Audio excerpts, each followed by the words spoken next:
мусульманками и те, которые не являются мусульманками. Ты знаешь, как берутся в плен? Какие различия между ними? А можно ли сейчас брать женщин в плен? Можно ли сейчас сделать то, что делали тогда? Коран на все времена, ислам на все времена. Да, просто сейчас муджахиды опущены. Отстань. Муджахиды опущенными стали. Сейчас, если вот эти муджахиды начнут всех женщин кафиров вот так делать, муджахидам вот этот меч, которыми головки секирят, засунут одно место. Кефиры. Подожди, дай я поговорю немножко с Марюшей и ухожу. Селенок нету. Сейчас на спящих не нападают.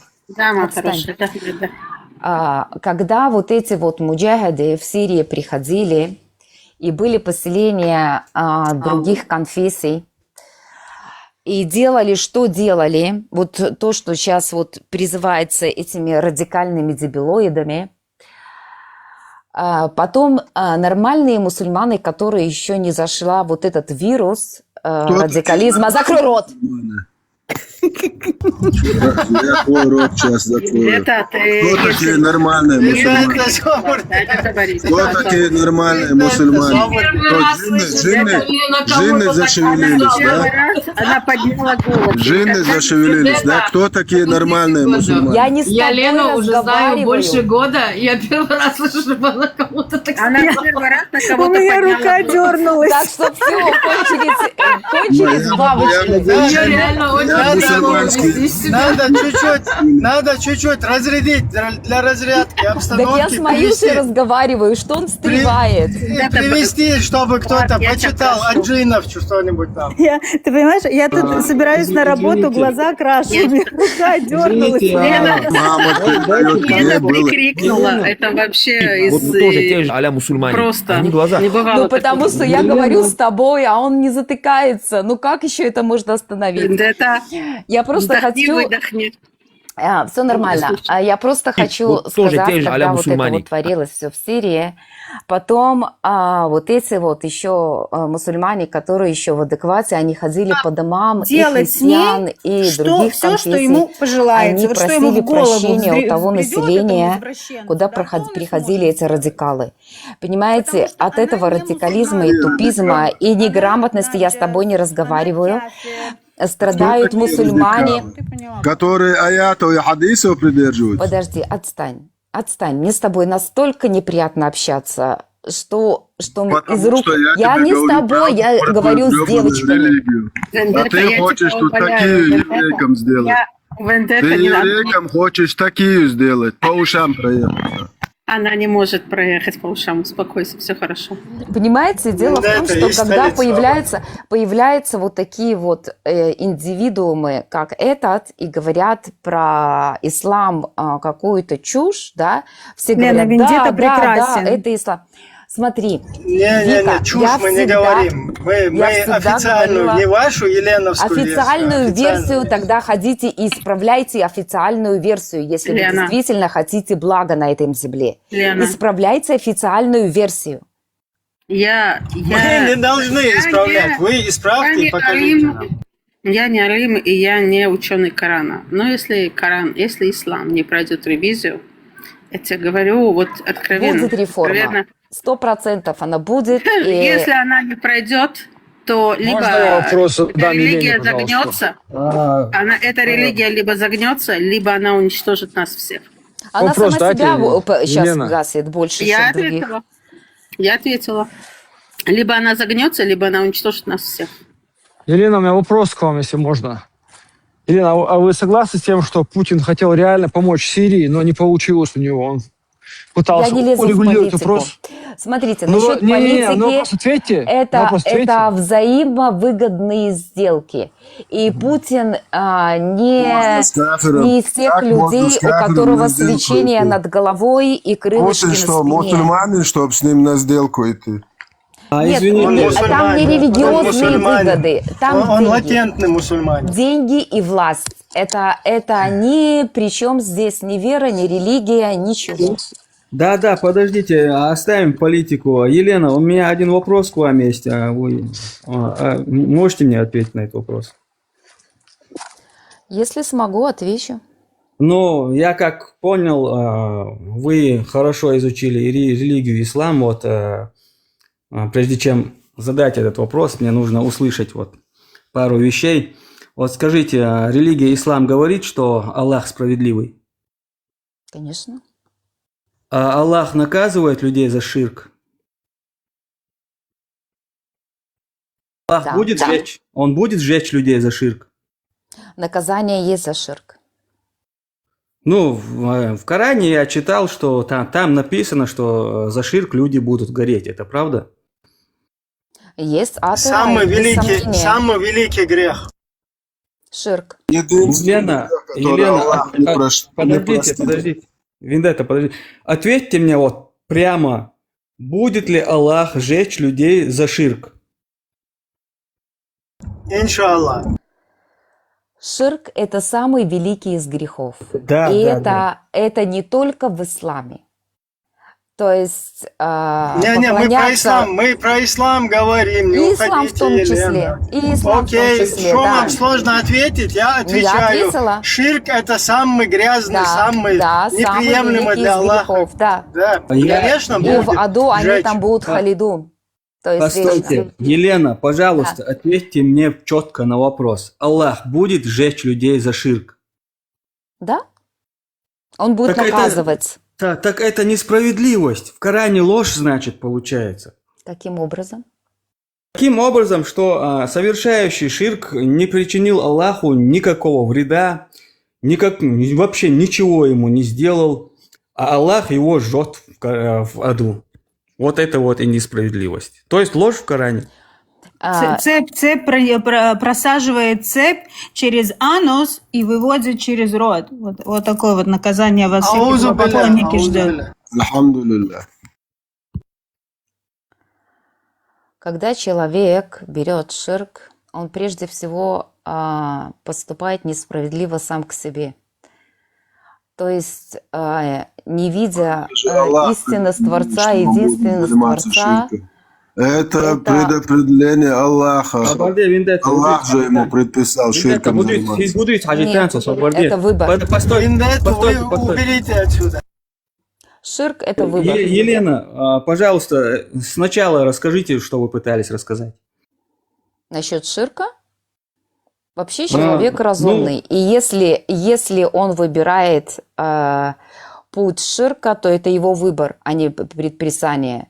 Не надо все кидать на Всевышнего. Кидаем, смотрите, вот, человек выбрал ширк, что бы он ни сделал, он никакого вреда не причинил Аллаху, а Аллах его жжет в аду. Это несправедливо.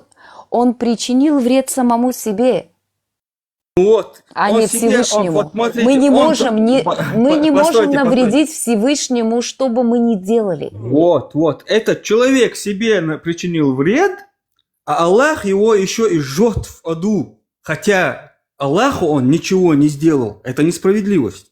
Нет, это справедливость. Потому что на тебе предписано поклонение Всевышнему. Это твоя роль на земле. Постойте. Да, Это твое испытание. Да, Аллах создал испытание, он мне предписал, что бы он ни сделал, я же не причинил ему вред. Смотри, если мы будем говорить о качестве справедливости, тогда будем говорить о качестве справедливости. То есть человек, который поклоняется Всевышнему, у него есть определенные ограничения. Он не живет, как он хочет. Он живет в границах дозволенного. И ты хочешь приравнять, который живет, как хочет, и делает, что хочет по кайфу, к человеку, который живет в границе дозволенного и лишает ради Всевышнего себя очень много всяких вещей, которые, может быть, ему и хотелось, тогда если этот и этот одинаковый, вот тогда это несправедливость.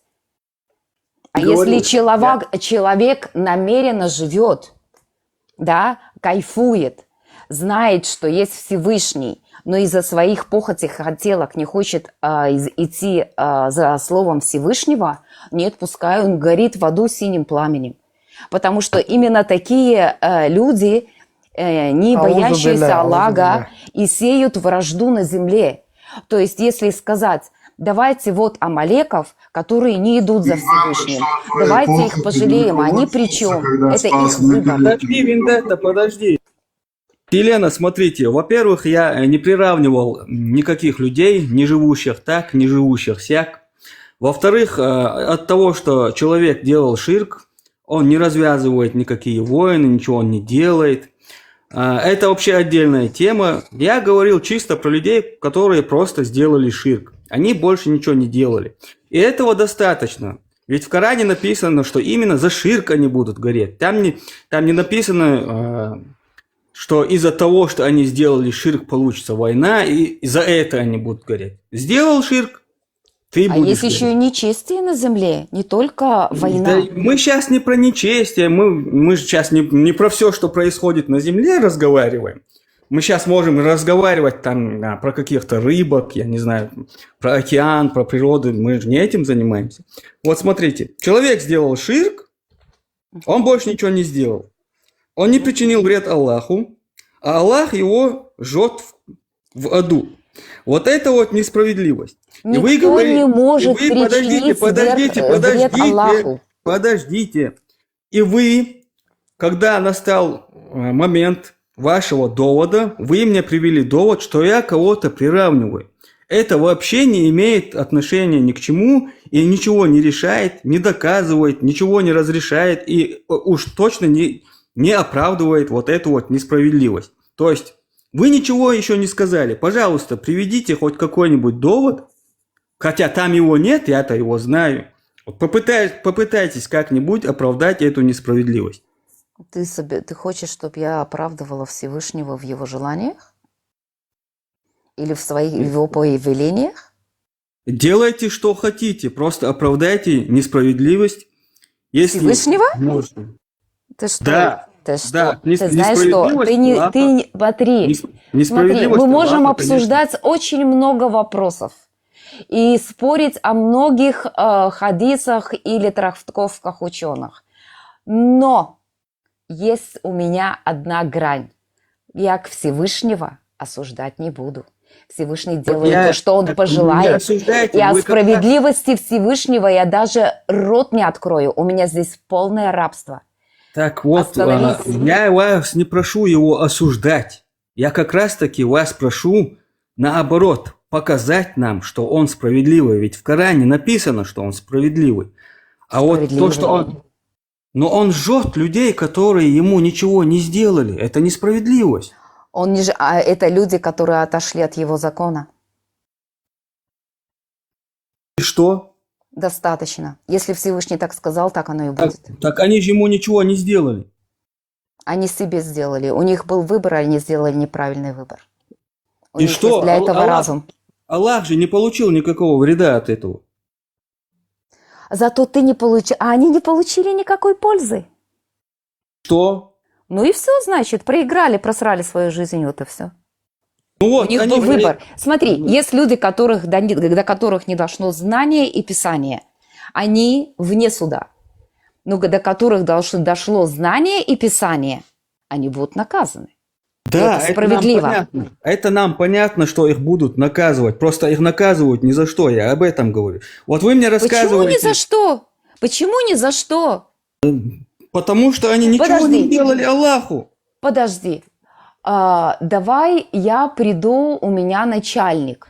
Я ему лично ничего не сделаю. Но я могу творить на его предприятии то, что захочу, или я буду следовать закону предприятия? А при чем здесь есть закон Творца. Смотри, есть закон Творца. Нравится тебе это, не нравится. Тебе сказали, вот так хорошо, вот так плохо. Вот за это ты будешь наказан, вот за это ты будешь награжден. Для нас закон писан для исполнения. Да, я это понимаю. Но дело в том, что, нарушая этот закон, мы не причиняем никакого вреда Аллаху. А он нам причиняет такой вред. Почему вы не следуете этим законам? Аллах тебе предписал переселение там, где большинство населения, мусульман или шариат. Почему ты плюешь на закон? Пожалуйста, подожди, Вендетта. Она считает, что это несостоятельно, поэтому говорит, что это ересь. Подождите, пожалуйста, Елена, смотрите. Мы нарушаем закон Аллаха, но мы не причиняем ему никакого вреда. А он жжет человека, подвергает его ужасу, вот этому вот. Он причиняет ему и вред, и подвергает ужасу. Этот человек проходит несоизмеримое с тем, что он сделал, а по сути он вообще ничего не сделал. Он Аллаху не причинил никакого вреда. То, что он нарушает закон, нам понятно. И это вообще не оправдание. Нарушив закон, никакого вреда Аллаху он не причиняет. А Аллах его жжет в аду. Это несправедливо, потому что это бесконечно несоизмеримо. А что, рай под нашим поступком бесконечно измерим? Про рай тут вообще не идет речь. То есть, когда что касается рая, что мы немножечко помолились, немножко попостили, то мы его прям так и заслужили своими поступками. Это тоже несостоятельная. Это тоже несостоятельная тема, но она отдельно можно о ней говорить сколько угодно. Сейчас вам Лео пытается сказать, что вот Бог, который все сотворил, он предписал какие-то условия, да, и человек, когда не выполняет именно вот это вот ширк, да, то есть он берет сотоварища, кроме Аллаха считает еще, например, кого-то там Богом или кого-то обладающим какой-то силой, он за это его вечно ждет в огне. И Лео считает, что это несправедливо, потому что Аллаху не был нанесен никакой урон. И если вы говорите, он сам себе что-то плохое сделал, представь, он сам себе что-то плохое сделал, и за это его еще Аллах ждет в огне вечно. Вот с этим Лео не согласен. Ну, давайте тогда поймем, почему человек, услышав слово Всевышнего и поняв, что все-таки Всевышний есть, да, почему он не хочет, например, взять на себя эти обязательства? Потому что Аллах запечатал наши сердца. Постойте. Почему это он другая тема, запечатанная. Почему он этого не хочет? Почему он этого хочет? Почему он это делает там, вообще не имеет значения. Дело в том, что он Аллаху ничего не сделал. Вот в чем дело. Он сделал сам себе, навредил себе, он не может навредить Всевышнему. Хорошо, он навредил себе, тогда за что? Аллах его жжет в аду, это несправедливо. Справедливо. Так он ничего не сделал Аллаху. Никто не может сделать ничего Аллаху. Никто не может сделать что-то Всевышнему. Человек, который... Человек должен знать прежде всего свое место. Вот человек должен знать свое место, а тем более перед Всевышним. Хорошо, он не знает свое место перед Всевышним, и он этим самым ничего ему не сделал, а Аллах его жжет в аду. Это несправедливо. Ну, для тебя может это быть несправедливым. И для меня это по сути несправедливо. Нет, справедливо. Потому что Всевышний тебе дал предписание. Хорошо. Вот смотри, вот сейчас вы абсолютно несправедливую вещь вы называете справедливой. Вот таким же образом мы можем все, что угодно, называть как угодно. Да. И таким же образом мы можем сказать, что шахада означает, что Аллах вообще не Бог, и его не существует. Ну, тогда мы идем совсем в другие дебри существования Аллаха или конечно, нет. Вот так вот. Нет, ну тогда значит нет. Понимаете, в дебрях вы находитесь. Ну смотрите, потому что если вы еще не... замужних женщин, да, изнасилование замужних женщин, в этом нет ничего плохого. Почему? Потому что Аллах дозволил это. И почему вы Всевышний не дозволил это. Всевышний не дозволил это. И сколько бы вы ни говорили это не дозволил. Нет, это не дозволено. И распутство не дозволено. И брать чужое не дозволено. Распутство – это абсолютно другая тема. Когда вы насилие женщина, это не распутство, да? Когда вы свободная женщина или свободный человек, я докончу. Когда свободная женщина или свободный мужчина ходит налево, извиняюсь. Без А вот этого а брачного, насиловать это нормально, да? Еще раз Слушайте, повторяюсь, какая без же чушь. брачного, еще раз повторяюсь, без брачного вот этого процесса, да, когда мужчина, там, женщина ходят налево, скажем так, извиняюсь за подробности, это называется распутничество, блудничество и так далее, да, там, прелюбодеяние.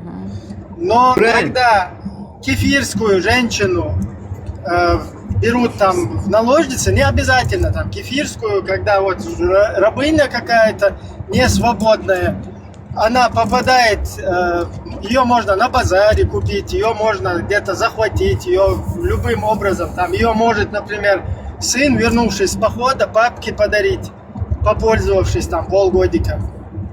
И вот таким образом это является благом, потому что это халяль, дозволенное Аллахом. Подождите. Когда вы говорите слово «благо», Елена, подождите. Подождите, вы сейчас ушли в другую Слушайте, тему, дайте я, мне короче, финальное слово ухожу, сказать. потому дайте что мне сказать идет финальное разговор слово. по диагонали. Елена, это чеченоговорящие пидорасы не слушают. Финальное слово. Чеченоговорящие пидорасы, я их говорится, когда матерей я ебал. ухожу. До свидания. Вот Хорошего настоящий эфира. мусульманин, Вот маша этот Аллах. Твой ваш брат брат, Елена ваш, был. Елена, ваш брат мусульманин вот этот был сейчас, который... Ибраим Свободович, дайте мне Вы финальное знаете, слово. по сказать, манере вы от разговора темы вы ушли. от него сильно не отличаетесь. Я хочу уйти. Елена, постойте, дайте Все мне финальное претензии к слово. сказать. Всевышнему научите. такой же чмо, как и Так, ты. из-за этого Вы нас все сейчас такие предупреждение, лицемерные, опущенные, нам, мудозвоны. подождите, нам сейчас предупреждение пришло из-за вот этого говнюка, который здесь наговорил это. Предупреждаю всех не говорить здесь грубые какие-то вещи. Елена ушла почему-то. Так, Виндетта, на тебя опять жалобу накатали, потом вернешься.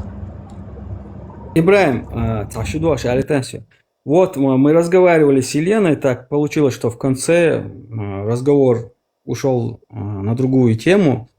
Вот. У меня есть объяснение на ваш вопрос, Лео. Постойте, сейчас поговорим. Сейчас поговорим. Постойте. В общем, в конце Елена говорит, нет, это справедливость. То есть никаких доводов, обоснований, объяснений, ничего, кроме просто тупо утверждения мы не услышали. В этом и состояла ее позиция. Просто утверждать. И все. Сейчас... Да, смотрите, перед тем, как вот новый гость сейчас не начал дискутировать, я вам вот такое, событие какое-то, да, там, прокомментирую. Вот у меня близкий человек здесь, в Австрии, он как-то на курсах немецкого языка, посещая их, там с однокурсниками, одну такую ситуацию мне рассказывают. То есть вот эти вот однокурсники, арабы, сирийцы, они подняли там религиозную, политическую тему и начали ее обсуждать. И потом учителю, который как бы критиковал, да, вот это шарикат там происходящее, они начали ему впаривать, что у них было все нормально, у них какой-то истинный ислам, а потом пришли чечены, и они вот все испортили в Сирии. И этот сидит, он говорит, у него на спине аж волосы дыбом стали, да, там, как у кота. Он слушает, короче, их и терпит это. И вот эти люди начинают рассказывать, в исламе не так, это вот они пришли и вот там что-то не так, неправильно сделали. Потом он в ярости там им начал объяснять, алло, у вас вон изнасиловали, так, сейчас, чтобы нас не это, у вас вот это дозволяется, да, с женщинами насильные, у вас ПТФ, вон пророк сам женился на этой, это все нам чуждое нашей культуре дерьмо. В том-то и проблема, что наши соотечественники, подсев на вашу вот эту идеологию, они стали такими же, как вы, дебилами полными, да? И то, что у нас вообще не приветствуется в нашей культуре испокон веков, они вот после промывки мозгов стали такими же, как и вы, из-за вот этого. То есть нам тут сейчас заходят какие-то арабы, я не знаю, какие-то люди, нам впаривают, что их идеология какая-то чистая, священная, а мы здесь все какие-то дебилы. Это слушатели, вот вам, которые здесь слушают, будулаки, там, на матерей, на отцов, вот эти вот всякие извращенные исламские, я не знаю, предписания, их на нас здесь не выговаривайте, потому что всегда мы в своих эфирах всем разъясняем, все вами вот это пошлятина сказанное и то, что будет сказано 10 раз в 10-кратном размере, амин, обратно вам всем.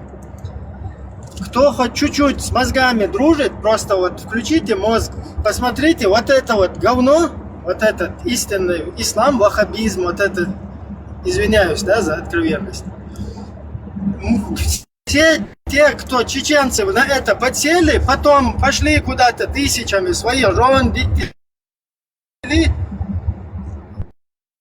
И вот в этом неизвестно, где там насилие, вот это все неприемлемое. Нам так, у меня сейчас интернет будет пропадать.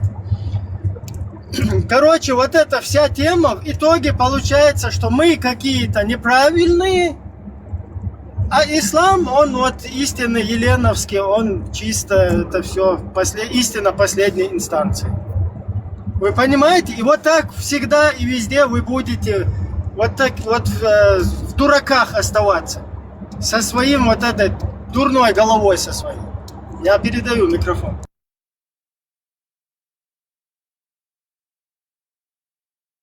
Я очень извиняюсь. Спасибо за стрим. Я пошла. Всего доброго вам. Счастливо, всего хорошего. Так, кто здесь хотел что-то там на тему справедливости, по-моему, говорить? Меня вообще слышно было, я не прерывался. Лео, почувствовал? Да, там чуть-чуть ты прервался, но никакого значения это не имеет.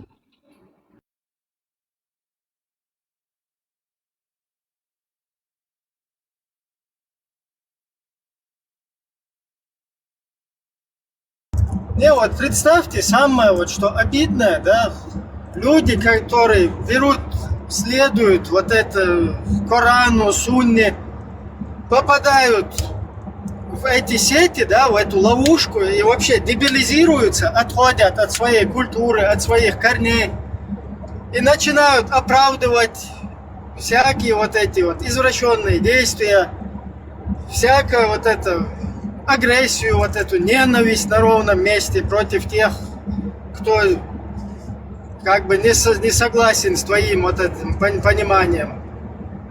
Все люди, которые перешли как бы вот в эту... Не слышно меня, да? Ибрагим, можно мне слово сказать? Можно. Можно. С вашего разрешения, Ибрагим. С уважением ко всем вам, я хочу просто сказать, вот, например, возьмем какое-то государство или район, или какой-то город, да, вот тут живем мы все, вот, например, глава этого государства или района берет, да, кого-то вставляет в какую-то должность, а мы смотрим, это его родственник или какой-то знакомый, да. А тут есть знающий ученый, тот, кто достоин этого места, да? А того не вставляют. А после этого у нас что будет внутри появляться? Сомнение в справедливости, да? Того или иного чиновника или главы. Я правильно, да, объясняю? Вы понимаете меня? Да, понятно. Это неправильно, да, так сделать? Ну, вот. Там еще надо вообще понять, правильно, неправильно. Вот он хочет... Этот поступок правильный или неправильный, вот по-вашему? Там нету правильного и неправильного, это просто поступок. Вот я вставляю, например, я глава какой-то государства, я вставляю на должности своих знакомых, своих друзей, а там есть некоторые достойные, которые знающие, знатоки или ученые, которые достойные могут управлять государством, я выставляю. Это неправильно, да? Смотрите, ваш пример, его сейчас мы чтобы не цепляться, я сказал вам правильно, да, потому что там можно цепляться до бесконечности. Там нам нужно знать, прописано ли в государстве этом, что так можно или нельзя. Если так можно, то это правильно. Если прописано, что нельзя ставить там, то тогда это несправедливо. Ни в каком законе нельзя же так делать, или можно? Если такой закон. Если вот эта территория, о которой вы говорите, если люди приняли там законы, что какой-то правитель вправе ставить своих родственников, кого он считает, что он лучше, то тогда он ничего плохого, незаконного не делает. Он поступает справедливо с точки зрения... А если он там вставляет таких грубых, которые несправедливо... Нет, я говорю о том, что... Дело в том, что все там, то, что происходит в соответствии с установленным законом, это будет правильно. Люди там сами решают, что правильно, что неправильно. Это зависит если от такой решения. Закон в жизни, если такой закон где-нибудь, вы слышали, что есть закон, чтобы ты вставил того, кого сам хочешь на должность? Ну, я не знаю, есть ли такой закон. Есть. В монархиях, там, каких-то королевствах. В каком государстве именно, я хочу знать? В исламе халиф может ставить кого хочет. То есть это нет, это будет грешено, если он так сделает. Это будет грешено. Смотрите, откуда вы взяли, халиф имеет право делать все, что он пожелает. Вот я возьму маленькую вещь, не государство, вот маленькую вещь, чтобы вам было яснее. Вот я, например, директор какого-то вуза, да, я беру своих родственников, даю просто дипломы, да, а там тот, который сдавал экзамен, я говорю, тебе надо пересдать. Или я тебя не могу на следующий как курс поднять. Это как будет? Это справедливо или несправедливо? Это несправедливо, если в их законах сказано, что халифу нельзя своих там подтягивать, заниматься там. А теперь это несправедливо, да? Нет, халифу мы оставим это. Просто я насчет справедливости говорю, это несправедливо, да, чтобы я именно если там у них так предписано, то это несправедливо. Нет, в ВУЗе нет уже таких законов. Постойте, вот это. Ладно, хорошо. А если кто-то... А теперь я вам скажу дальше свое слово, да? Дальше свое слово. Хорошо, слушайте, у Аллаха есть такой тоже закон. Такой закон, что он не может быть несправедливым. Если бы он не мог быть справедливым, он сразу бы взял всех, отправил бы в рай. А в рае тоже есть там уровни. Не все там одинаковые. Вы понимаете, там одинаковых нету. В аду тоже, там не одинаковые все. Там тоже есть разные уровни. А теперь, не перебивайте меня, не перебивайте, я закончу после вы все можете сказать свое слово. Хорошо. Потом, по уровню, если который человек скажет, я достоин этого уровня, чем он, я был вот таким, поэтому, чтобы такие слова не были, человеку создал Бог в этом мире, чтобы удостоверить человеку, что он достоин своего места. Вот ты достоин вот такого места, ты в жизни был таким человеком, ты хам или какой-то убийца, вот, или какой-то грубиян, вот твое место, и ты будешь наказан вот в таком месте. Не, как сказать вам, не превышая уровень уровень наказания. А в раю тоже так будет. Вот ты достоин вот такого уровня, ты не можешь быть выше этого, чтобы ты мог говорить Богу, что нет, я достоин выше уровня, чем вот этот человек. Ты же не делал такие деяния, и ты не можешь быть приближенным к этому. Поэтому человеку создал Бог в этом мире, чтобы никто не сказал... Нет, остановитесь еще чуть-чуть. Поэтому, чтобы человечество никогда не сказал Богу, к какому религии он не относился, к какому религии. Он христианин или кто-то еще другой, иудей, или мне все равно, может быть мусульманин, но он никогда не может сказать Богу, ты был ко мне несправедлив, ты не можешь меня наказать, Вот поэтому ты бы хотя бы оживил бы меня, дал бы мне жизнь, потом бы мне сказал бы, вот твое место ад, или твое место рай, или какой-то уровень ада, или какой-то уровень рая. Поэтому из-за своего справедливости человек создал человека, Бог человека создал, извините. Поэтому он создал Бог человека, чтобы мы удостоверились в своем месте. Сказали, что да, Бог, ты никогда против нас не был. Мы действительно в жизни были вот такие, и мы достойны вот такого места. Вот, спасибо вам. Хорошо, подождите, дайте мне рассказать теперь. Вот смотрите, сейчас разберем все, что сказал этот человек. Я, можно только одно предложение скажу этому человеку? Да, вы скажите. Только одно предложение. Я хочу вас спросить, Фарход. Бог является справедливым? Фарход, я знаю, что я спрашиваю. Скажите, пожалуйста, Бог является справедливым либо всепрощающим? И у меня еще раз вопрос. В тот момент, когда вы подняли руку на своего ребенка, он вас должен наказать? Он справедливый, либо он всепрощающий и дает вам право выбора? Это все, что я хотела. Я умоляю, пожалуйста, вас ответить на мой вопрос. То, что я вас сейчас задала. Вот это вот более понятная тема, Маюш. Благодарю, что вы ее начали. Вы подняли руку. Для чего подняли руку? Еще раз. Почему вы подняли руку? Еще раз. Бог, который прощает некоторым их грехи, он справедливый? Бог, который прощает некоторым грехи. Я вообще не имела это в виду. Я хочу... Секунду, Какой закон в человечестве? Фарход, я хочу только Ибрагиму сказать. сказать. Есть. В жизни мы тоже. Фарход, я вас прошу, пожалуйста. Ибрагим, я имею в виду по поводу того, что является ли он справедливый.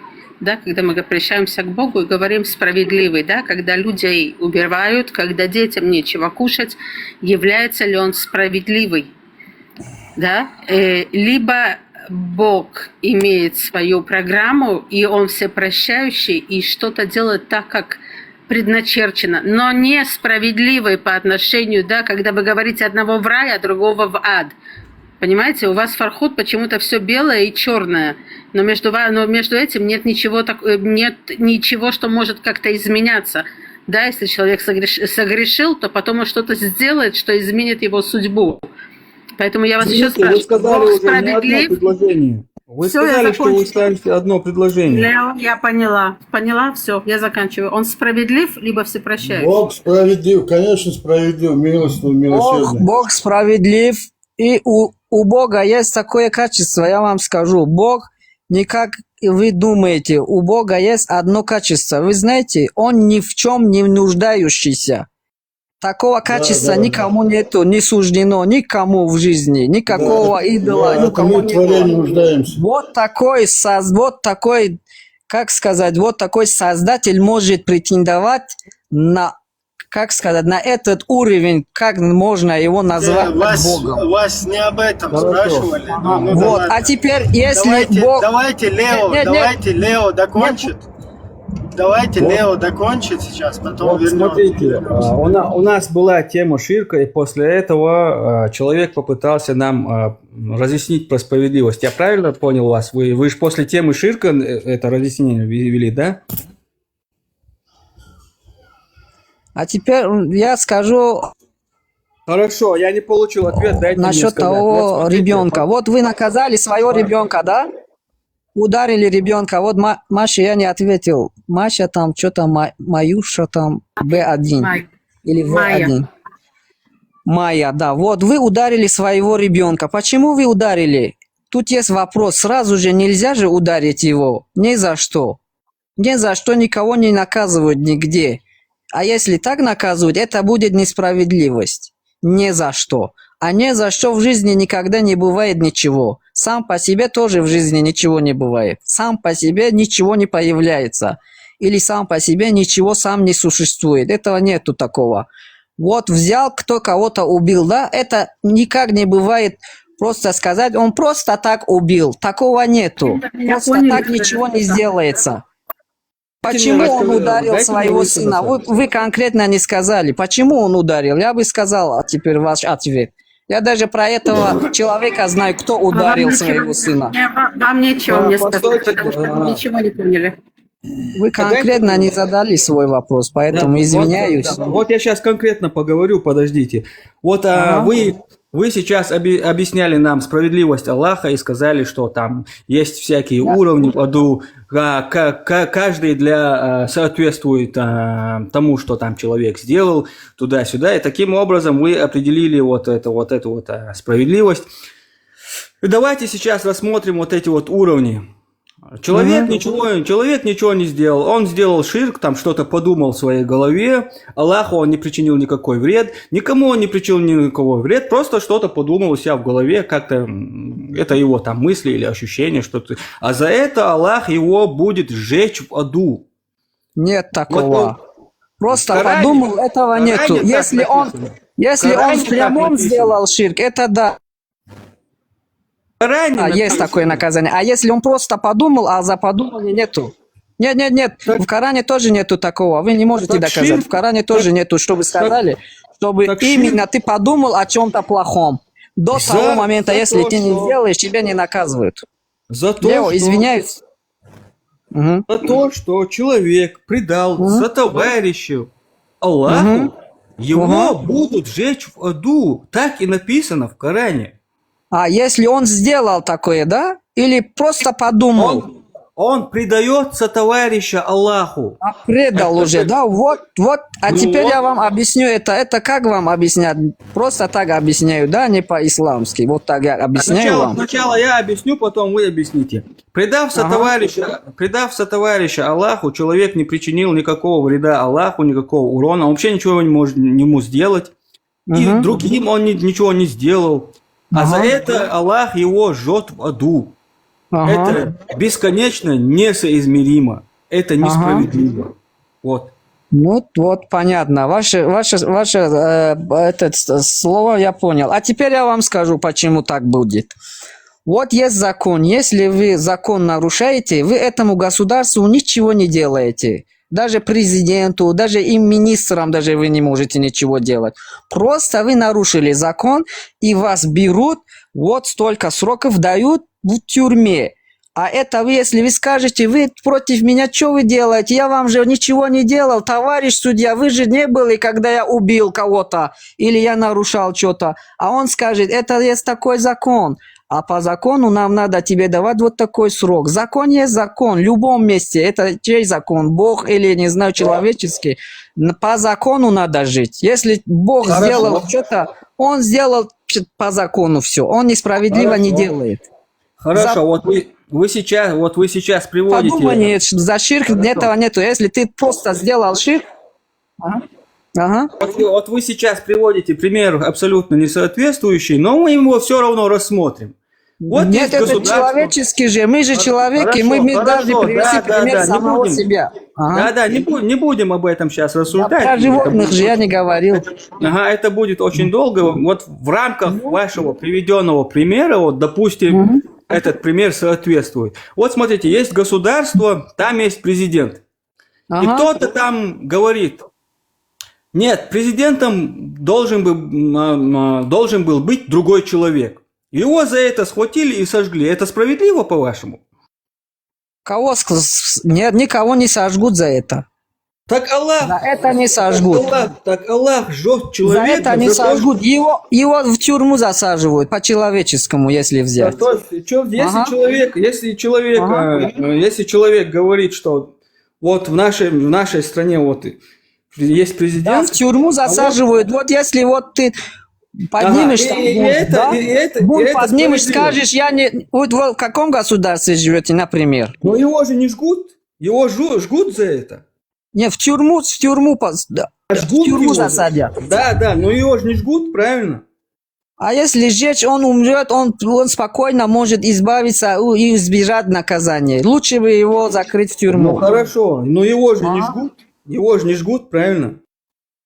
Сжечь это самое легкое, это наказание будет, он умрет же. Зачем будет потом? То есть сжечь, если человека посадят в тюрьму, это будет ему это будет тяжко, чем сжечь. Да, это тюрьма, это самое плохое место. Я уверяю вас. Ну, в общем, знаете, постойте. То есть за то, что человек свое мнение высказал, его подвергнуть какой-то муке, которая даже намного хуже, чем его сожжение, это справедливость, по-вашему, да? Да, это же по закону не разрешено же высказаться таким образом. Чтобы вы сказали, что я недоволен своего президента. Это же по закону нельзя же так сказать. Хорошо, это по несправедливому закону его посадили тогда. Как это будет? Вы же сказали, что он высказал свое мнение. Такой закон. Если есть такой закон за то, что человек свою точку зрения высказал, никому не навредил, ничего не сделал, просто высказал свою точку зрения насчет какой-то должности. Если его подвергают мукам, которые хуже, чем даже сожжение, то это несправедливый закон.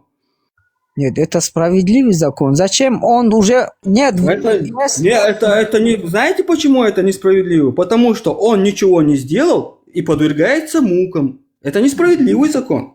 Нет, это по вашему пониманию, да, я понимаю, это вы понимаете, по моему пониманию, да. Это не по моему пониманию, это по сути, этот человек никому вреда не причинил, а его подвергают мукам, которые хуже, чем сожжение.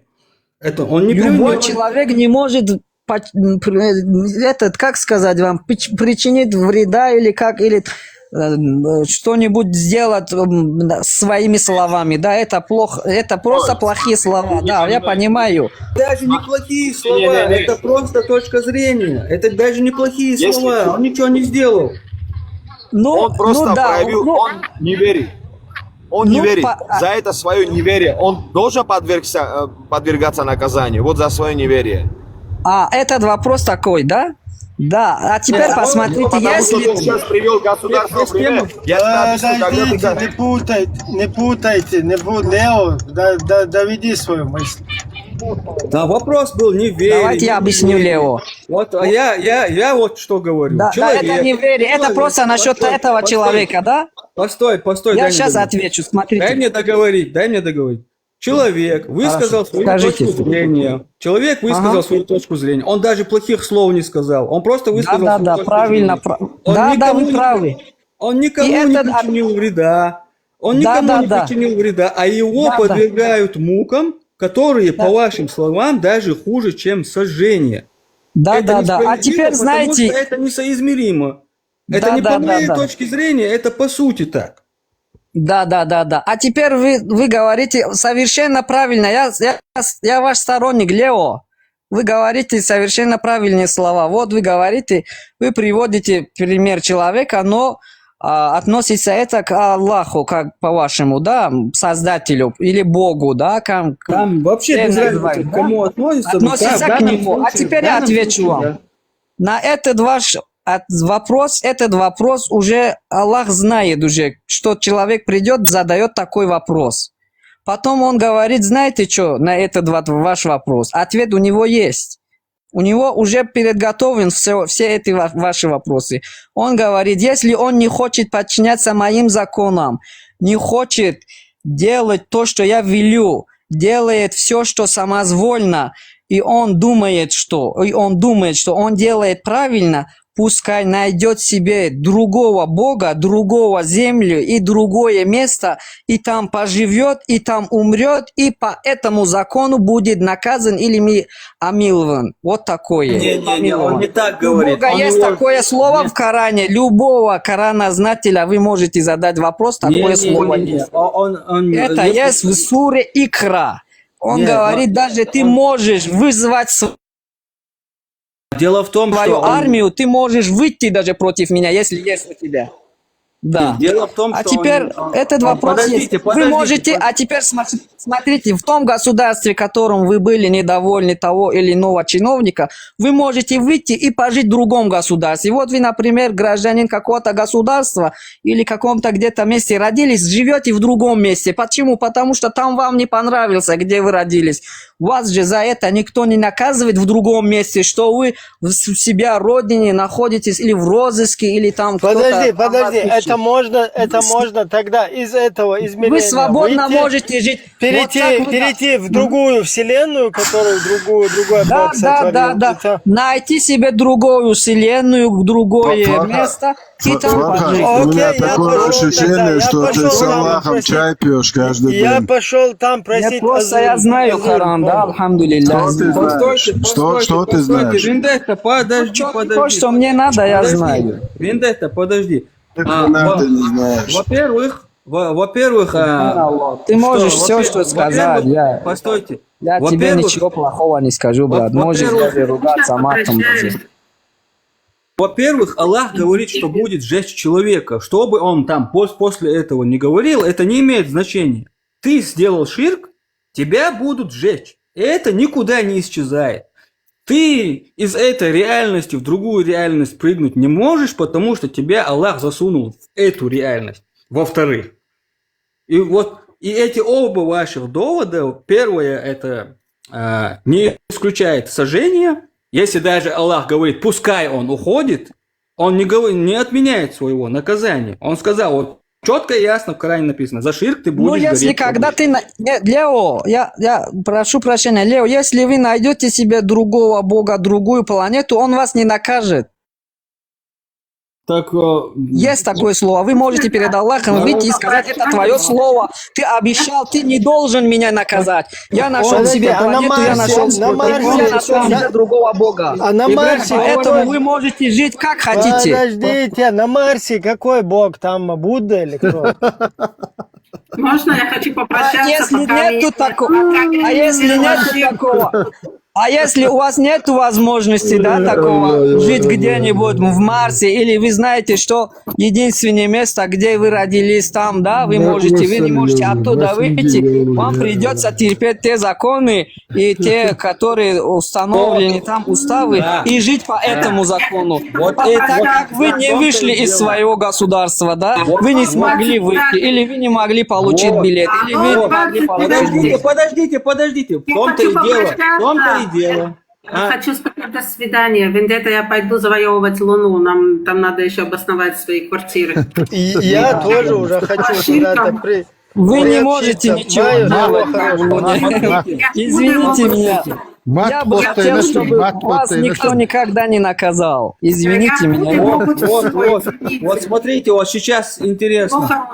Вот наш... Шикарный стрим. Всего хорошего. Спасибо, до свидания. Фарход, вот все, что ты сказал сейчас, я тебе объясню. Нас засунули в эту вселенную. Мы сюда не просились. Во-первых, нас сюда засунули. Во-вторых, мы не можем отсюда уйти. Просились, Нам просились. Нам навязали. Никто не навязывал, наши души засвидетельствовали. Нам навязали несправедливую. Пускай Леон говорит, потом ответим, не надо перебивать его. Нам навязали несправедливую. Нас поместили в эту вселенную. Нас поместили в эту вселенную, откуда мы никуда не можем деться, и говорят, вот мой несправедливый закон. Установили в этой вселенной несправедливый закон. Это без разницы, где ты находишься. Ты находишься в этой вселенной, ты находишься в другой вселенной. Ты никому ничего не сделал. Там не суть закон установили, не установили, следуешь ты не следуешь ты. Что бы ты ни делал, ты не причинил вред никому. Ты сейчас говоришь мне про закон, а закона там вообще ничего не касается. Потому что даже если ты нарушил этот закон... вопрос тоже есть, Лео. Этот вопрос тоже был задан Богу. Дай мне договорить. Скажи. Дай мне договорить. Даже если ты нарушил его закон, ты не причинил никому вреда, а он тебя будет сжечь. Это бесконечно несоизмеримые вещи, это несправедливо. При условии, что ты нарушаешь закон, это все равно несправедливо, понимаешь? А теперь, Лео, смотри, на этот мой вопрос тоже есть ответ. Почему? Потому что тот, кто создал, знает своего созданного хорошо. Если ты что-нибудь изобрел, да, какую-нибудь вещь там, ты знаешь его характеристику лучше, тебя никто не знает. А тебя, то, что ты задаешь, вот такой человек под именем Лео, придет и задает такой вопрос, значит, Бог есть. Это значит, он знает, что человек придет и говорит, что вот такое было. Я же не спросил Бога, и я же не говорил Богу, чтобы меня создал, да? Аллах сперва дает много шансов тебе. Подождите, Почему ты говоришь так, как будто ты видел Бога? Не перебивайте, не перебивайте. Зачем перебивать? Не перебивай. Нет, я не видел, я читал, что он говорит. Зачем тут Перебивать не разговаривать? надо, просто подождите, я отвечу Лео. Лео хочет ответа. Лео хочет же ответа же. Я уже получил ваш ответ. Вот Лео, смотри. Пришел на это то, что ты пришел в этот мир не по твоей воле. Это тоже есть. Фарход, подожди. Да. Лео, смотри, вот более понятно было бы, если бы ты спросил бы у Фархода, справедливый Бог, да, который, у него одно из его имен, это справедливый. Мартин, у вас можно трехлетних имя, трехлетних можете вы иметь. Подожди, свободнеца всех малу. Но этот же Бог, у него... У этого же Бога свободенство у вас перебивать маме. Ибрагим, скажите, я вас слушаю, Ибрагим. Смотрите, Аллах, одно из эпитетов Аллаха, это справедливый, а другое еще есть прощающий. И вот как это может быть? Вот, например, смотри, ты взял, пошел, прибил целое там мое село, мою деревню, перенасиловал там всех. И потом пошел куда-то в Каабу, пососал черный камень, и тебя за это простили. Нет, за пососание нету нигде такого слова, я не слышал этого. Ну ты смотри, вот ты кефир. Конкретно говорите, я могу задать. Я могу ответить вам. Подожди, вот смотри. Ты какой-то кефир, Путин, например, да? Ты пришел, перебил всю мою республику, мое село, там, изнасиловал, без вести людей, туда-сюда, сейчас, чтобы не это самое, осуждаю. Ты все это сделал, потом пошел шахаду, принял, пошел в Мекку, в черный камень облизнул, потом походил там вокруг, и тебе простил Аллах. Нет, за этого никогда не прощает Бог. За облизание или за черную... Подожди, я тебе просто пример привел. Есть же моменты, когда Аллах прощал нечестивцам и прощает, что Он всепрощающий, там, туда-сюда. И как это можно теперь совместить? Справедливый? Вот смотри, например, у тебя, короче, ты судья, да, у тебя два чувака. Один, короче, чувак, там, я не знаю, загасил 500. Но он потом попросил, помолился там Всевышнему, сделал там какие-то телодвижения. Убил просто другой убил одного там, загасанул. Но он потом не Подождите. Но он потом не сделал какие-то телодвижения, ничего не сделал. И вот этот, который первый, его как бы прощают, он попадает к райским девам, а вот этот второй, его в огонь кидают, ад. Да, такой характеристика у человека тоже есть. Смотри, подожди, мы не про человека. Я говорю о том, что Лео хочет сказать, что такое действие, оно не может быть справедливым. Либо он всепрощающий, по сравнению человечества это справедливо. Подожди. Хорошо. Либо он справедливый, либо он прощающий. Потому что судья, который одних нагоняет, а других, наоборот, засуживает, он не может быть справедливым. А теперь я вам отвечу. Этот вопрос тоже есть, Ибрагим. Это очень хороший вопрос. Очень хороший вопрос. Можно я договорю сначала? Я же говорил.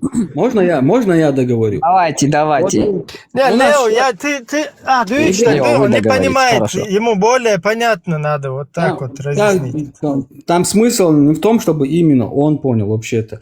Вот смотрите, Вот ты мне сейчас, мы говорили про ширк, про справедливость, и в конце ты мне говоришь, насчет вот этой вот справедливости есть такое объяснение. Аллах же знает, что ты скажешь. Он тебя знает.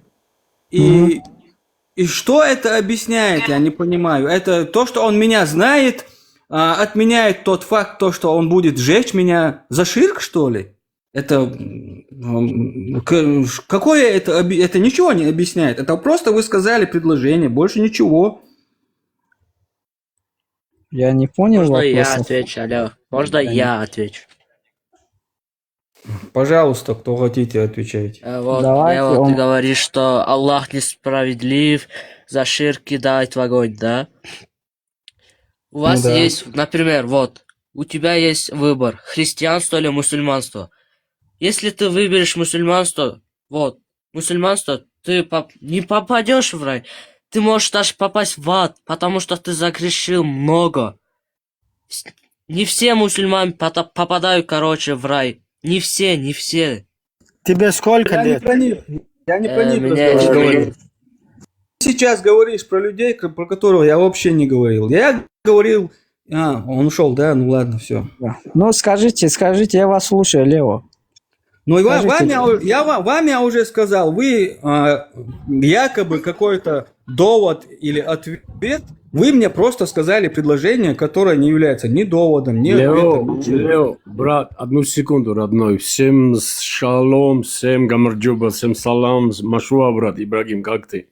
Машуа, гамарджоба, нормально. Привет, брат. Какой мусульманин попал в рай? Мне это интересно, Лео. А у тебя вопрос задали там.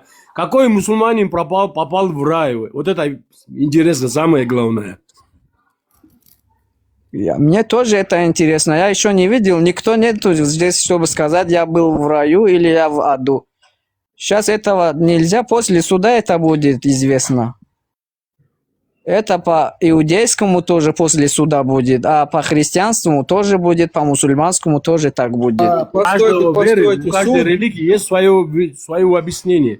У каждой религии. У всей религии есть Бог.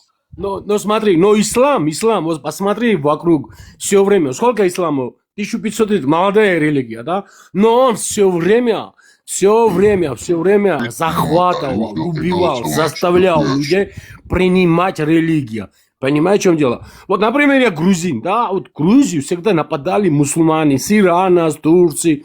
И всегда заставляли грузинов принять ислам. Кто не принимал, их голову резали. Сколько грузинов живут? Вот в Иране есть такой город, называется Перейдани. Больше миллионов грузинов там живут, которых и переселили туда, понимаешь? Взяли рабство. Я еще говорю, когда еще шах был, правителем Ирана. Вот того время.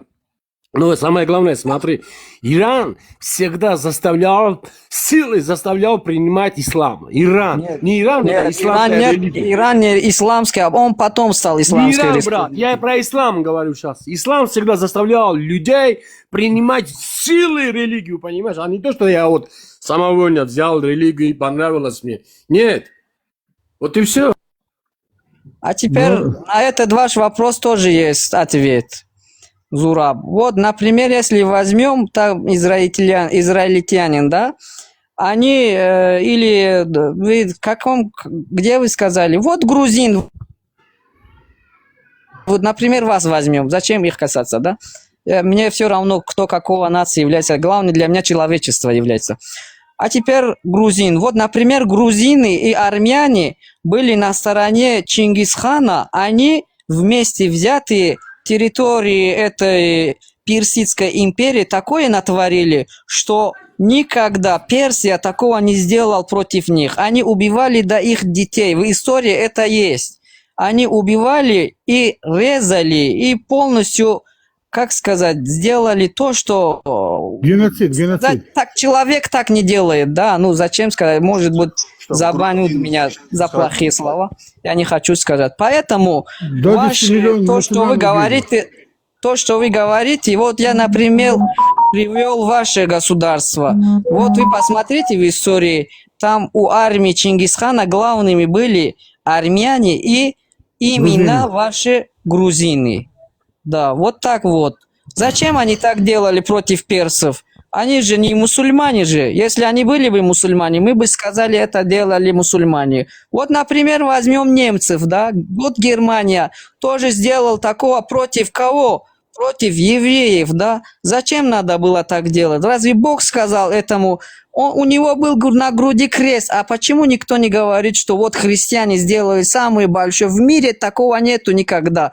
То, что сделал Гитлер. Вы знаете, это 30 миллионов убитых. Это вообще количество вообще. Алло, 90 миллионов индусов кто вырезал? Гитлер, что ли?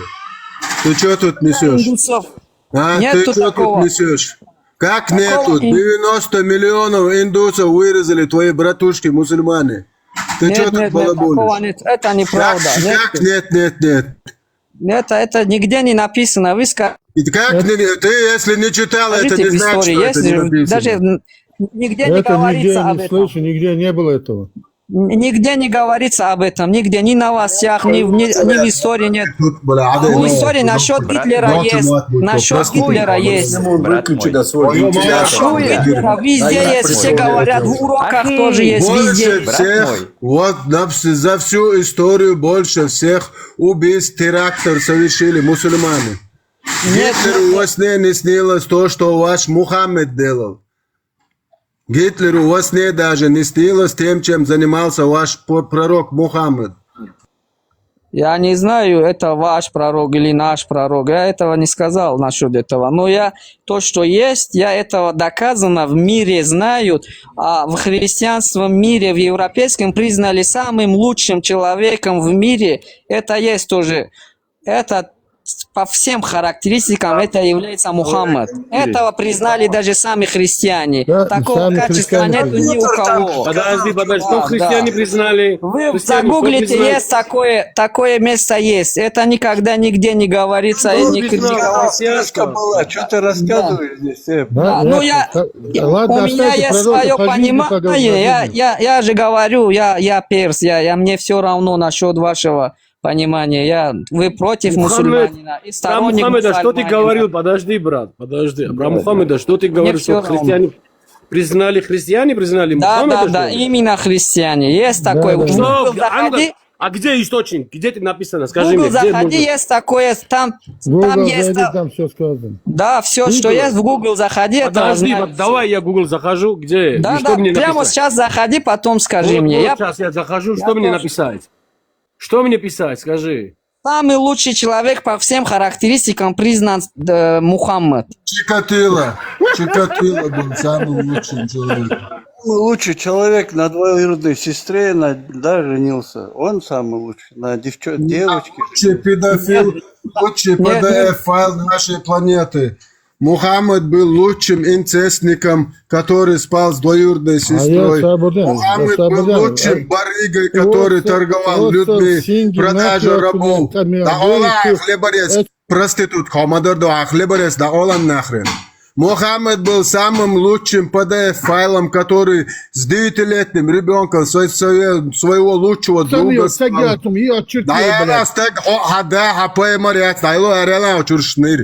Мухаммад был лучшим, который нападал ночью на спящих, в результате чего могли пострадать их женщины и дети. Да. Мухаммад дозволял отправлять на концерт Кобзона детей и женщин даже. Да. Нападение на спящих многобожников. Вследствие чего поражение детей и женщин. А теперь этот вопрос тоже у меня есть. Вы истории Якова и Ребекку знаете? Якова и Ребекку. Вот я в Гугле посмотрел.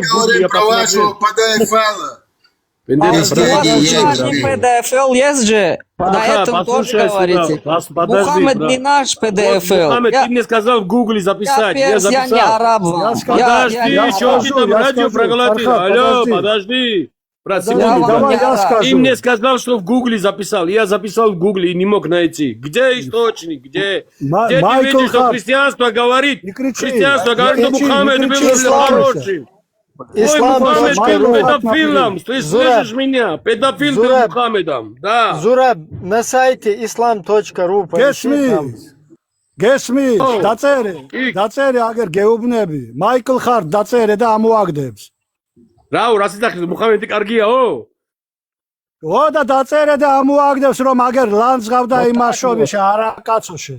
სანძღავია, სალანძღავია რა, შენ არ მოგიტყნა ბიჭო დედის მუტელი ცოტა აზებოდი, თორე ამ მოგაგლჯო მაკინაში ქალები არიან არაკაცო. მოდი პირადი შენი დედის.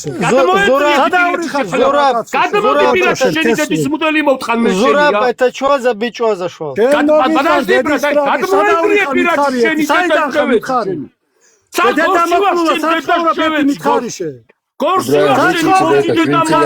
მოგიტყან მუხამედი და მოგიტყან დედის მუტელი, გაიგე? მოგიტყან დედის შენი მე, შენი მინარი და ტრაკი არ აქვს რომ მითხრა. ქართველი არ ხარ, ხარ შეყალეო შენ. ტრაკი არ ქართველი არ ხარ შენი ბოზი დედა მოვთხან შენი მუხამედი მოვთხან მე შენია. შენი ოჯახი მოვთხან შენი ბოზი დედა შევეცი შენი. მოენწრიე პირადი შენი ჭოდედა შევეცი შენი მე ა? Что უნდა გირჩო მუტელში შენი აჭარელი დედა შევეცი შენი მე. Зураб, что он говорит?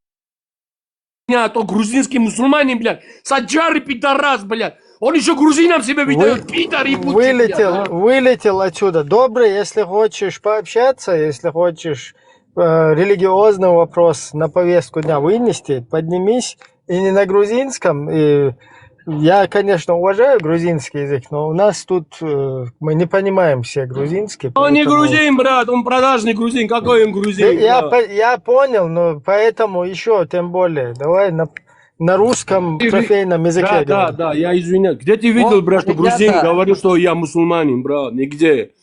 Фархад, ты это крестьянам скажи, вот зайди к крестьянам. Что ты сказал? Здесь христианин, брат, православный. Я сижу, ему спрашиваю, брат, он мне не говорит, брат. Где в гугле я записал, посмотрел. Нету Тебе же такого. объяснил твой друг. Я чуть-чуть... Какой друг? Я смотрю, там нету ничего такого. Нету ничего. Понимаю. Чуть-чуть понимаю, Ты но мне я... скажи, Мухаммед, почему женился на Аишу, когда ей было... Я не знаю, Почему женился Мухаммед, когда он женился в 6 лет Почему на было? Ребекке женился Яков, когда ей было 3 года? Откуда ты это взял? А теперь у меня тоже такой ответ. А теперь посмотри, Зураб, а теперь я отвечу. Я тебе отвечу. Фарход, слушай меня, пожалуйста, выключи автоответчик. Можешь показать, какой это стих, что Яков женился на 3-летней Ревекке? Да, это в Гугле тоже есть. Я сейчас все эти сайты... Google это что? Google это Библия? Он знает только одно Google и все больше. Ты полоумный, что ли?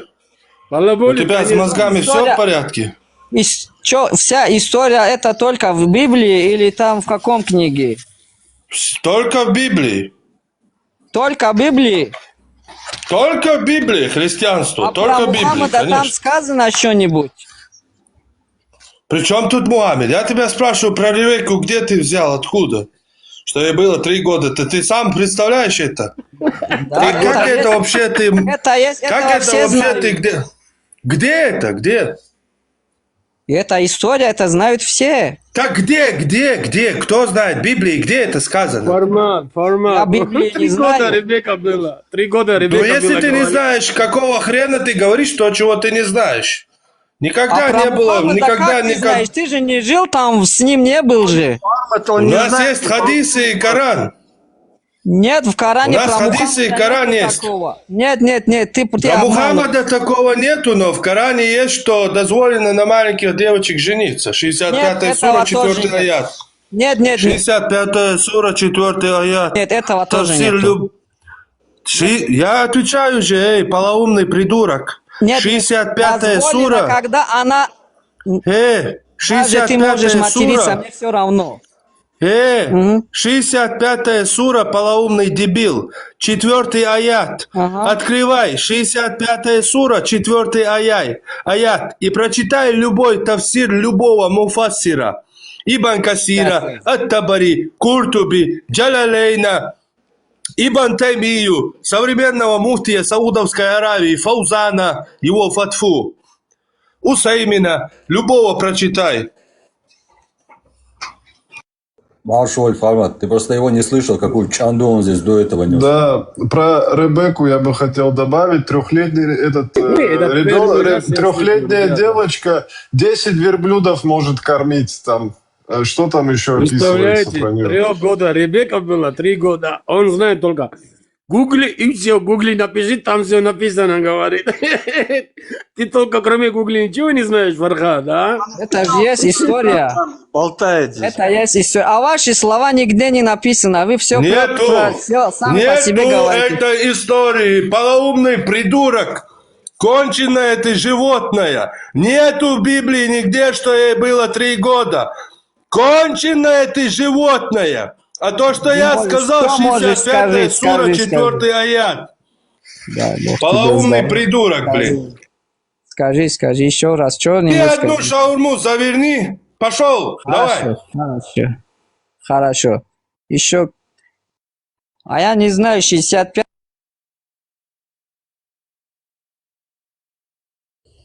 Вот тебя Вендетта объяснит хорошо в Коране. Слышишь? Да, про Ребекку, Фархот, извини, брат. Про Ребекку ты можешь в Бытие зайти прочитать. Там понятно, если у тебя с мозгами все в порядке, что ей никак не 3 года и не 10 лет.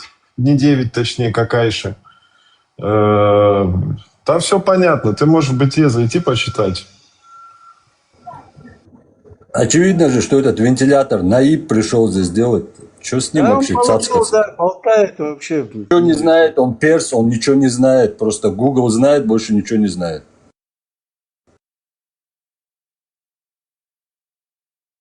Темка Он действительно такой полоумный, он не наиб делает. Эта темка с 3 годами сейчас популярная стала. Там один другому отправил. Эти бараны, даже не проверив ее, эту темку раскачивают в каждом углу. Заточку умную сделал здесь, болтает тоже, бля. Пингвин, бля.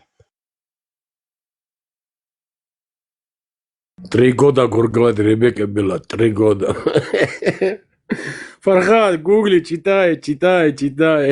Я сейчас в Торе найду это место, где там понятно, сколько ей лет примерно.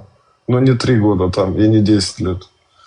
Там возраст не описан, но по описанию про Ревекку там все понятно. Хубай вам до этого сказал, что этот весь крестьянский мир признал пророка Мухаммада самым лучшим. Это Сангедрин до тебя тут писал один полоумный, тоже одно полоумное животное. Мы открыли этот Сангедрин 55Б. Нету там таких слов. Любой может ее открыть. Нету там. Ага. Ну, вот так вот, ребята. Дай Бог всем вам здоровья. Я никому не желаю зла. И вообще Сангедрин это просто суд. Судебное разбирательство. Да закрой свой автоответчик, задолбал уже, блин. Сангедрин это судебное разбирательство, где разные раввины предлагали свои аргументы. Это не Библия и не Тора. И там нету этой чуши. Так вот как-то. Ну, у меня заряд телефона заканчивается скоро. Фархад, ты какой? Кто ты по национальности, Фархад? Дому. Я Персия. Перс? Персия. Персидский кочевник, ты так получается. Хорошо. Не, персы не были никогда кочевниками. Тюркские были персы, оседлые народы. Персы были оседлые древние народы. То, что у вас все земли, вот это все ваша земля была, да? У персов то, что есть. А что ты? Земля Божья. Земля Божья. Захваченные земли. Земли Божьи, это все. Наша земля только одно, 2 на 2. С земли пришли, а в землю уйдем. Вот и все. Но это тоже не наше. Это, не знаю, Бог кто-нибудь после нас будет захоронен сверху. У нас тоже такого я видел. С земли пришел, а с земли уйдешь. Вот и все. Запомни, человечество оттуда приходит. О, спасибо, брат. Хорошие слова сказал. В земли пришел, в земли Я идем. тебе научу одно, скажу по-братски. Учись, реально ислам учи. То, что ислам сегодня, это не религия, это вообще, брат, это как тебе сказать? Вот скажи мне, пожалуйста, вот когда люди кричат, говорят, Аллах Акбар и убивают, ты этого поддерживаешь? Такого нигде не написано. Какого не написано? Я тебе ролики покажу, сколько хочешь, кричат мусульмане Как Аллах это? Акбар. Сказать Аллах Акбар и сразу убивать. Да, я тебе ролики покажу, хочешь? Ну, шейку, если да, тебе шейку видно, тоже. смотри, А что, нету такого, что ли? Нет, Вот смотри. я могу вот Смотри, я Фархад, могу. одну секунду, Фархад, послушай его, Ага. смотри.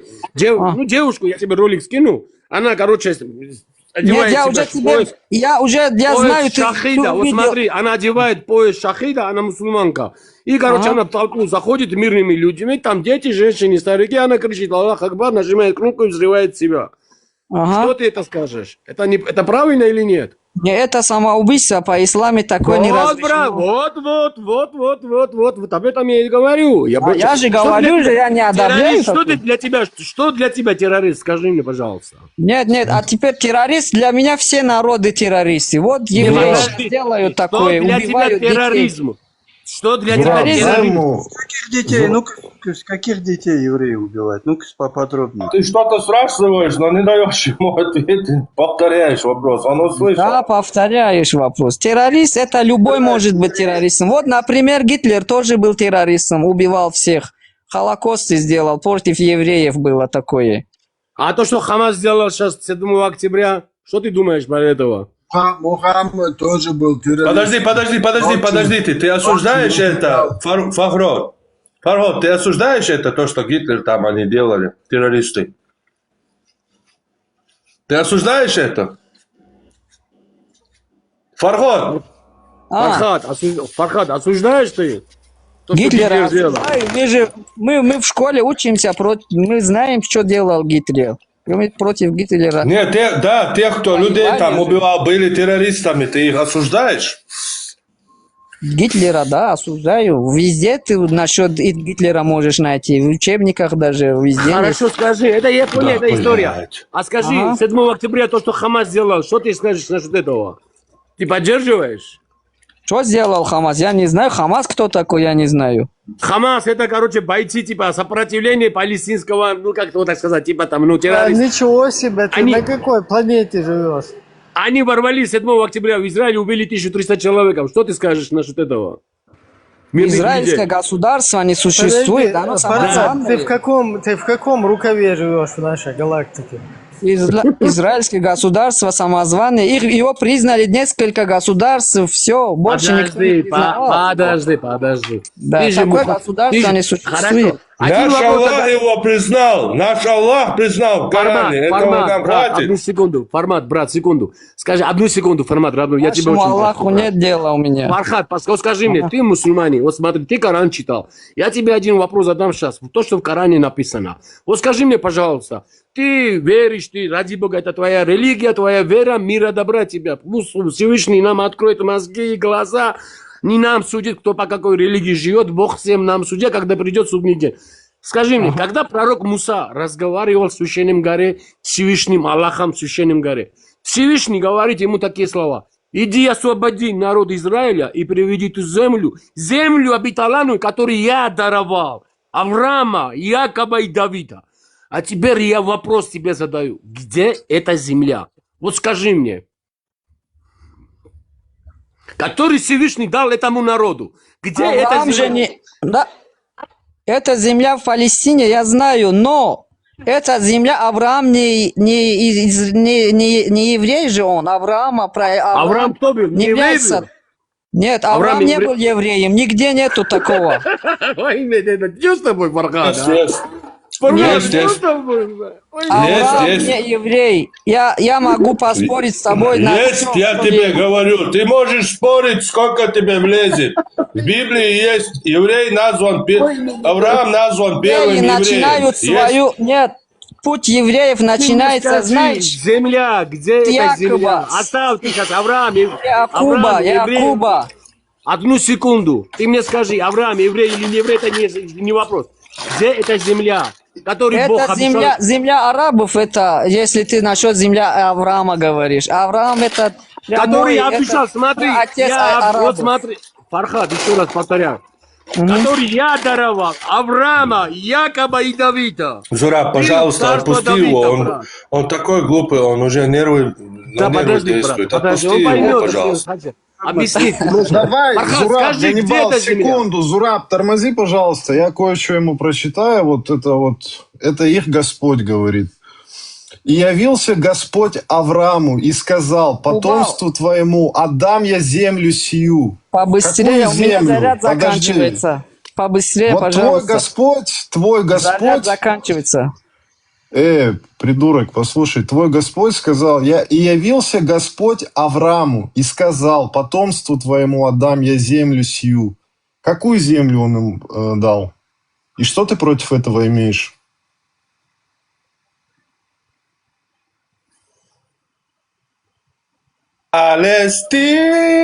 Палестина, Палестина. Мои братья римляне, язычники, многобожники назвали Палестиной ее. А ваш Аллах назвал Израиль. Не будет вашего Израиля, мы будем воевать против вашего Аллаха. Будет Палестина. Free Palestine, Free Palestine, Free Palestine. Многобожие сила, Аллаху Акбар. Точнее, Аллаху. Альхамдулилля, брат, машаллах. Как это множественном роде сказать? Аллахи Акбары, Аллахи Акбары.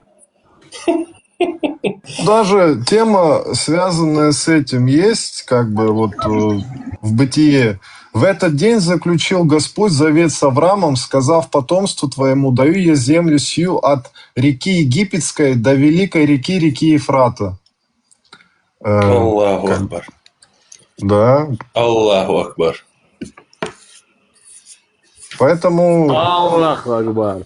Аллаху Акбар. Аллаху Акбар. Сирия и Египет должны подвинуться чутка еще. Не будет этого, не будет этого. Будет Палестина. Да, при императоре Андриан, когда был императором Рима, он там его назвал. То на Аллаху Акбар. Аллаху Акбар, в множественном числе. Аллаху Акбар, в множественном числе. А куда это Фархад ушел? Ушел он покинул нас. Вот когда задаешь нормальным мусульманам вопрос, да, когда Всевышний дал этому народу, где эта земля, они сразу не переходят, не скажут точно. Авраам не был евреем, это не их земля, это... Зураб, да, Зураб, тут более того, есть вообще во владении вечное, даже есть Бытие, 17:7-8, и поставлю завет мой между мной и тобой, между потомками твоими после тебя в роды их, завет вечный, и дам тебе и потомству твоему после тебя землю, по которой ты странствуешь, всю землю ханаанскую, во владение вечное, и буду им Богом. Тут вечное, во владение вечное пишется. Вот видишь, Бог дал, говорит, Бог если дал этому народу, я кто такой, что я должен судить, да? Какое право имею? Всевышний, который дал этому народу. Я просто в шоке. Это мусульманская земля была, говорит. Мусульманство, где вообще мусульманов вообще не было тогда, мусульманов вообще не было.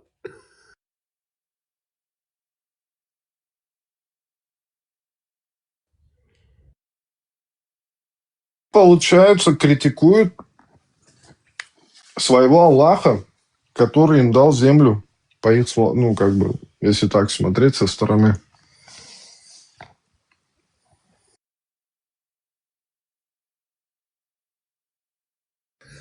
У нас есть много чего тем. Если тебе что-то неинтересно, поднимись. Вопросы что-то есть, поднимись и здесь скажи. Что там внизу пишешь? Что, обидно, да, что происходит? Спектр, насколько я знаю, хорошо знает историю пластилина. Спектр, саляму алейкум ва рахматуллахи та'аля.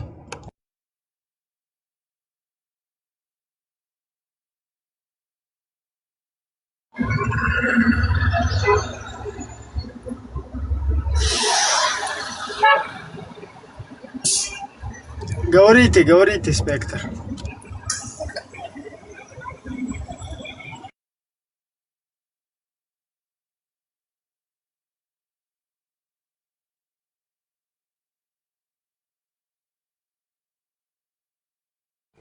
Шалом, кого не видел, всем шалом. С кем не видался. Есть Разлик, шалом, шалом, Разлик. Шалом, Зураб, шалом, шалом. Да, шалом, Лазик. Алейкум шалом ва рахматуллахи та'ала ва баракатух. Ам Исраиль, Чечения хай, Ам Исраиль, Грузия хай, Ам Исраиль, Иуди хай, кулану хай. Аллаху акбар, аузу билlah. Амин, амин, амин. Аллаху акбар. Шайтаны плачут, Аллаху шайтаны акбар. плачут. Когда братья вместе, шайтаны плачут. Хай себя плачет. Если плачут, значит истерички пхарбат. Аллаху акбар. Не, плакать, говорят, полезно тоже для легких. Ну, такое тоже бывает. Сердце тоже. Нет, шайтан плачет здесь, Когда потому что Вендетта здесь... Аздан читают, я всегда плачу, Маша. Хубал, братан, я, извините, я забыл. Карачаевцы, Ам Исраиль, карачаевцы тоже хай. Все, дай Бог, Шайтан платит тогда, когда любимец Аллаха... все народы были живы, и все дружили, и все общались, и Да, всем было все благодарю мирно. Дай Бог вас. над головой. Омин, омин. Ребята, какой почет для нас. Здесь любимец Аллаха сидит, наш брат Вендетта. Аллаху акбар, Аллаху акбар.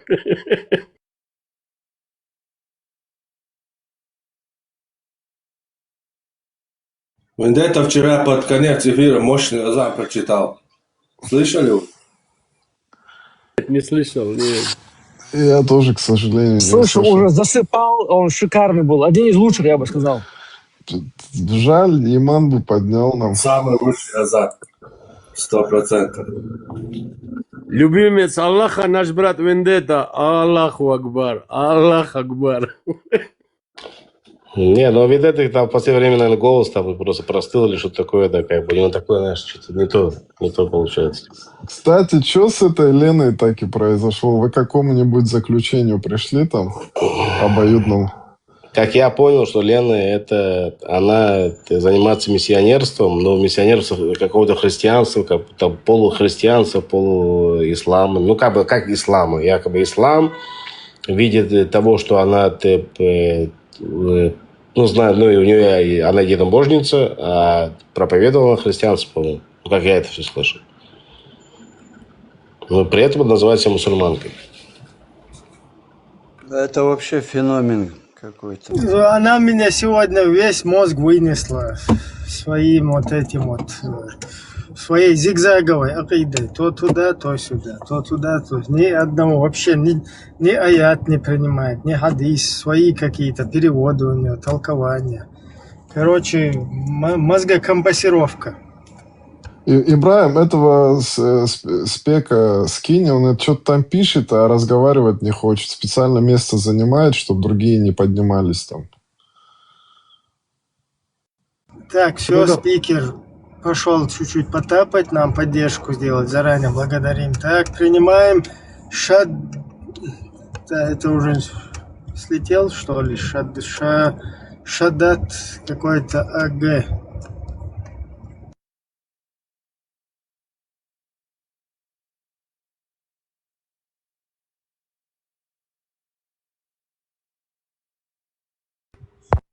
Специал форсе, Дон, Гандон. Да, Доны сидят здесь. Аллаху акбар, Аллаху акбар. Аллаху акбар. Аллаху акбар.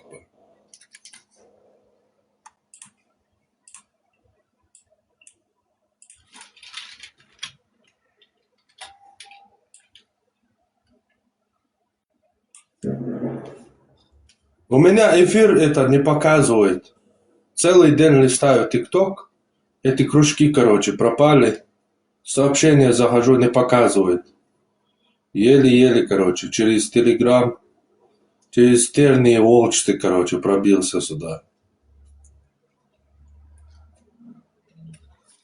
Я сегодня опять в Харвард проснулся, получается. Ну, как бы я включаю YouTube, знаешь, такое, да. Теперь у меня, ну, ты мне постоянно в истории идешь, там, я там смотрю какие-то там балтийские какие-то там эти ролики, все такое.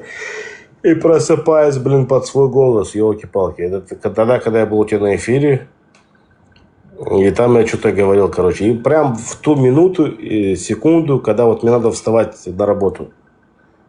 Где-то 5 утра такое, короче. Я попадаю постоянно на свой голос у тебя в эфире. Это как то ли дежаву, хрен его знает, что это такое. Ну... Короче, сегодня по Елениной теме очень актуально было, чтобы ты зашел, но тебя не было. Ты знаешь эту акиду Елены? Арма? Я никогда не слышал. Да, это вообще новое. У Елены очень нежная акида. Не, у нее пока самое, из тех, что я видел, самое, короче, зигзаговое. Не подкопаешься никак. Да, у нее вообще там, она как бы полностью может и Коран, весь Коран в узел, короче, его завязать. Так я ее поэтому назвал Елена Улислам. Елена Троянская. Да, вот это более подходит. Троянская акида. Спектр, что ты там пишешь? Тут ты целый час сидел там, не разговаривать не хотел, а что ты там пишешь теперь в чате? Так, вот у нас поднялся Акдарьяха. Короче, я не знаю. Приветствуем вас, говорите. Бисмилля. Он не хочет, говорит, он не хочет. Да они специально местечко занимают, чтобы не могли зайти сюда. Выкинь его, брат, выкинь его вообще, не говори. Я жду, пока вы что-то скажете. Так, вот включил микрофон, не надо грубить, давайте говорите. Саляму алейкум ва рахматуллахи та'аля.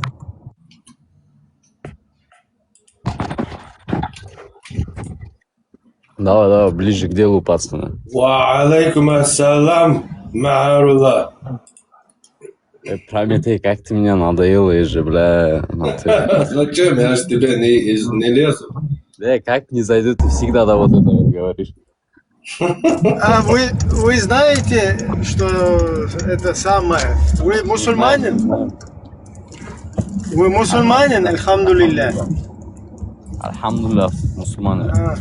А вы знаете, что в Махачкале есть 2 гей-клуба? А что, я с Махачкалы, что ли, бля? Откуда ты, бля? Я Откуда? с Палестины. С Палестины? С какой Палестины?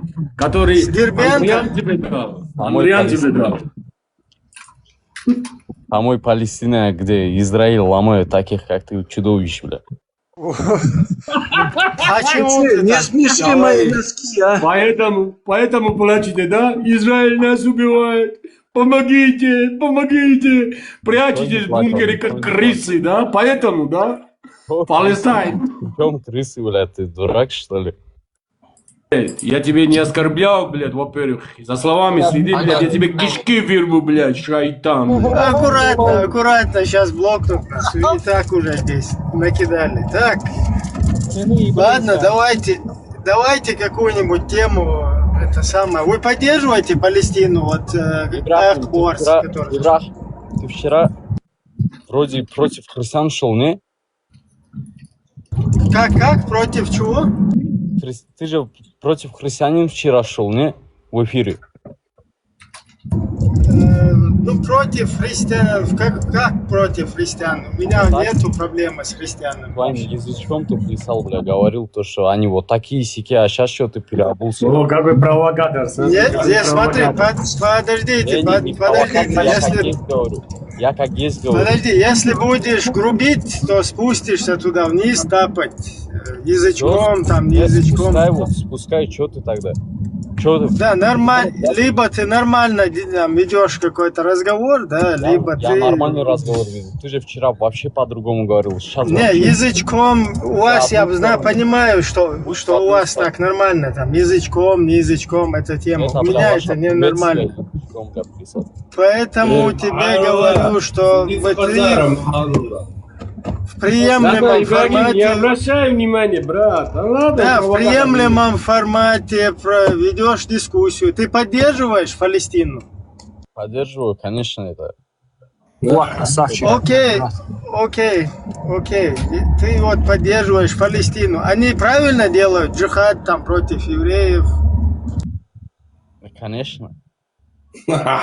Джихадист, красавчик, джихадист. Окей, правильно делают. Джихад против... Можно я пожму руку, Ибраим? Можно я пожму тебе руку?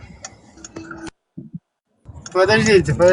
А вот вам там в Махачкале не сложно? Без вопросов задаешь, что-то, бля. Да, там без шариата вам как бы не сложно проживать под русским кафиром?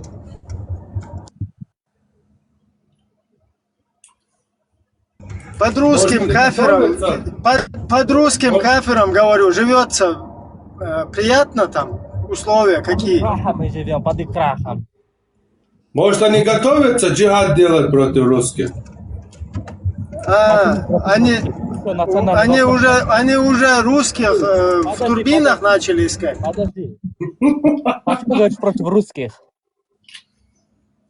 Еще раз спрашиваю, вам под русскими не сложно живется, под русскими кафирами? Причем тут русские? Ты что против русских имеешь? Ибраим, он не понял твой вопрос, почему ты это говоришь. Не перебивайте, объясняю. Вам вот дагестанцам можно, да, под русскими кафирами? Я не дагестанец, заебал. Дурак, что ли? Так, пошел нахер. Он с гей-клуба, Он с гей-клуба, брат. Немного поддержку здесь, подымешься. Успокойся чуть-чуть. У меня к нему один вопрос был, как бы, да, вот я хотел задать ему, понять вообще, кто это такой. Ну, а по акценту такой, с Дагестана.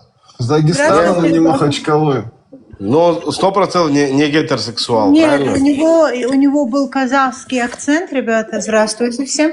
У него говор был казахский. Да, привет. Ну, это типичный дагестанский. У меня может быть дагестанский, махачкалинский чистый акцент. Я махачкалинская. Я вообще-то против, если что, да, мы тут против дагестанских народов. У нас не такая тема, да. Просто чтобы мозг вот завести, да, вот приходится вот так вот пациента как бы попытаться... Это акцент дагестанских народов, скажем так, да, это не акцент дагестанский, что такое. Да, это акцент кумыков, может, таргинцев. Я не могу от него избавиться, как бы оно ко мне приросло. Я вот только мне стоит рот открыть свой, все скажут, вот с Махачкалы, что ли? Я не скажу, что вы с Махачкалы, я скажу, что вы горская еврейка, как я, как горский еврей, я могу сказать. Но хоть мой отец буйнакский, мой дедушка буйнакский, мой прадедушка буйнакский, но при этом как бы у меня акцент нет, как у людей, которые других народов проживали на Кавказе и так далее. У меня там материнская линия, все там грозненские, там такое, как бы, да. То есть все равно у меня акцент не чеченский. Ладно, смотрите, не будем гадать, сейчас Хубал передам. Просто такая тема, что вот будь он казах, там, я не знаю, будь он таджик, туркмен, узбек, дагестанец, там, любой с Северного Кавказа, там, кто угодно. Эти люди, вот, они за пластилину топят, да? Это моя такая тоже козырная тема, да, но при всем при этом им под кафирами жить как бы там нормально вроде. Вот это Вот же какие-то они двухсторонние скотчи. Да, вот арабам нельзя нормально жить в государстве там еврейском, израильском или Мои как вы бы хорошие, арабы прекрасно живут, да, знаете, они да, живут вот прекрасно. им нельзя, да, им вот нужно там джихады устраивать против евреев, Ну да, потом все ходят, ноют там, детям что-то сделали. Чтобы детям что-то не было, все соберитесь, вот с Казахстана, я не знаю, с Узбекистана, откуда там, и чеченцы тоже, которые там под русским сапогом, которые здесь по Европе ходят, там, за Палестинку ноют. Соберитесь все и сделайте обращение к палестинцам. Алло, 29-й. Подождите, не перебивайте. Соберитесь все и сделайте обращение к ним, чтобы они не сопротивлялись израильским кафирам и сидели, как вы, под кафирами и не рыпались, и нормально жили бы себе. Зачем им это надо? Вам почему-то можно под кафирами всем нормально там? И даже с кафирами делать джихады вместе, да, там, некоторые. А тут палестинцам нельзя жить, потом вы говорите, там, с детьми что-то произошло. Да, вот детей там этот сделали, то сделали. Вот сейчас как раз таки утром смотрела видео, и там ролик, где в Валбере, что ли, там взорвали, здесь пожар случился, что-то такое, там люди умерли. И они вот винят как бы украинскую сторону, там, теперь мы понимаем, почему СВО вот это все делает, мы теперь все за СВО, что ли, я не понимаю вот этим. Короче, против Украины сейчас топят. Это вот украинская тема, это ладно, это у нас в России. Самое главное, здесь, в Европе, это вот палестинская тема, вот это просто, я не знаю, кто в Европе есть, он, наверное, меня поймет. Это просто взрыв мозга. Вот ты едешь, и эти барабаны, флаги, и они... Самое главное, это санкционированный митинг, у них разрешенный на несколько часов. Этот митинг, время заканчивается этого митинга, начинается бойня у них с полицией. Не с кем-то, с полицией, потому что полиция говорит, все, митинг закончился, время ваше истекло, пожалуйста, все закругляйтесь, идите по домам. Эти нет, еще больше, это уже против, знаете, у них уже все горит внутри, против уже этих кафиров, типа, они уже идут против полиции, начинают там видеоролики снимать, вот какое там полиция Германии, какое говно, и какие мы палестинские вот эти вот муджахиды здесь. Я вот, клянусь, вот вышел там один раз и прямо говорю, хер ли вы тут, народ, вот здесь вот барабаны бьют, да езжайте в эту Палестину. Вот, там не хватает как раз вас. Там воин не хватает. Идите, езжайте из-за Палестины. Этим палестинцы сами оттуда сбежали, чтобы здесь кричать с этими флагами ходить. А наши дебилы вот здесь, что дагестанцы, что чеченцы, что все, которые здесь в Европе, которые вот это все поддерживают. И при этом ой, бедная Палестина. Ладно, бедная Палестина. А у евреев не бедные, да, дети были, которые они что с ними творили? У них не бедные женщины. Нет, там даже вопрос не в том, что там творили, не творили. Вот эти вот все люди живут себе нормально под кафирами. Конечно, то есть им можно, да, под Путиным жить. Даже вот в Дагестане, там сейчас в Чечне, в Дагестане больше наводнения было. Да. Наводнение прошло, там какие-то Шевченко и прочие гниды сели там, делают обращение. Что вы там ходите? Бабки там украли. Так, секундочку, секундочку, да. А почему хозяева Мекки, получается, в Саудии? Я вот видел, как-то, да, кто-то там поднял палестинский флаг, как бы зашел туда в Мекку, он вообще там голый должен бегать, как бы, да, по Мекке. Ну, там в это полотенце, и он туда флаг занес. Его упаковали и нахрен с поля, как бы, да. И это получается, как бы, да, это исламский, вот, чисто за то, что они прут, как бы, да, упаковали нахрен с поля, сразу, моментально. А в Европе они там бегают, как бы, там, где им нельзя проживать, а там, где они обязаны проживать. Они этот флаг не имеют права поднимать, как бы, да, и там кричать за Free Palestine и все такое. А вот там, где они не имеют права проживать, там они поднимают. Подождите. Смотри, вот этот казах, который сейчас был здесь, да, пускай он там казах или кто он говорит, что там за пластилину топит. Ну да. У вас что там в Казахстане? Исламское государство, у вас там это, У них Такаев там? Нет, конечно, там вот такая коррупция процветает. Там Нет, коррупция это ни при чем. Коррупция это, короче, в там исламе шариат нормально. вообще, там, чтобы вы понимали, ислам Да, там да, нет. почему Такаева там не выкинут, короче, не шарикат там не провозгласят? Почему мусульманскую тему не поднимут? Сейчас я вам объясню. Я была первый раз замужем за узбека парня. Я 11-12 лет прожила с ним в браке, в первом браке. Я вам так скажу, этим людям в Узбекистане попробуют только что-то они за религию сказать. Он сам прям с Бухары. Они говорят, там нельзя, у них настолько это светское государство, да, это вот это. Хотя наши, которые реально являются светским государством, они за вот эту арабскую культуру топят и кричат, нет, нам нужно вот это вот шариат нужен, где потом они же будут плакать и бежать в Европу от этого шариата, который они сейчас требуют. Они сами не понимают, что они... Но в Узбекистане там запрещено полностью за религию что-то говорить. Ты хочешь вести свою религию? У тебя есть для этого своя комната, вот даже не дом. Ты другие даже в семье не должны об этом знать. Просто на тот момент я была покрыта, я была в хиджабе, в черных балахонах ходила. И его мать боялась со мной по телефону разговаривать. Она говорит, пожалуйста, говорит, не звони ко мне, говорит, если, говорит, у нас кто-то прознает, что моя невестка, говорит, покрытая, меня, говорит, вот это у них ФБР, говорит, кто это у них там есть эти, как это, служба, да, вот по безопасности, вот, которая вот этим... Узбекская, говнюки, короче. Да, я вам, да, вот то же самое, да, как у нас ФСБ там, вот это все, у них тоже это там и есть. Они просто вот придут, ворвутся, просто скрутят, заберут, и ты там ничего не докажешь. Настолько там вот это серьезно, и эту религию там над таким контролем держат, вы не представляете. Я раньше думала, боже мой, как там, этот Аль-Бухари, это же его страна, это сама узбекская, ну, Узбекистан, это типа должна быть, говорю, мусульманской страной.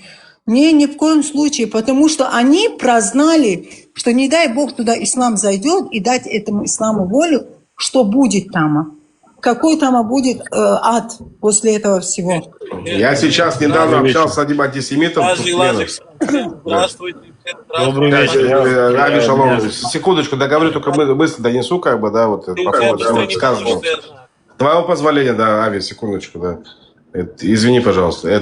Теперь сейчас недавно я сидел в одном эфире, как бы там сидит туркмен, и ту же хрень несет, как бы. Да. Я говорю, у тебя какая машина, говорю? Он говорит, белая, говорит. Я говорю, покажи мне хоть одну черную машину у тебя вообще там в городе, где ты проживаешь. Он такой, а что это такое? Он догнал, к чему я веду, как бы, да. Потому что он себя называя мусульманином, как бы, там у него находится...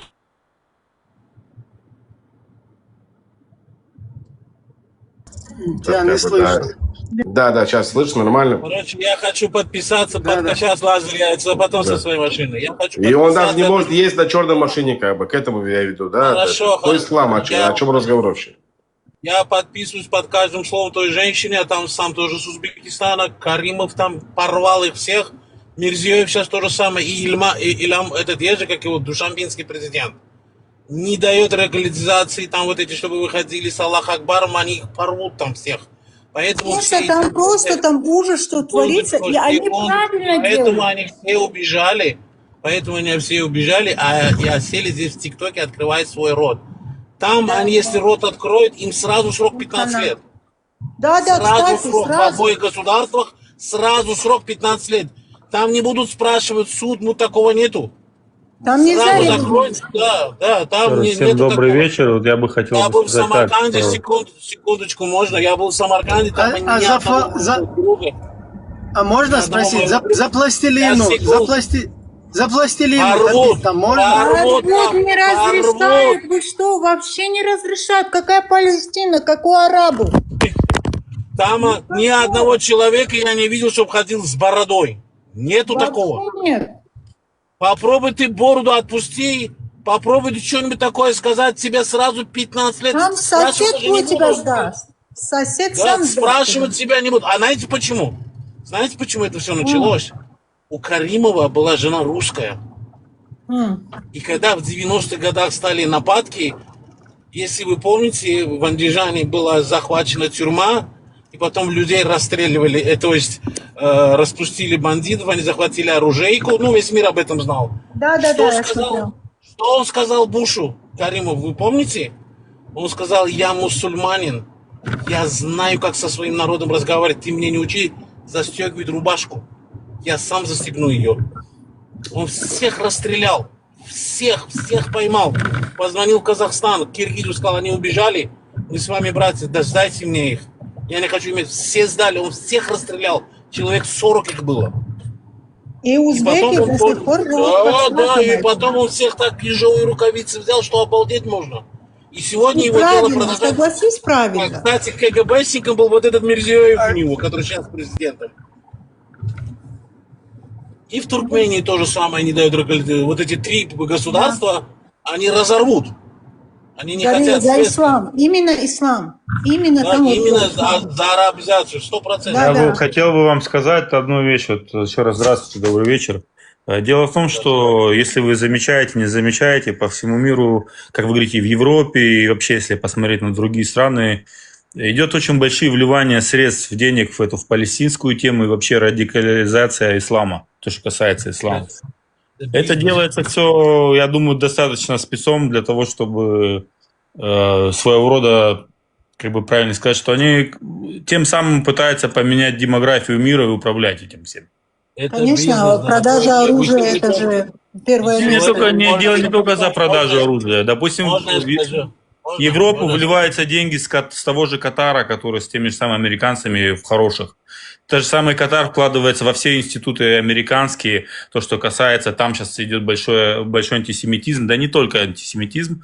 Это все за счет денег Катара. Это подождите, а кто жаждет дестабилизации Европы, по-вашему? Я думаю, что это большие игроки. Это все-таки больше связано с мировым правительством. Мое мнение. Ничего себе. Это анунаки, да? Не связано с никакими анунаками. Я просто говорю, что так получается, что за кулисами все равно как минимум находится определенное количество людей, которые это все на руку. Я объясню, допустим, вот люди... Американские сионисты вы имеете? Нет, я даже не знаю, что такое слово сионист, для меня это смешно, потому что каждый еврей является, и вообще любой человек, у которого есть национальность, он должен быть сионистом. Почему сионист? Это человек, который... У каждого народа должно быть хотя бы свое государство. Не государство, ну, не знаю, там, назвать, допустим, как вот, республика, что-то в этом роде хотя бы. Это называется, по моему мнению, это и есть сионизм. Для нас, евреев, мы должны имеем право на свое государство. Я еврей, да? И это не более, у нас нет такого, что мы считаем, если сионист, все остальные собаки, какой-то вот этот бред, который вечно за нас заливают. У нас нету, у нас даже в Торе прописано: пришедшему в твой стан отнесись к нему так же, как и еврею. Наоборот, это мицва на иврите. Мицва – это сделать добродетельность человеку, сделать добро не еврею, это тебе зачтется наоборот. Сегодня 9-й день, я с Нью-Йорка, наша Америка бомбит Иран. Смотрите, и ни одна бомба не летит на сторону Израиля. Знаете, что будет с ней? Ну, это просто поработало, все правильно. Не. Не в этой причине. Они знают, что если они сейчас начнут бросать, Израиль уничтожит их. Я про это и говорю, что поработали над ним, все правильно. А сейчас они бьют вот этот Катар, Матар, там все вот эти Саудовскую Аравию, там Бахрейн они бомбят, где стоят базы американские. Но они, если сейчас тигра раздразнят, как говорят, палку в нос ему всунут, они без Израиля расправятся с этим Ираном. Но Ребят, а согласитесь с таким вот рассуждением, то что арабам вообще самим, которые вот, являются, да, вот коренными вот этими мусульманами, Им на все насрать, извините за выражение. Им без разницы. Для этого, вот, где война там с мусульманами идет, там, тут, везде они вот, мусульмане, вот другие, это как это, дети рабов есть? Есть. Они пусть и воюют. Их много, они на расход отдают только вот чужеземцев, которые вот пришли мусульмане, да? Каждая из арабских стран, она в своих интересах очень даже неплохо. Почему в этих арабских странах, где Мекка, где вот это все, там войны почему-то нету? Там все процветает. И благодаря тем, что наши дебилы на всю жизнь... Они же бомбят Саудовскую Аравию, там, где Мекка. Они же Саудовскую Аравию бомбят, там же базы стоят американские. Они же бомбят Иран. Бхармат, такой вопрос. Вот этот земли Мекки, по-моему, это же земли евреев тоже, если так брать, там, пока и Мухаммед их не захватил и переименовал. Медина, Хайбар, это еврейские земли. Исторически. Иншаллах, наши будут скоро. Медина, да, получается, с Хайбаром? Вечера. Ребят, если что, я живу в один из этих арабских стран, ну, не в одном, в разных. Медалист, если вопросы есть, можете спросить. Вот я бы хотел бы задать вопрос. Знаю. Я бы хотел бы вам задать вопрос. Я вот по некоторым странам арабским летал. Вот я видел, что там четко они распределяют, тоже не дают этим ситуациям происходить тоже насчет флагов, насчет дискриминации других людей по религии или все. Сразу пресекают. И большие срока дают за это. Так это или нет? Вот. Да, 100% так. Смотрите, например, к примеру, вот недавно, может быть, 2 месяца назад, около 400 человек.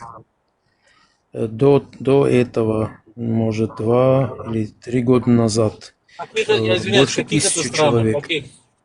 Это, допустим, Арабские Эмираты, например, Кувейт, Арабские Эмираты, Саудовская Аравия. Вот с Катаром немножко не так, Бахрейн, Оман. Вы, вот, допустим, если кто-то выйдет на улицу с каким-нибудь флагом, даже 4 человека, 6 секунд их сворачивают в тюрьму, и в течение 1 месяца решается их вопрос депортации в свою страну или куда-нибудь, какую-то любую страну. Если, допустим, человек... Ну, вы не знаете, наверное, точно, как они живут. Из-за этого ни одного коренного жителя вы не найдете, который выйдет на улицу. Если он выйдет на улицу, он потеряет все. Вот это прямо все. Дай Бог здоровья. Сейчас они живут, допустим, те же в Арабских Эмиратах, они живут неплохо. Ну, их очень мало, кстати. Я понимаю, по логике, если так забрать, вы правы 100%, но те, которые выходят, им тоже же невыгодно. Они знают, что их поймают, депортируют, они потеряют работу. Так как это... Но повыходили несколько раз, и все это кончилось. Сейчас... Короче, первый блин комом. Ну, не первый, тут 10-й блин комом будет. Вы представляете ситуацию, если вышли сегодня, начали это то же кричать? самое, я вас хочу перебить, дорогой. Вот у нас есть штат такой, Майами, да, все знают. Там ни один никто не скакал. Знаете почему? А знаете, почему никто не скакал? Потому что у всех оружие. У всех пистолеты. Там пистолет купили, ты как мне с вами пойти покурить сигарету. Ни один не скакал, ни одной не было демонстрации Free Palestine. Ни одного. Я почему знаю, там мои родственники живут, моя сестра живет. В Майами диаспора очень большая еврейская, там тоже... Дело не в этом, в Нью-Йорке больше диаспоры, чем в Майами. Здесь почти 6 миллионов нас. Дело не в этом, это демократически. Там оружие носить in and out. Ты можешь с собой нести, и в бизнесе можешь нести оружие, в машине имеешь право держать, в том, как ты был легально, все. Никто не скакал, никто не кричал Free Palestine за эти 3-4 года. Никто. Еще один перебью мысль о заботе. Ребят, здесь еще есть один момент такой. Сегодня вышли там, допустим, 100 человек за Палестину, там, а завтра вышли за Ирак, а послезавтра вот это может стать привычкой, и они выйдут против, допустим, подорожания цен, там, подорожания бензина, там, еще что-то там другое. Они прекрасно это знают, что люди могут, их всего лишь 8%, например, в Арабских Эмиратах 8% местного населения. Ну, в Омане больше, там, в Кувейте, по-моему, если не ошибаюсь, 17%, ну, в Саудовской Аравии еще больше. Но дело по поводу Эмиратов, они боятся просто. Разрешат сегодня одних, завтра выйдут другие, третьи, четвертые, и один день могут сделать просто... Вы хотите сказать, что в основном этих странах все приезжие? Ах ты. В Арабских Эмиратах 8%. Вот я теперь Только понимаю, 8% местного населения. Да ты чё? Ну, вот Такая природа.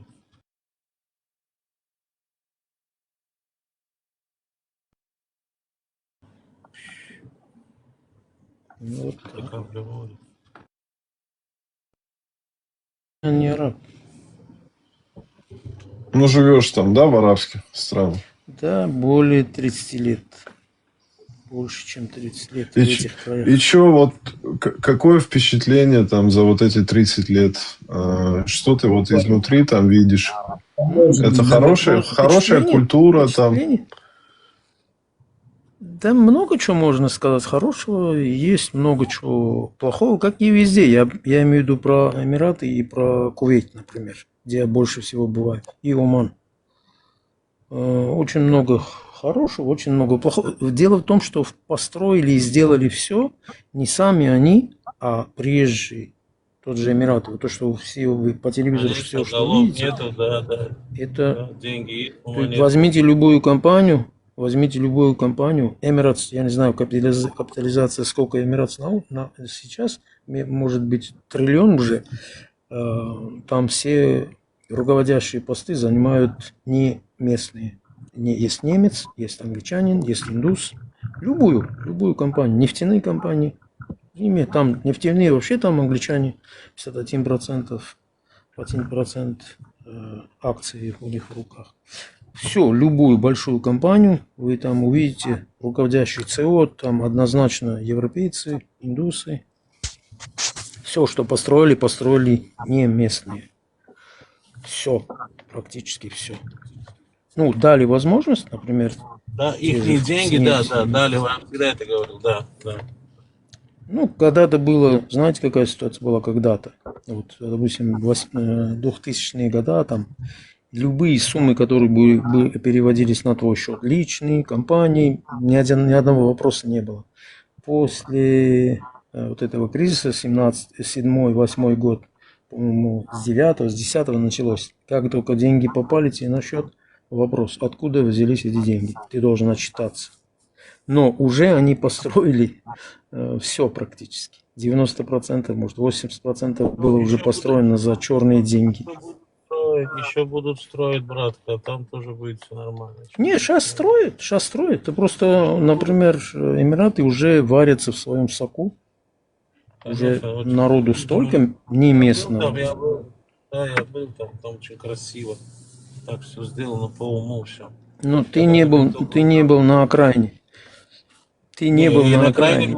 На то видал все, брат, я везде там был. Я кайфанул, знаешь, все, первое мое было удивление. Я кидал Феррари ментом. Машины Феррари у них, Букати, менты. Думаю, что это такое? Есть. Это понты. $380 башня. Ну, как бы не было понты, но все равно. Ну, извини меня за скорость, допустим, за превышение скорости минимально $160. При такой жаре дороги ровные. При такой жаре асфальт не как у нас. Извини меня, все строили англичане, все строили немцы сначала. Сейчас в основном китайцы уже начали мосты, дороги, но строится очень. В этом отношении нельзя жаловаться. Чисто так. Вот это мне культура понравилась. Мы зашли в магазин, и мой чувак забыл телефон. За ним выбежали. Да. Потому что везде камеры больше. Да. Камер. Нет, дело не очень в этом. много камер. Да, очень такие пылают они. Он отдал телефон, говорит, вы забыли, говорит, свой телефон. Ну, не только телефон, случаев куча. 1 000 000 дирхам. Ну, Но там столько камер, что тебя очень быстро спалят, даже если ты захочешь взять. Там, да все. я сейчас тебе скажу все об одну этом вещь. знают. Вот Артур, наверное, 100% знает. Как вы думаете, куда меня повезли на экскурсию? Последний удар. В тюрьму. Последний удар тебе? Да. Ну, Мне надо теперь улетать сегодня ночью. И сказали, пустыня? что это последняя экскурсия. И мы поехали в тюрьму. В пустую тюрьму экскурсия. Я был в шоке. Это старая тюрьма, которая дубайская? Да, он говорит, здесь этого нету, здесь, говорит, сразу депортация. Вот. И еще он мне такое рассказал, я вообще был в шоке. Если здесь, говорит, человек украл из еды что-то, его не сажают, они сделают investigation и смотрят, почему. Сейчас, секундочку, это я то, что слышал, я не знаю, брат, я там не живу. Я говорю то, что я слышал. Если человек, допустим, украл там хлеб, ну, что-то съедобное, скажем, мясо, они сначала узнают, почему он это сделал. Если он это сделал действительно, то, что у него нет денег, и он не может обеспечить свою семью, они на его не наказывают, они наоборот ему дают деньги, чтобы он больше этого не делал. Но если это сделал какой-нибудь, допустим, наркоман, и он был там, допустим, это уже депортация, это будет наказание. Я говорю, как? Бывали такие случаи, когда человек потерял работу, не имел денег и шел на это преступление. Ну, немножко не то, неправильно. Ну, люди могут преувеличивать. Допустим, это можно сказать про Оман, оно более такое, облегченные моменты у них есть такое. Правда, да, я это говорю, то, что я слышал. С браками как там, по возрасту? По возрасту с браками как там? По сунне все? Ну, не видно здесь.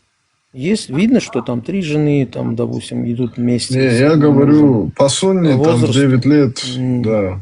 Ну, я, например, не знаю случая ни в Кувейте, ни в Омане, ни в Эмиратах. Нету. Я не видел, я не знаю случаев, не слышал даже. Знакомых много местного населения, есть местные ребята, которые... Есть 3-4 жены, там друг у меня есть, у которого 32 братья и сестер, например. Но весь вопрос, когда отец умирает, допустим, в таких семьях, да, это пипец, что творится, короче. С судов не вылазят года 2-3. Разделение имущества и так далее и тому подобное. Вот, по поводу там украл еду там и так далее, не посадят. Дело в том, что здесь нет людей таких, которые бедные и нечего им кушать. И если у тебя работы нету, если у тебя есть работа, ты не получишь зарплату, твой работодатель получит пилюль и штрафов. То есть он получает, если он работает официально, если у него бумаги, он работает, он получает деньги. Из-за чего он украл, то значит это что-то не то. Вот из-за этого это неправда, что не посадят. Посадят однозначно. Ну, могут штраф дать какой-то и выгнать из страны просто за воровство. Вот. Никто денег не дает. Ну, могут заплатить, допустим, если ты там попал, скажем, какие-то проблемы у тебя, ты попал, денег у тебя нет, тебя посадили в тюрьму, у тебя долги. Там 20 тысяч, 30 тысяч могут заплатить. Есть компании такие, charity, но, опять же, в первую очередь оплачивают за мусульман. Потом вторично уже, нельзя говорить, что не платят, платят за остальных тоже. Небольшие суммы, то есть. Из Европы сразу туда уедут, в Квебеке ты находишься. Из-за чего? Да их, скорее всего, там же и потом уже и посадят на долгие срока. Они же все оттуда убегают. Нет, здесь никто вам не даст какие-то левые движения делать, 6 секунд вычислит и вытурит, кем ты не был, без разницы. Нормально, без нарушений будешь жить 100 лет. Ну, в данный момент я имею в виду. Может быть, завтра что-то изменится. Но... Если я сейчас очень интересную статистику вывел по арабским странам с женитьбой на около 9 лет, короче. Йемен – один из самых высоких показателей в арабском мире. До 32-52% девочек выходят замуж до 18, многие в 9-15 лет. Так, на втором месте Ирак идет. В 25 году зафиксирован случай, 9-летняя девочка вышла за 35-летнего мужчину после изменений законодательства. Так, Саудовская Аравия на третьем месте. Консервативные районы. Раньше были случаи с 8-12-летними. Например, 8-летняя девочка с мужчиной за 50. Главный муфтий в 2009 году заявил, что 10-летние могут выходить замуж. Сейчас минимальный возраст 18, но с исключениями по суду. Но почему-то она на третьем месте, Саудия. Неправда, вернее. Ну вот мне список Грок дал. На первом Йемен, на втором Ирак, на третьем Саудия. А где они берут эту информацию? Ну, где они берут эту информацию? Ну, с интернета ищет в интернете. Вот отчет по отчетам ООН. По отчетам ООН и правозащитников и СМИ. Смешно так пишет. Это. Почему? Смешно это, знаешь, почему? Каких правозащитников пускают в Саудовскую Аравию, чтобы они пошли, там начали спрашивать у людей или запрашивали у кого? Сейчас я раскрою. Людей? По Саудии раскрою, подожди. Сейчас, это он коротко дал, я сейчас более подробно. В Саудовской Аравии ранние браки традиционно были распространены в консервативных районах. Например, в провинции Касим, Наджд и некоторых сельских племенных районах. Они часто оправдывались интерпретациями шариата и примером из сунны брак пророка Сайши. 8-9 года громкий скандал. 8-летняя девочка, то, что я читал, 50 лет. Судья дважды отказывал в разводе, несмотря на жалобы, брак в итоге аннулировали под международным давлением. Были случаи с 10-12-летними девочками, отцы иногда продавали дочерей за приданное или для урегулирования долгов, споров между семьями. Заявление главного муфтия. Шейх Абдул Азиз Аль-Аш-Шейх, на тот момент главный муфтий, публично заявил, что по шариату девочки 10-12 лет могут выходить замуж, если они физически готовы. Он сослался на традиции и примеры сунны, критикуя западное влияние и СМИ. Это вызвало большой резонанс внутри страны за рубежом. Текущая ситуация после реформ. С 2019 года Саудовская Аравия ввела минимальный возраст брака 18 лет для обоих полов. Это часть социальных реформ Vision 2030 под руководством наследного принца Мухаммеда бен Салмана. Исключение. Суд может разрешить брак младше 18 лет в исключительных случаях. Они себе лазейку, оставили.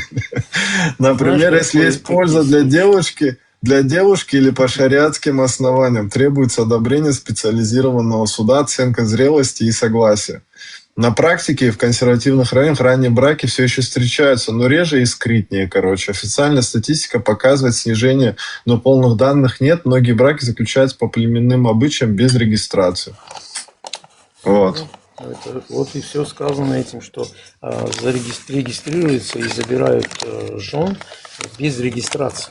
Просто договариваются отец, особенно люди, которых детей много и денег нет. В Саудии очень много таких. В Эмиратах не увидишь таких. В Эмиратах нет бедных местных. Нет местных, у которых нет дома. Нет местных, у которых нет машин. Нет, которые зарплату получают маленькую. То есть у них, если кто-то нуждается в деньгах, они пишут заявление, получают дотацию, получают дома. Это Эмираты, Кувейт, Оман не так очень сильно, но в этом отношении Катар тоже, Бахрейн тоже. Но сильнее, по-моему, Эмираты и Кувейт, сколько я знаю. Они бедных нету, абсолютно. Нет такого. А выдают, надо же учитывать еще, что Саудия и объединенные вот эти Арабские Эмираты, они более как-то открытые, там могут шариться, например. А другие арабские страны, я не знаю... Саудиты не открытые. Саудиты не открытые. Ну, более-менее говорю, как этот принц, нет, как принц абсолютно. туда пришел. Нет, абсолютно. Даже по приходу принца нет никакой свободы там нету. Если кто-то против, он не то что не свободен, он не живой, грубо говоря. А если он не против, то без проблем, он свободен. Но если ты против системы, ты, я уже сказал, не свободен, ты не живой, как этот журналист. Вот. Вопрос весь, ну, мне больше всего, например, нравятся Эмираты и Кувейт. Там, ну, как правильно сказать, если ты умеешь работать, есть у тебя деньги, вложил, сделал какой-то бизнес и обогатился, там, стал миллиардером или кем бы ты ни стал, абсолютно всем без разницы. Абсолютно. Кто ты? Откуда ты приехал? Какой национальности? По женитьбе, я еще раз повторюсь. А можно спросить? Кое-что? Вот, ну, как бы у нас слушатели, да, для зрителя, мне вот интересно. Вот эти исламские университеты, там, Иджмуа, все, что связано вот с людьми, которые со студентами, которые туда приезжают, учатся. Вот это преподавание вообще ислама, да, оно подконтрольно странам вот этим арабским, либо там можно все что угодно преподавать, как бы, ну, скажем так, вразрез с политикой этих государств. Интересный, очень интересный вопрос. Нифига не разрешается, ничего подобного, что вы сказали, нету здесь. Есть очень много школ, где учат, но ни одного шага налево, ни одного шага направо. Как у них написано, вот так вы должны сделать, они так и делают. Кстати, учатся большинство, 90 больше процентов не местные. Местных вообще там мизер. Учителя есть местные, есть пакистанцы, есть арабы из других стран. То есть все, что преподается в плане ислама, да, вот в этих вузах, там каких-то университетах, заведениях, оно полностью подконтрольно этим государством, этим правительством. И все, что вразрез с политикой этих государств идет, оно не проходит там. Я правильно понимаю? Но этот учитель одного дня не будет работать, если что-то вразрез политики этого государства будет. Тот же Кувейт или Эмират. Огромная благодарность. Вот чтобы просто слушатель тоже слышал, а то у нас тут получается какие-то эти труболеты туда едут куда-то, учатся, потом нам здесь приезжают и сказки рассказывают. Да, фабрика вахабни, короче. Пожалуйста, всегда рад. Получается, это карманные вахабиты, как бы, тут по-другому это никак не понять. Совершенно которые сами у них там не остаются, а потом уезжают на Дават, что делают? Свои страны. Совершенно. Здесь что делать? Еще один момент добавлю, пока не забыл. Короче, вообще, если кто-то есть из мусульман, кто знает вообще все, ну, скажем, правила, да, на пятничной молитве, во время пятничной молитвы, знаете, что они делают здесь? Дают им список, и все во всех мечетях читают вот этот один и тот же список. Нет ни слова, ни буквы разницы друг от друга. Вот дали, вот вы должны молиться там вот так вот. Говорить про шейхов, чтобы у них было здоровье, там, благо всякие и так далее и тому подобное. Именно там отмечается это все. Вот все, кто слушает, да, вот именно к чеченцам я хотел бы в основном обратиться, к первой потенциальной жертве, да, жертве вот этого всего идеологического движения. Вот просто вы слушаете, да, вот человек, который там проживает, он нам разъясняет, и у нас что получается? Вся вот эта вот ваша тема, да, религиозная, в которой вы там высмеиваете, например, Сала Лубянского и прочих, вот это вся ваша официальная тема, да, там, вахабни. можете точно так же провести параллель, да, с Лубянским и всеми остальными, да, и понять, кто такой ваш Димашкин, ваш какой-то Халид Фулейч, ваши все официальные вот эти вот религиозные, скажем так, заведения, да, в которых вы там всяких наштамповали нам всяких балаболов, да, и они ходят, нам мозги здесь компасируют. И ни одного, кстати, ни одного здесь не увидите. Они здесь отучились, уехали отсюда, все. Самое смешное... Там попробуй, там дальше. Ибраим, самое смешное то, что этот ковер из Кабы, то, что Эпштейну там подарили, фотографии, если вы видели там в интернете, которые гуляют. Знаете что? Я подумал, короче, больше не буду впрягаться за вашу религию. Больше не буду. Зачем мне это надо слушать? За какую нашу? Здесь очень много. Он своим слушателям говорит. Короче, никто Мартину там ничего не перекидывает, и он сейчас вообще решил бросить вас. Нет, просто когда я что-то говорю, если я буду в стриме, было много раз среди мусульман я сидел, они про евреев. Дай договорю. Я твои слова вот сейчас запоминаю, чтобы через неделю-две... Смотри, вот ты смотри, как человек, смотри, я тебе сейчас поясню. Когда ты сидел со мной среди мусульман, они меня так же, как и тебя, кафиром называли и говорили, это твой друг, про тебя, правильно? Было такое? Там, в эфире. У твоего земляка, Карача. Но ты не помнишь, ты эти моменты не помнишь, конечно. Я ухожу. Давай, брат. Я когда, смотри, если я буду среди мусульман, они про евреев плохое говорят, неправду какую-то говорят, я также буду впрягаться из-за евреев, за ихние, из-за... Это не значит, что я еврей. Все, кто здесь так ничего и не подкинул Мартину, вы неблагодарные, мусульмане, неправильные. Да, мне не надо ничего подкидывать, просто... Поэтому больше вам как бы даром за вас топить здесь. Ты на себе да нет, Мартин больше мне ничего не надо. Мне ничего не надо, просто если говорите что-то, да, я вижу, но это не соответствует. Я должен сказать, да, ребята, вы правы, хорошо, будем как эти... Ты мне скажешь молоко, оно черного цвета, я должен сказать, да, ты прав, брат. Хотя я вижу, оно белое, ладно, я буду говорить, ты прав.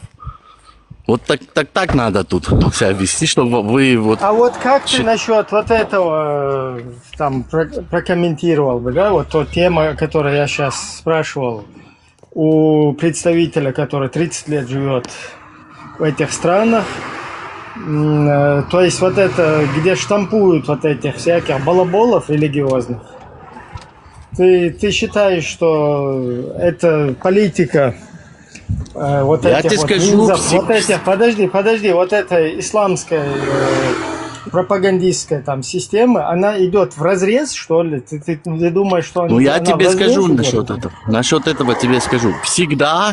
Всегда любую религию, власть, хоть христианский, там, православие, католицизм, там, ислам, арабский ислам, там, в арабских странах, халифы, там, всегда под себя делали, чтобы было каким комфортнее, да, правители. Это обычное явление.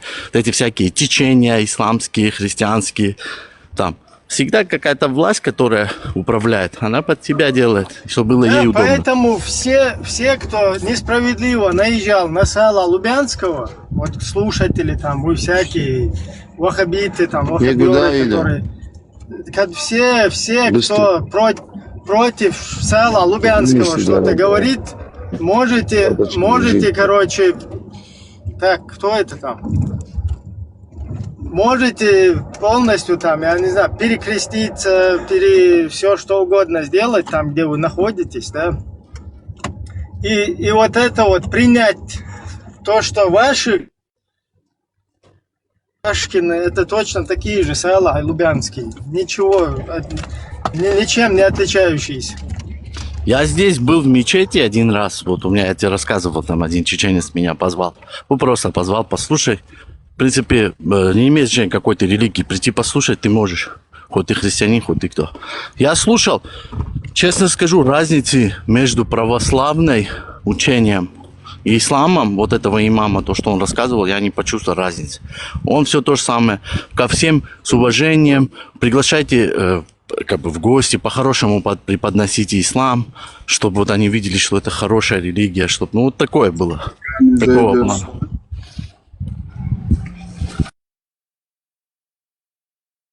Это до поры до времени. Не, справедливости ради, я просто не сторонник вот этих всяких там божьих коров, да, которые на месте обслуживают режимы там существующие. Но справедливости ради, если все, короче, гонят на вот этого, короче, на там муфтия, например, Саала Лубянского и так далее, вы несправедливы. Вы не можете одного кого-то критиковать, там, осуждать, там, тем более оскорблять, а других каким-то образом, то есть по той же самой логике вы сидите, других балаболов там нам навязываете и оправдываете их.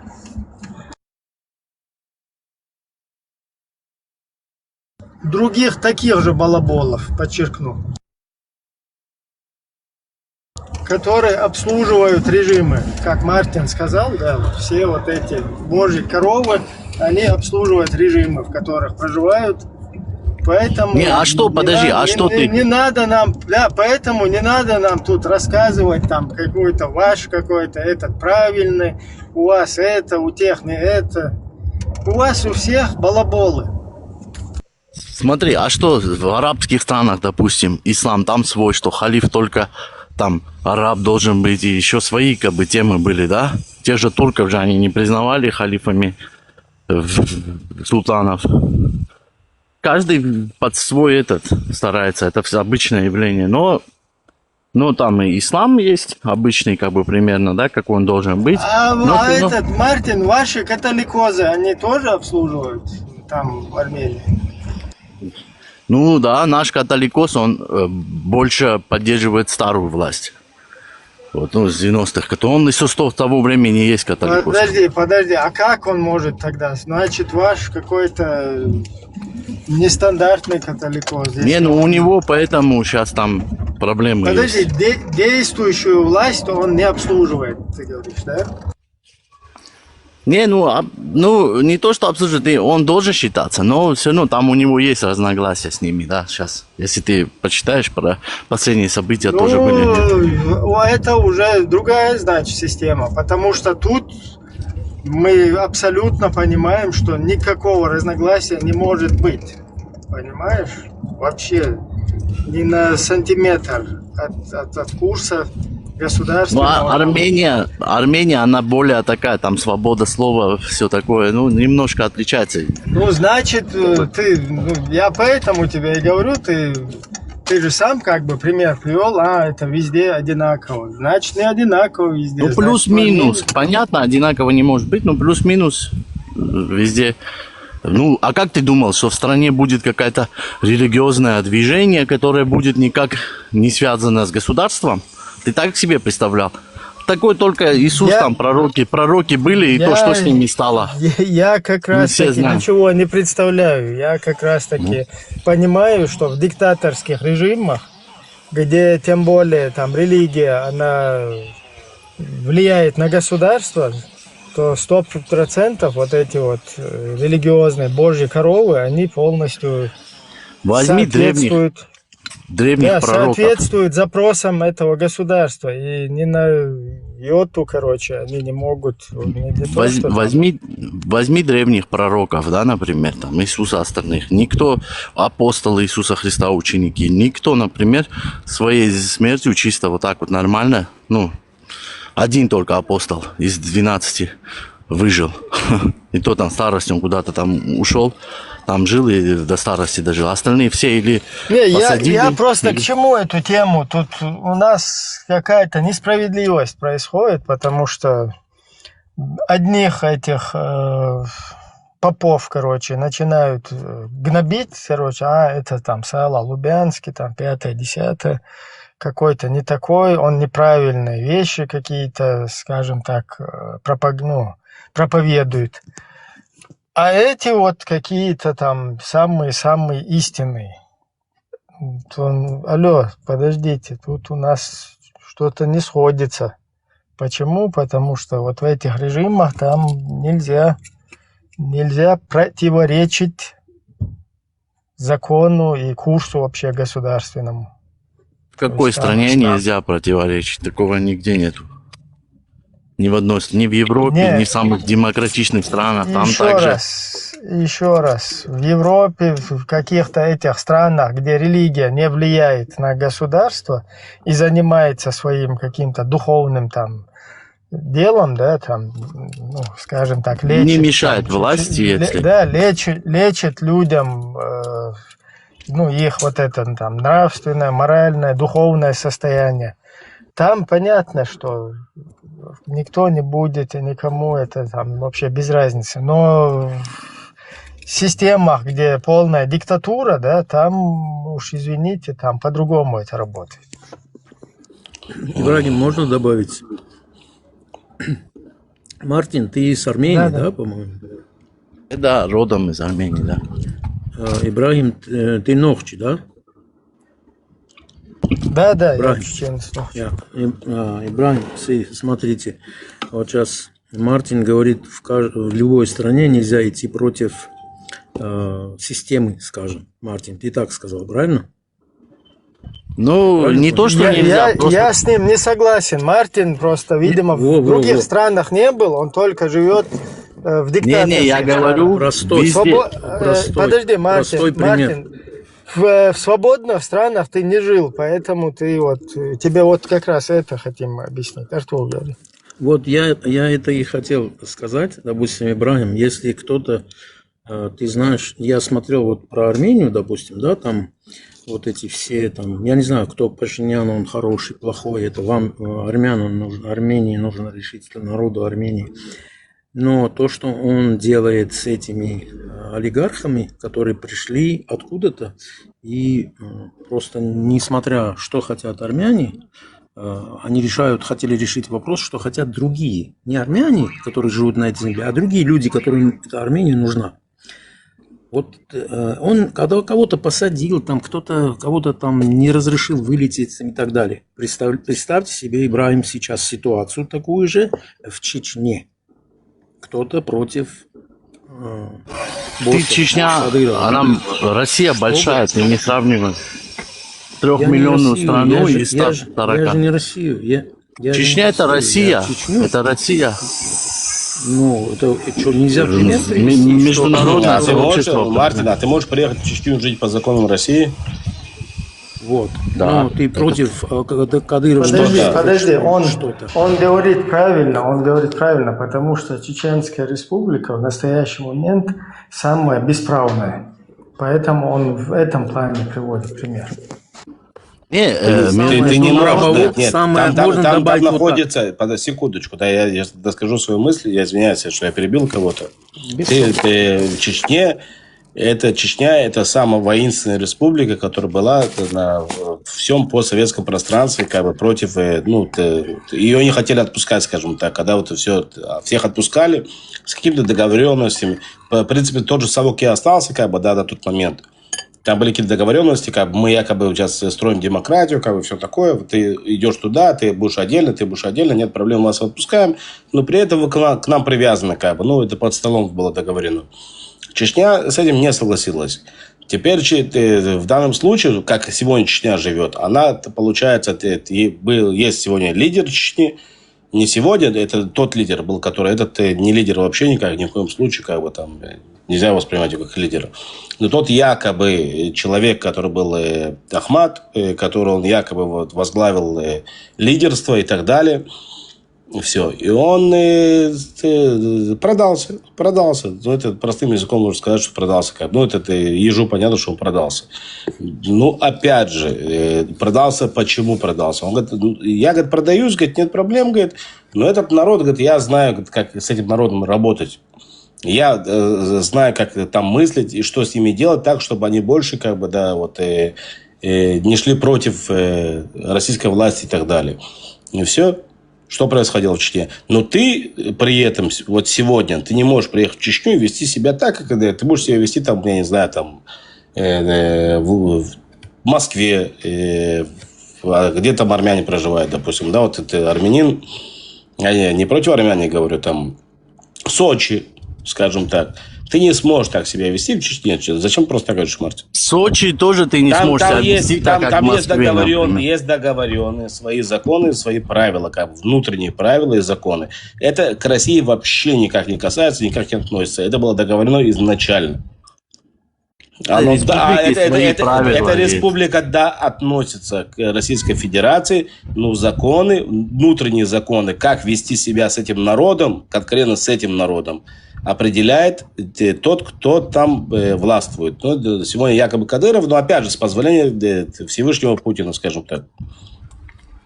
Слушай, в любом регионе России свои есть правила небольшие. Нет таких правил. Народы разные. Нигде нет таких правил. Да. Нет. Даже русские отличаются. У тебя сегодня в Дагестане поставили Щукин, который вообще нахрен никогда в жизни не был в Дагестане. Он туда, нога никуда не вступала туда его, как бы, да, этого Щукина.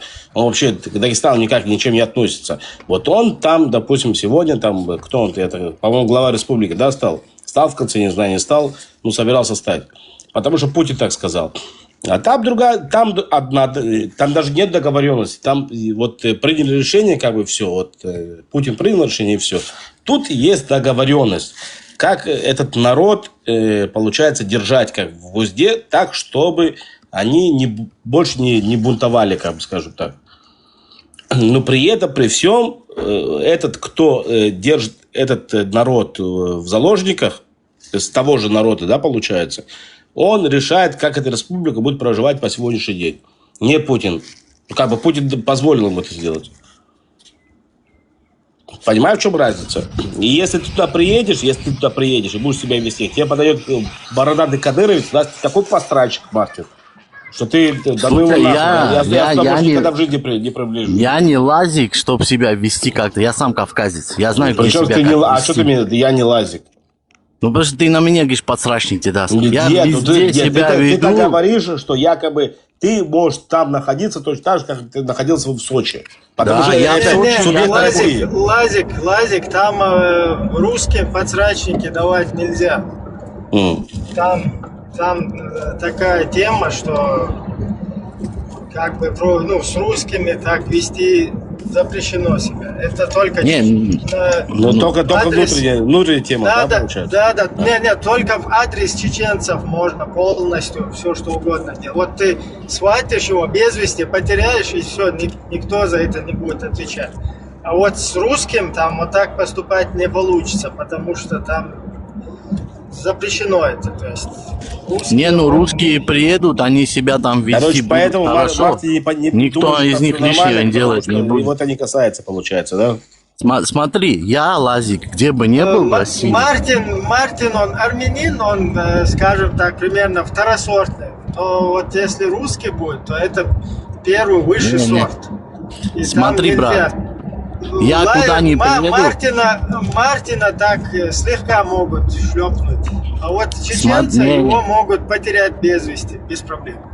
Смотри, брат, я если приеду хоть в Сочи, хоть в Чечню, я себя веду, культурно одеваюсь, не матерюсь, веду себя порядочно. Мне никто слова не скажет. А что такое культурно одеваешься? Я не понял, что за Ну, я короткие шорты не одеваю там на Кавказе. У нас также в Армении такие же правила, примерно плюс-минус. А даты у нас общие, с чеченцами много что. С грузинами. Что ты несешь, нахуй? Слушай, мы тоже кавказцы, мы с ними всю историю рядом. Ну хорошо, когда тебе жарко, ты шорты не оденешь? Нет, я не одеваю шорты. Но у меня есть такие, они длинные, более такие, ниже колена. Но все равно в Чечне я бы не одел. Религиозные. По сунне, ниже колена. Религиозные, короче, адаты, да? Я с любыми людьми, слушай, могу найти подход правильный. Понимаешь? Я не какой-то... Микоян. В окоп закинут после этого, как увидят в шортах тебя, в окоп на Украину закинут или нет? Вот вопрос. Да ничего не скажут. Скажут, иди одень, да, штаны. Слушай, тут нельзя так. просто У тебе нас тут женщины не объясняют ходят. разницу вообще. Вот ты вообще разницу не понимаешь абсолютно. Я понимаю, Кавказ везде, не только в Чечне, в Кавказе. Если бы ты понимал, я тебя слышу уже много недель, но ты ни черта не понимаешь. Или ты прикидываешься, что не понимаешь. Не, он не понимает, Фарго, не понимает. Это у кого там азан? или Это что у там? кого азан поет? Это у меня. Это у кого там до нахча азан поет? Это у меня. Артур, а ты Всё, откуда всё, сам, всё. брат? Ты откуда? Ты грек или? Не, он в арабских Да, странах греки. живет. Где? Греки. Грек? Вот я сразу же понял. Акцент. По разговору. Одни говорят... Не, ну я другие имею там. опыт. Опыт с людьми, с любыми я могу. Мне чувствуется, да, стиль разговора, ну и как бы ментальность, да, говорится. А как ты узнал это, Ора? Греки наши брат. Спасибо. Я бы хотел Ибрагиму спросить. Ибрагим, вот я, если честно, я я старый уже, можно сказать, да, взрослый человек. Но я никогда в жизни не подумал бы, что не мог думать, что когда-нибудь чеченцы будут покорными. Вот я имею данную ситуацию, которая сейчас творится, да. Вас не покорили, не знаю, 2-3 тысячи лет, или сколько лет есть чеченский народ, ногчи в войнах, и они были непокорными. Вас силой не покорили, вас количеством не покорили, вас просто покорили обманом и, знаешь, такими мягкими рукавицами поймали, и потом получилось эти мягкие рукавицы ежовые, блин. Вот мое мнение вот такое. И это очень жалко. Да, я еще больше подчеркну, чтобы тебе тоже удобнее было. Да? Нас покорили религиозными приемами. То есть то, что не удалось сделать силой, то, что не удалось там делать какими-то благами, там, деньгами, скажем так, смогли сделать посредством идеологии. Вот не то, что даже покорили, скажем так, а тебе вот подложили свинью, да, и ты сам ходишь и себя проверяешь. Вот вообще от того хитрым образом это сделано. Вот сам человек ходит и бесплатно сам еще других хочет такими же вот сделать, да, там, то, что, казалось бы, полностью противоречило нашей культуре. Кстати, вот этот фильм «300 спартанцев», когда чеченцы смотрели его, да, вот, все сразу как бы с собой ассоциировали вот это, да, потому что вот эта культура, она, ну, просто нам очень приемлемо, да, вот эта непокорность, вот это, когда даже маленькая какая-то группа, она готова полностью жертвовать, чтобы не покориться. А тут у нас получилось так, что вот эту же тему технично перевели, скажем так, на такой уровень, когда вот это ты сам как бы становишься, ну, себя представляешь, наоборот, как будто бы ты какой-то непокорный, а по сути ты вот, я не знаю, наоборот, именно вот эту вот культуру, вот эту вот тему, да, там, рабскую какую-то, ее не только на себе применяешь, еще другим несешь бесплатно. Слушай, брат. Вот поэтому мы хотим докричаться до общества и им глаза открыть. Алло, вот посмотрите, понятно, там у кого-то чувства какие-то там религиозные, у кого-то еще что-то там, я не знаю, сентиментальность или еще что-то. Просто вот глаза открыть, посмотреть. Полное противоречие, полное противоположность вот нашей культуре через вот эти вот идеологические приемы, ее таким образом к нам применили, что вот человек, ты ему объясняешь, пытаешься ему глаза, вот вчера или позавчера один пожилой чеченец был здесь. И ему четко там Хубал объясняет, как вот эту Софию, пророк там перебил, короче, ее брата, там, мужа, там, отца, близких. И потом себе ее как бы сделал объектом для удовлетворения своих нужд. И четко у него спрашивают, как тебе вот это. И тот начинает троить, короче. Я не знаю, надо пойти спросить, там, туда-сюда. Я сейчас не могу ответить, короче.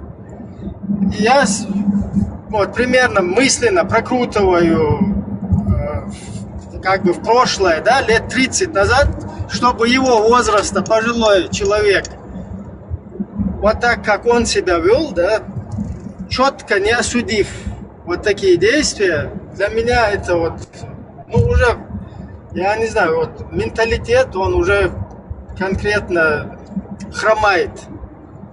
И культура, и менталитет, и происходит это очень хитро, посредством подмены ценностей. Тебе заменяют твои ценности вот этой вот, короче, аморальной темой, да, и ты еще сам думаешь, что это там что-то ценное, пытаешься это оправдать, пытаешься спасти эту тему там, даже правдами и неправдами всеми. Короче, вот я сейчас много наговорил, примерно вот что-то такое, да, тут происходит. Поэтому мы вот пытаемся пробудить общество. Алло, да проснитесь. Что здесь непонятного? Изнасилование замужних ненормально. Это конченая мразь, кто это делает. Какие-то педофилистские, ПДФские браки, это ненормально. Уничтожение собственной культуры, подменяя ее вот этим вот бредом самым натуральным, каким-то посасыванием сиськи 5 раз, чтобы стать каким-то махрамом, там, молочным братом. Это ненормально все это. Вы что, куда вы суете это все? Враждовать с иноверцами, да, с другими конфессиями на ровном месте, абсолютно без повода на это, да, потому что тебе он предписал кто-то там.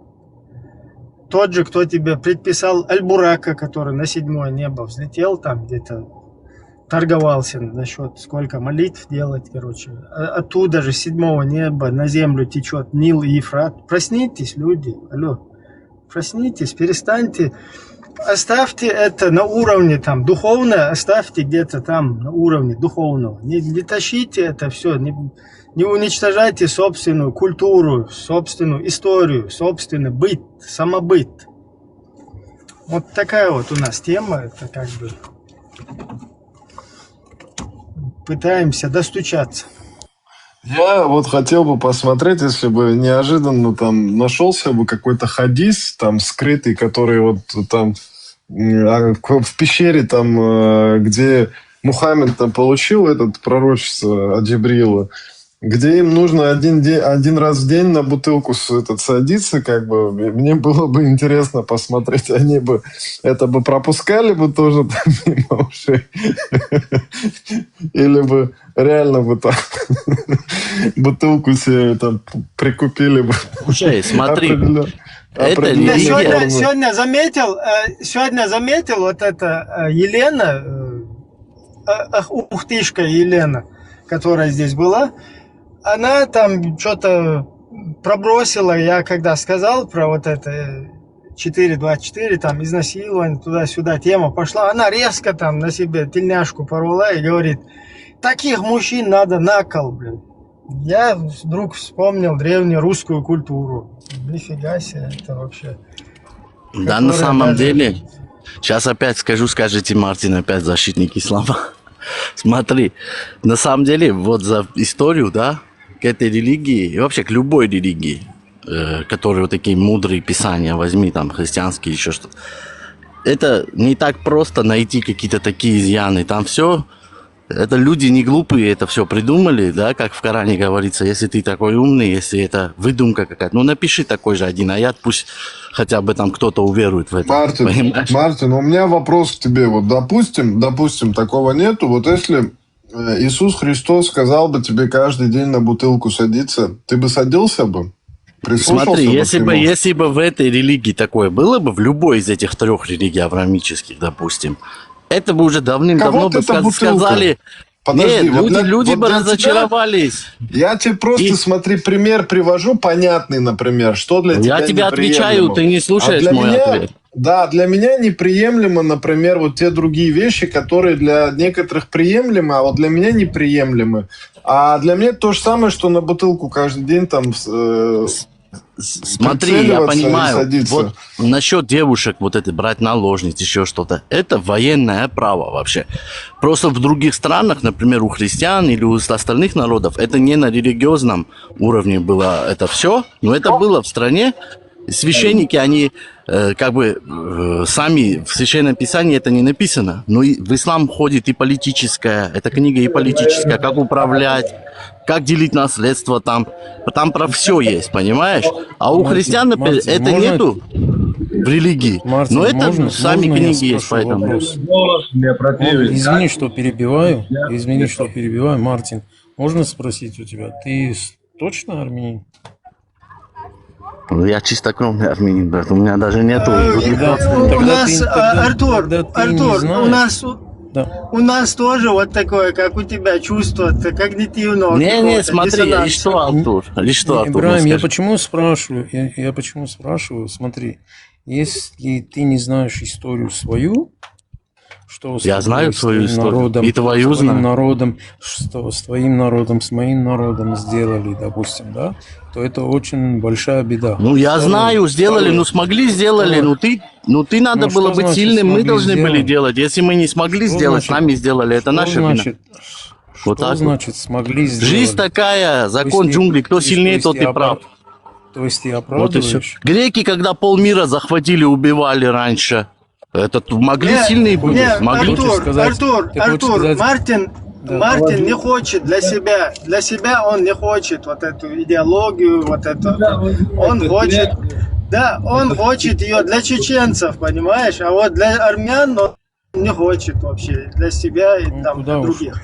Но вот для чеченцев, да, он будет и греков обвинять там, я не знаю, и евреев, и всех кого угодно, и самих армян будет обвинять, чтобы вот нам попытаться эту тему навязать.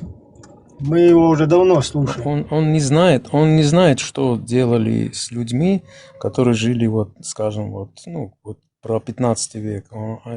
Резали просто животы женщин, вытаскивали детей и сажали на кол. Это история, это же никто не может отрицать, что это было. Какими законами они действовали, что делали такое? Они не убивали просто, вот пришел, убил, все, резали просто живот, вытаскивали ребенка у беременных женщин. Это причем это, я не знаю, это, наверное, я не знаю, животные вообще, на беременных животных, допустим, волки нападают, может быть, или там, не знаю, другие животные, это, честно, я не знаю. Кстати, думаю, что нет, наверное. На нас тоже эти методы применяли, вот я отлично знаю случай Первой русско-чеченской войны, 94-96, Второй русско-чеченской войны в 99 году, это в районе окружной, Октябрьский район в Грозном. Я сам этого, дедушку помню, Хас Магомед, короче, вот его невестку, его сына, их всех, короче, загасили. И вот эту невестку, ей, кстати, вспороли тоже это живот, и туда, в этот зародыш, который там, туда макали головой мужа, короче, вот такая тема. То есть это и сейчас применяют в современное время.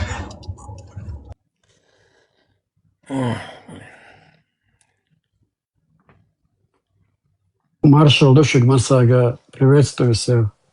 Артур, я хотел спросить один такой вопрос. А ты находишься на арабском земле Да. На арабских землях. Может, да, на арабских землях. Да. Я вот 21 год тому назад слышал такое, когда туда приезжают паломники, вот это большой наплыв, там несколько миллионов, и им, чтобы их обезопасить,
Ибрагим, знаешь вообще все, много чего знаешь про ислам, да?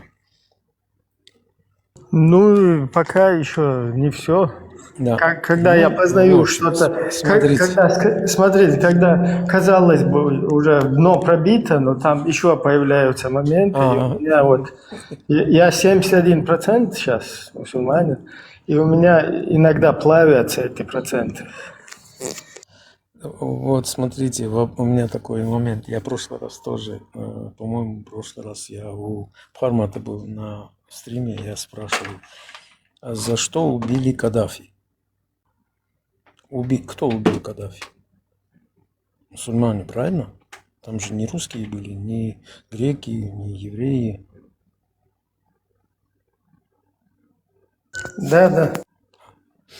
Каддафи убили мусульмане. Он никакого нарушения у него не было. В Суне написано, там нельзя скидывать, скажем, правителя, если он, то есть можно скидывать в одном случае, пока он не совершил явный куфр. То есть куфр, это имеется в виду, заставлял кого-то отречься от религии, от ислама. От такого правильного, скажем, мусульманина, как Каддафи, наверное, нету и не будет. Не, ну тут вопросик стоит, был ли он вообще арабом? И может его под соусом того не араб скинули. Не, все равно нельзя, уже нельзя. Кем бы он ни был, нельзя его смущать. Кстати, Артур, это я даже не думал об этой теме. Это полное противоречие исламу, вот то, что сказать.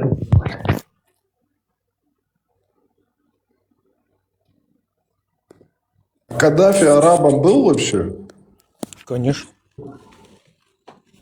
Может, он был там, я не знаю, там, персом или кем-то? Нет. Он был арабом, каким персом он был.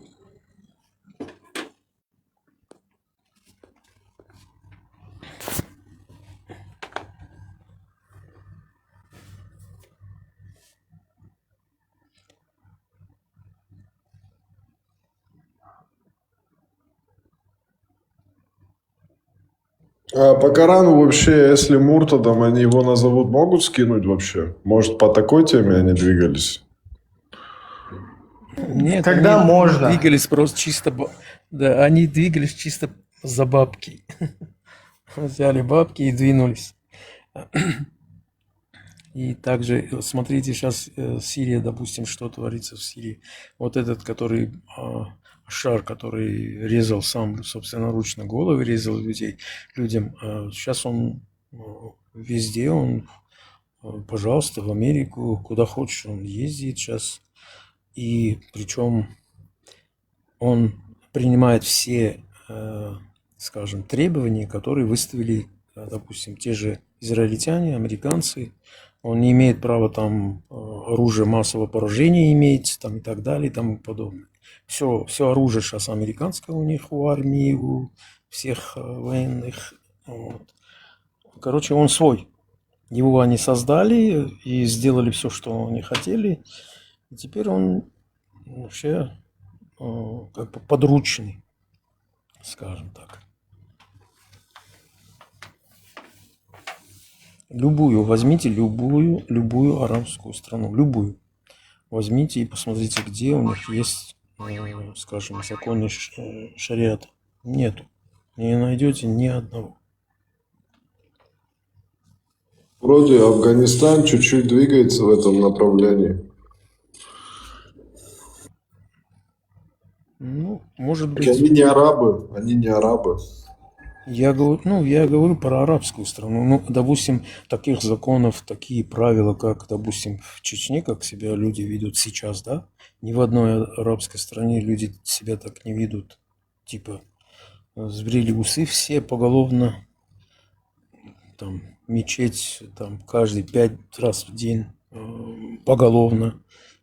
Ну и в тяжкие не пустились еще, но когда почистят мозги чеченцев и будет чисто исламские шрифты там, ну и тяжкие пойдут, то же самое будет, как в Афганистане. Но я надеюсь, что этого не будет. Я очень надеюсь.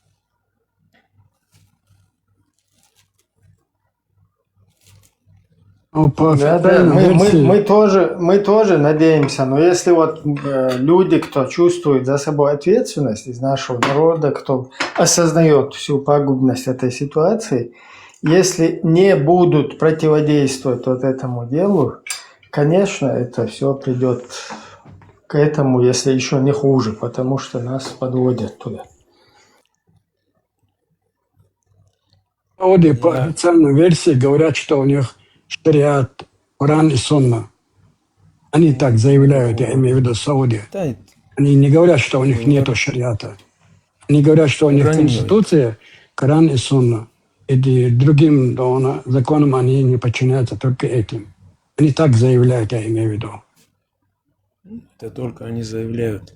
Но там имеют полное право 1500, по-моему, 1600 принцев, что ли, у них есть. И всем руководят они. Остальные, даже местное население, там бадуины, которые настоящие старые арабы, которые прям, даже некоторые есть без паспортов, они никаких прав не имеют. Они им дают какие-то деньги, что-то подали, тот живет, купили ему какую-то машину, какую-то комнату ему дали, вот он живет и молится на них, что такие... Типа такое, знаешь, вот что-то какой-то несправедливость, у них такие разговоры. Шейх не знает. Если не дай бог он узнает, что вот такое творится, снесет головы ихние все. Это все... Что интересно, мне, знаете, что смешно? Вот я вспомнил, пару раз смотрел видеоролики этого Димашки, или как его там зовут. Он как на Чечню там гнал. Они туда это все как бы принесли, и еще недовольны тем, что у них там нечистый ислам, короче. Ну, я скажу, что сейчас они все, как в пример, знаешь, Чечню ставят. Смотрите, что в Чечне творится. Что, не то, что творится, а как Чечня. посмотрите, как люди себя, как живут люди в Чечне. Без проблем 5 раз молиться, там все по Сунне, все по Корану там, и так далее и тому подобное. Вот пример приводит. А что любого человека могут просто днем взять и потерять, на это никто внимания не обращает.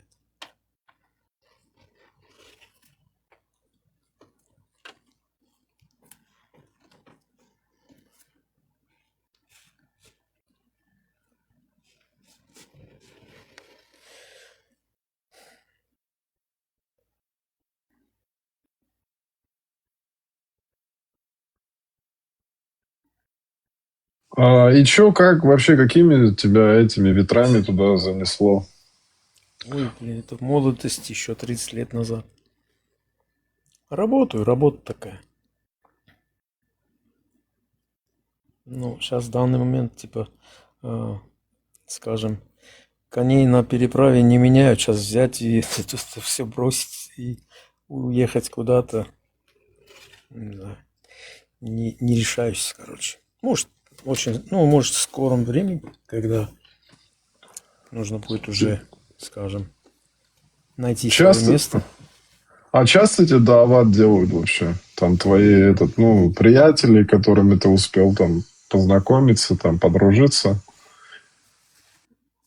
В смысле, менять? Нет.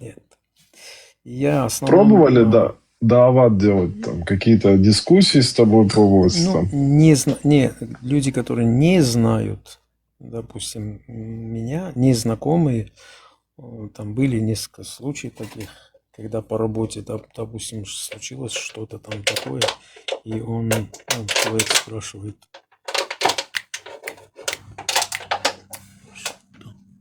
человек у меня спрашивает, что будем делать?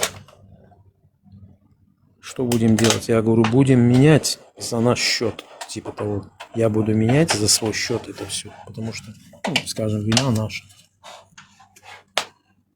И он говорит, нифига себе, типа такой, ты такой хороший человек.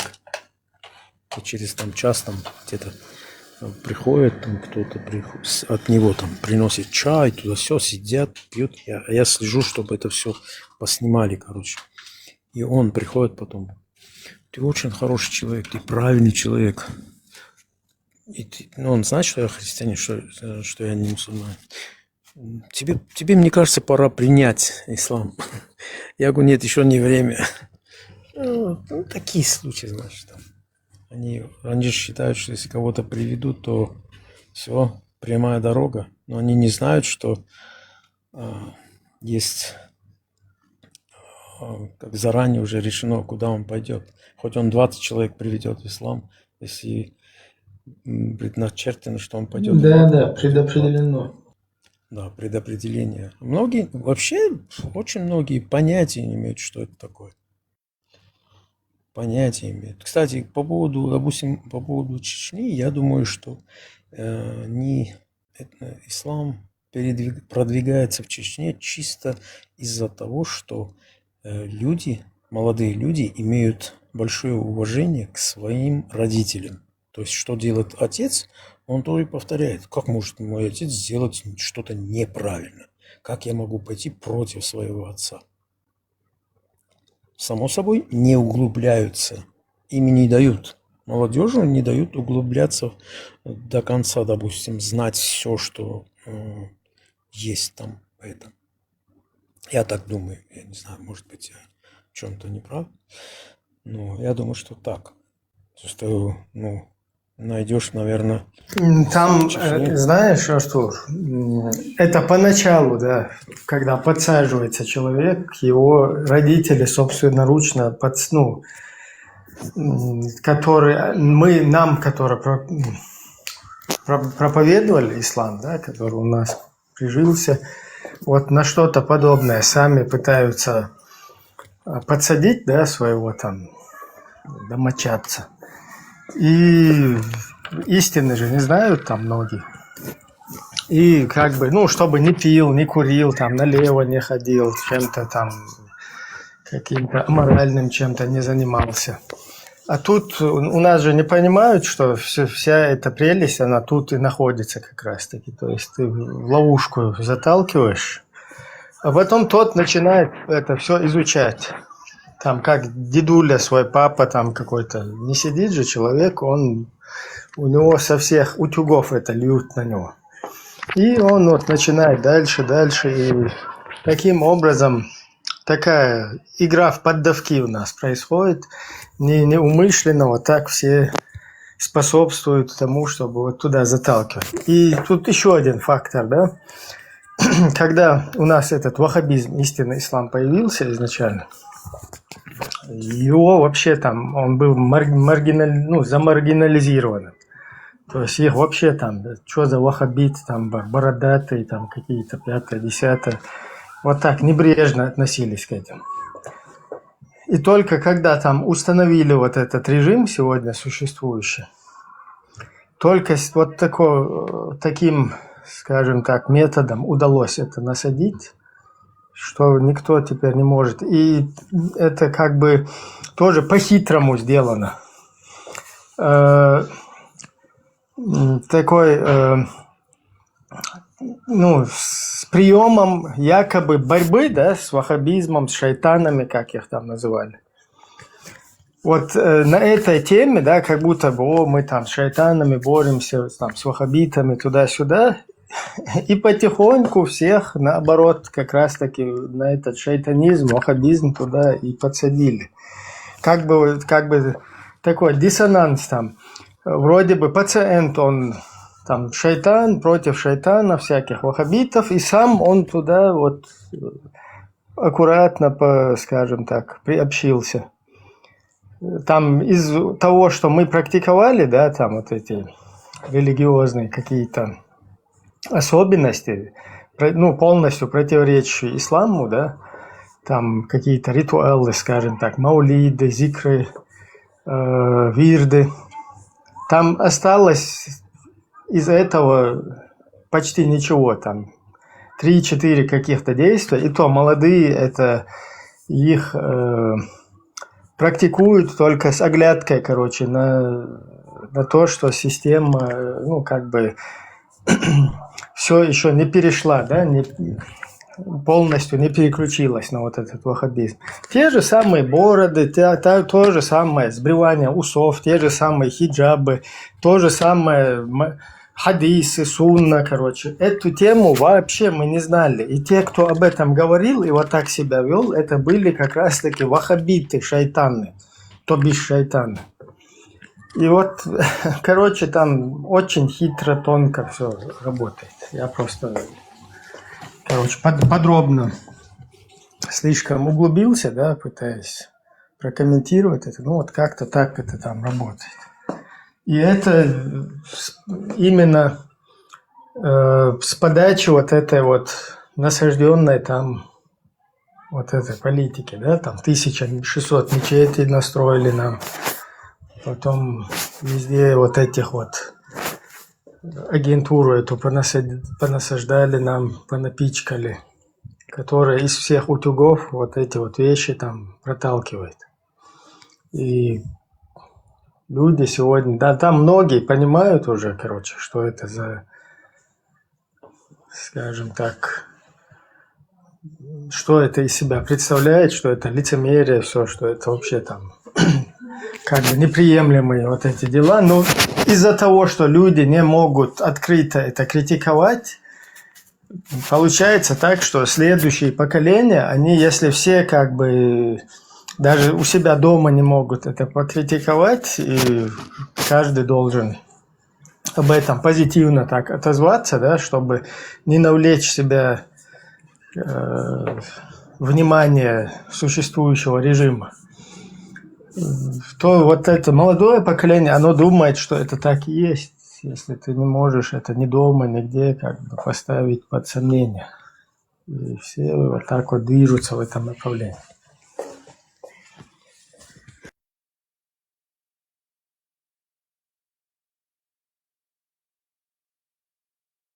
Как-то сказал, что Каддафи или там сами арабы убили, он был арабом И Саддам тоже там был арабом.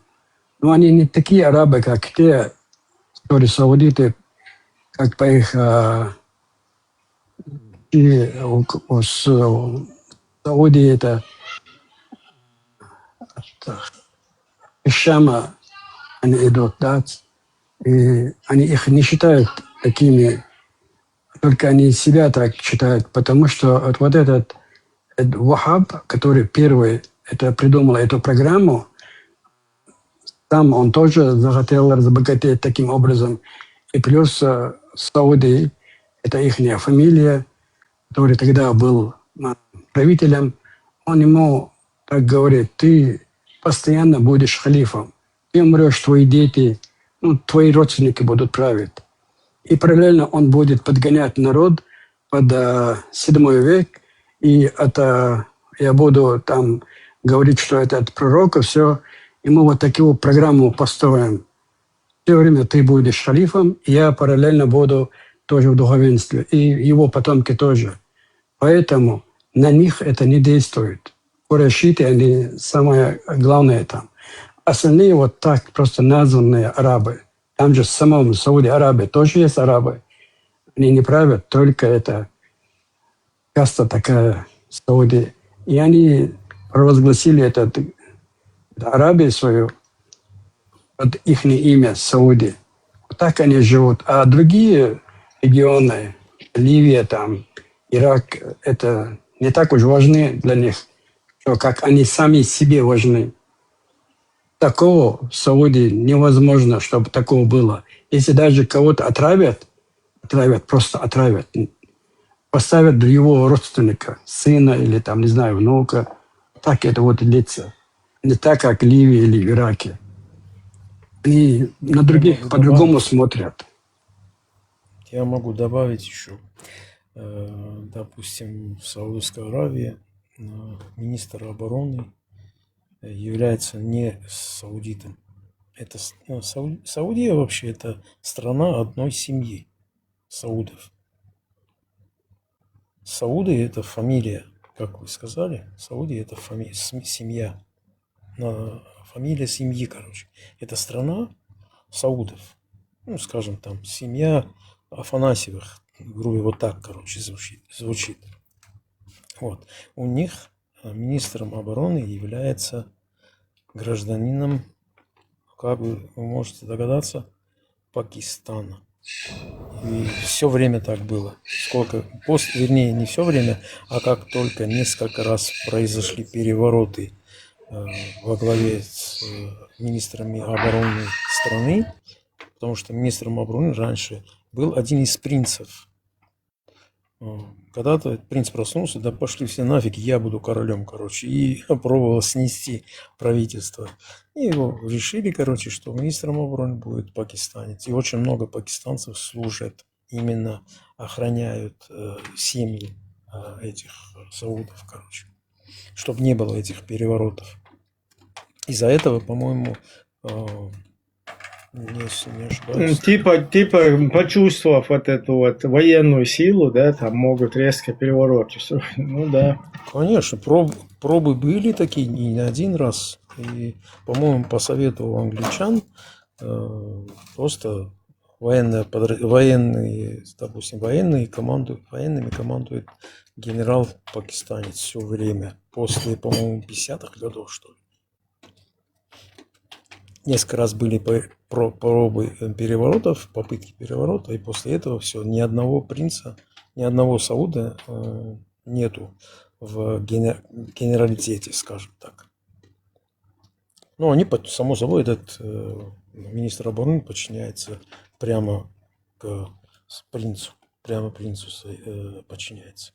Еще вопрос такой, еще дядя еще не умер, а тут уже принц рулит и руководит всей страной. Это тоже как бы не по-ихнему. Это единственный раз такое случилось. До этого, пока не умрет, никто не может, другой не может рулить страной. Или там, бывало, несколько лет держали почти мертвого человека под системой. Это очень часто так делают они в многих арабских странах под систему и держат там год. Если отключить, он умрет человек, да, они не отключают, пока сам уже и система не помогает, умирает человек, потом только хоронят. Ну, подводных течений очень много, очень много. Как и, мне кажется, как и везде.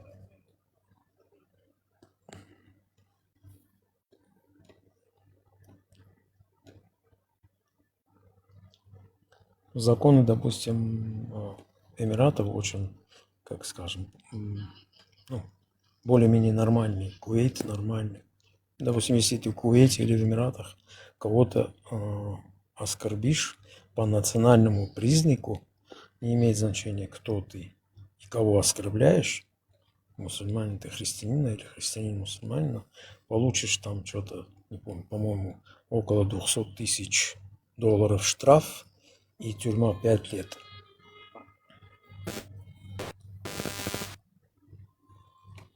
Ты имеешь в виду, что они араба посадят, да? Да, да, да. В Саудии, наоборот, тебя посадят, если даже ты пострадавший. Если ты... Да, есть такое, да, есть такое.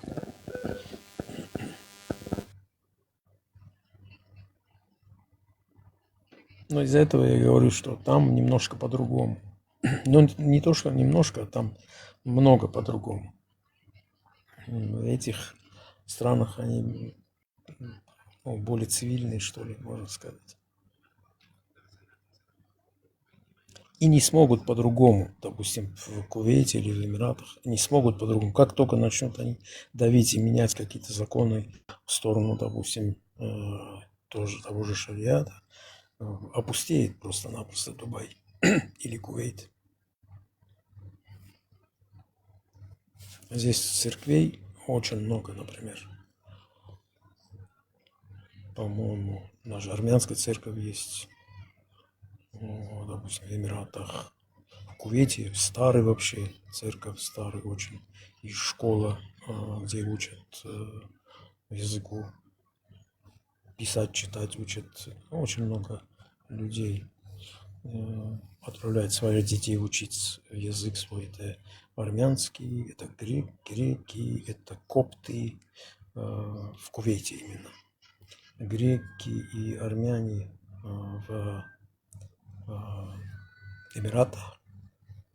В Кувейте, копт нету в Эмиратах, а копты, очень много копт есть в Кувейте.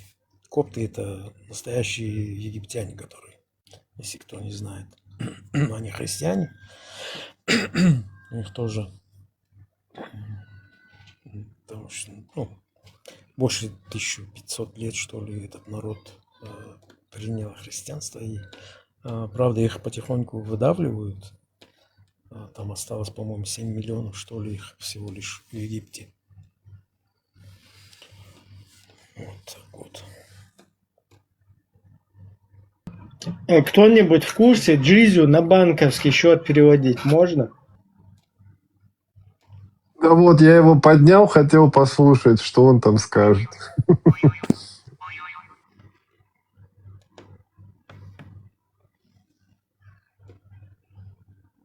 Счет скиньте, куда джизю переводить.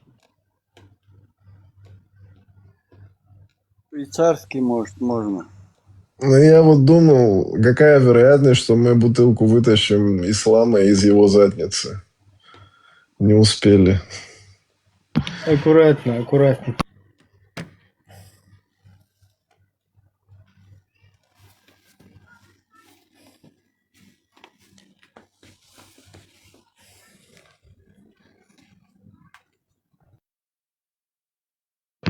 Так, у нас гость Мисль, я не знаю, извиняюсь. Говорите.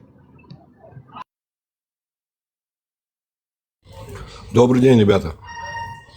Я как сейчас вчера, не помню точно, по-моему, у Ислам ТВ я был в эфире дневном вчера. Меня зовут Борис, я израильтянин, родом из Грузии. Часто так, не активно, но присутствую и слушаю ваши беседы, обсуждения. Ну, во-первых, хотел бы сказать, что всегда приятно слушать мыслящих людей. Ну, и я вот тоже, соответственно, своему никнейму, названию тоже пытаюсь мыслить, и вы очень помогаете в этом, могу признаться. И хотел бы вот один немножко такой реверс сделать. У вас была интересная тема по поводу Чечни, да, вы вот беседовали, да, о процессах, которые там происходят. Так вот, что я хотел сказать, знаете, вот, может быть, это не совсем реально на данный момент, но вот я такую вещь вижу, происходящее в Чечне.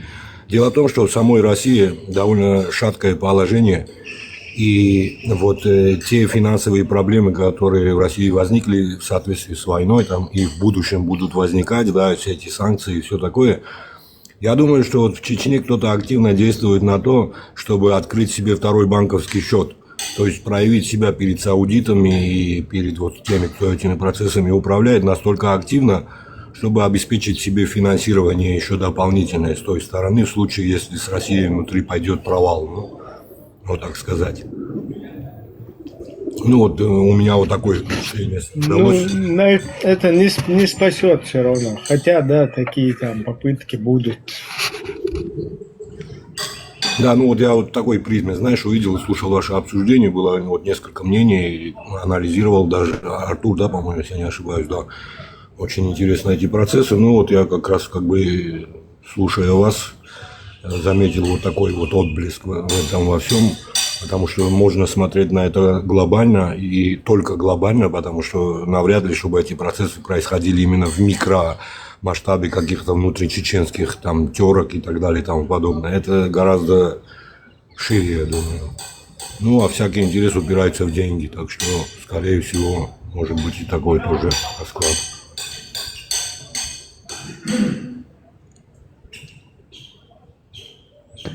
Что интересно, вот этот ныне там действующий пехотинец Путина Рамзан Кадырка, сын Ахмата Хаджи Кадырки.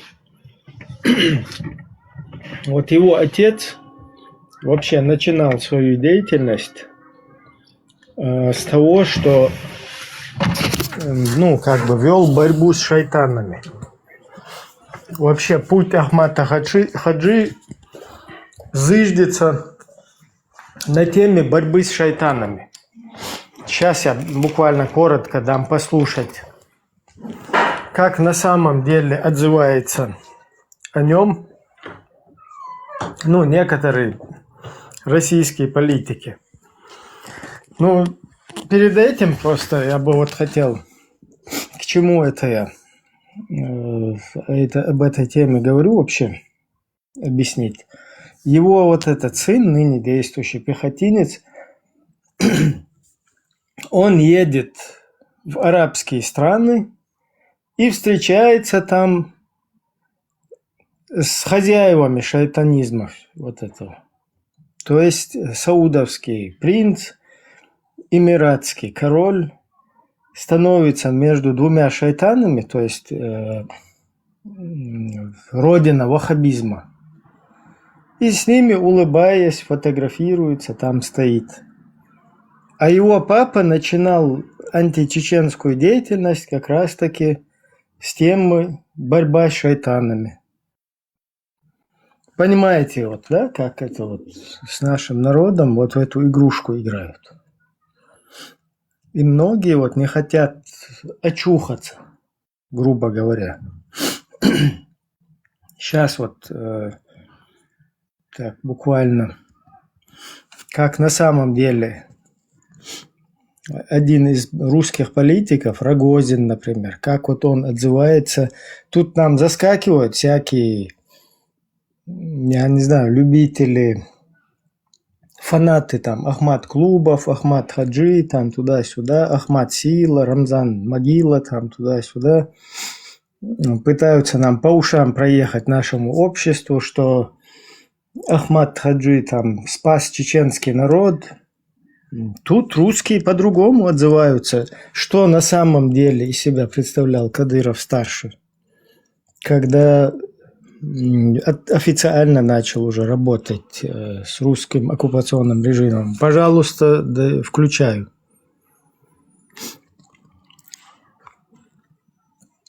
Так, один момент. У меня тут...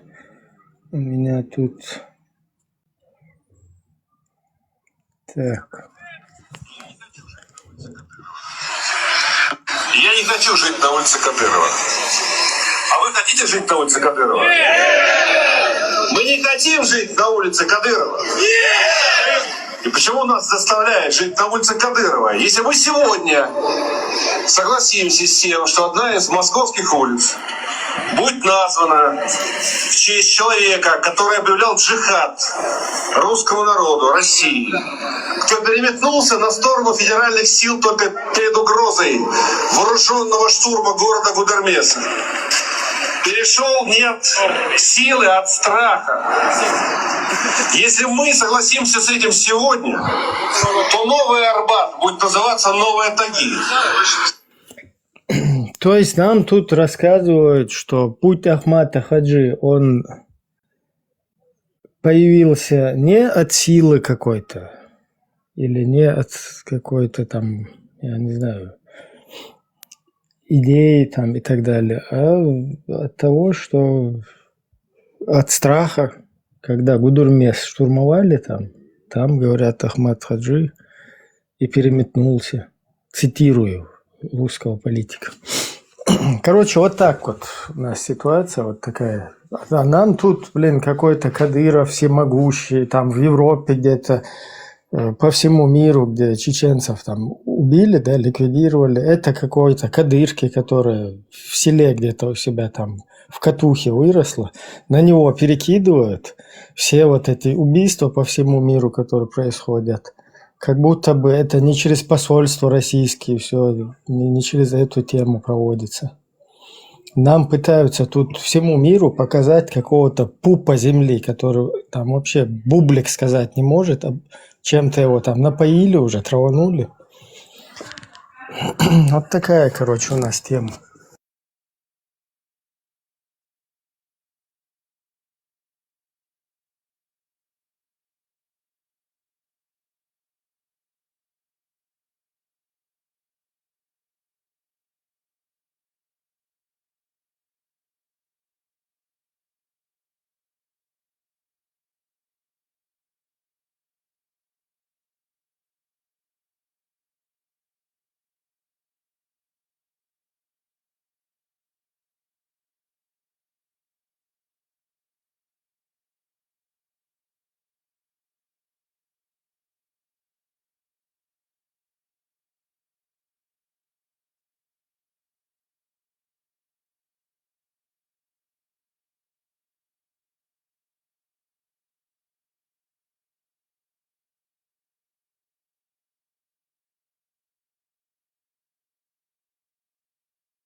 Так, кто у нас тут? Спикеры.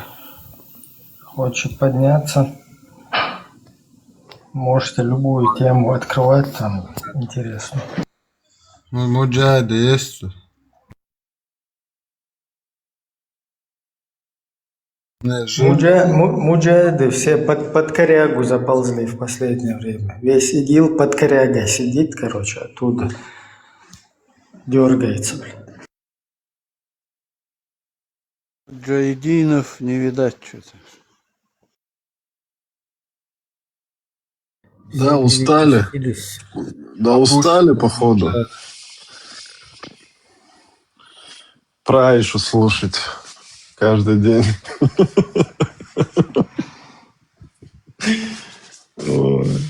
Скоро каждый будет знать эту историю.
последнее время вообще никто не хочет зайти и как бы поддержать или поболтать о своей религии. Они под корягу залезли. Ну, там чисто, знаешь, уже многие, кстати, отсеиваются уже от них. Кто чуть малохольные, там, они уходят от этого. А вот которые такие ярые, они просто прячутся, короче. Или в своих там- этих уже сидят. Там есть те, кто по работе, там есть те, кто уже в дерьме по горло, уже заднего хода от этого нету. Там по-разному, короче.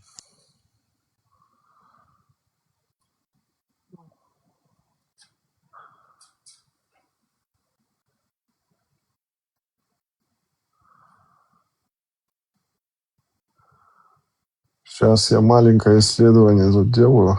Кое-что сейчас буду зачитывать интересное. В основном этих полезных идиотов всех зашугали. Туда не заходите, сюда не ходите, там вас, короче, я не знаю, загипнотизируют. Короче, вот это вообще по-детски. По-моему, имя Бхармата сейчас там, как, не знаю, как отрицательную легенду, что ли, или как кто-то слышит, а говорят, ты туда не заходи, там все шайтаны, короче. Ой, мне Бхарма сделал дават такой окончательный, честно сказать. Не, Что у меня изначально тоже, как у Ибраима, было там 71-73%. Потом у меня что-то сразу до нуля. Он тебе кувалдой, да? Он тебе кувалдой как дал. Бхармат это умеет. Ну, чем не пророк, блин. Кстати, в прошлый раз я сказал, по-моему, может быть, повторюсь, может быть, новое. Ибраим, ты знаешь, что есть еще один пророк, которого мало кто знает. Это, как его, человек, который написал «Капитан Немо», Жюль Верн. Если так взять, что вот они знали будущее, да, фантаст, вот это то, что это написали, это фантасты были, но еще какие, блин. Жюль Верн, например, написал, что он написал, через 200 лет только люди узнали про это, то есть увидели это. Пофантазировал, а люди произвели это, короче. Тоже пророк.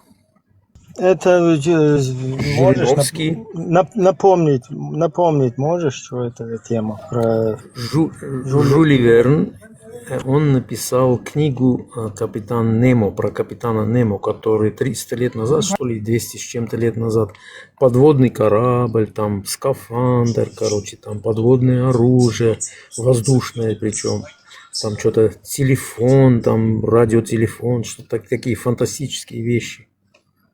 Тогда люди понятия не имели, что это такое вообще. Это все, допустим, тот же скафандр, 100 лет нету этому скафандру, что люди могут зайти в воду и дышать, короче говоря. Корабль, может, ему Аллах подсказал. Вот. Я и говорю, что есть один пророк, которого немногие знают. Я про это и говорю. Причем он серьезные вещи сказал, и это Жириновский. Джохар Дудаев. Жириновский про войну в Украине даже во сколько часов. Джохар Дудаев что сказал? Что русские с украинцами еще схлестнутся. И, короче, без перемирий, что-то такое он сказал. О непримиримых.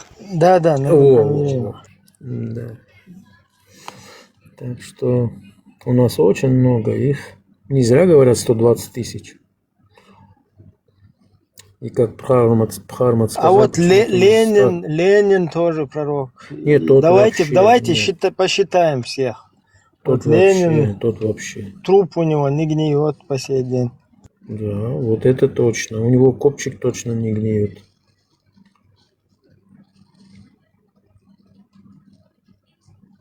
Это точно. Тот вообще, мне кажется, его можно на первое место поставить.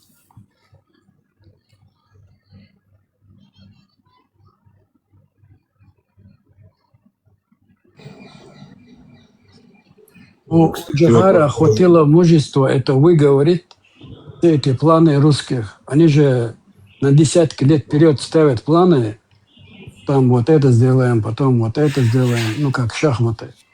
А у других генералов или работников, которые работают там, они не говорят о этом, молчат. А у Джахара хватило дух, он высказал все всем людям. И спасибо ему большое за это. Ну там, знаешь, там каких-то десяток лет даже не надо, потому что на Украину вот эта агрессия, она еще там намечалась.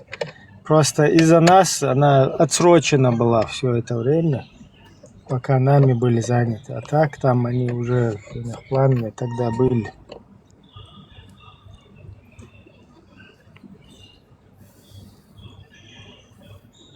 В Афганистане 10 лет они там. Потом, наверное, был план, конечно, создать заново Советский Союз. Но не получилось у них этого.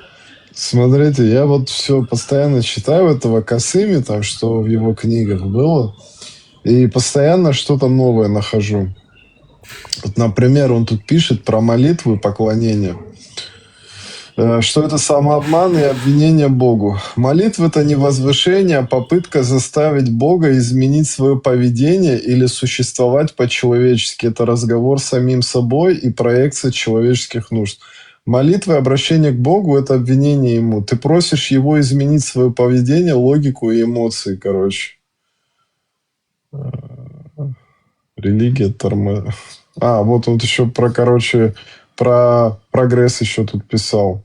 Пишет, что религия тормозит прогресс арабов и мусульман. Она культивирует фатализм, отказ от разума в пользу прошлого.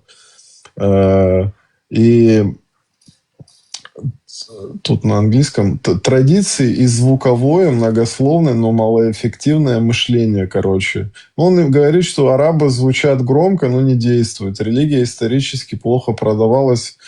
Люди верят не в лучшее и не в мораль, а в то, что громче, лучше отзывается на уставшие нервы.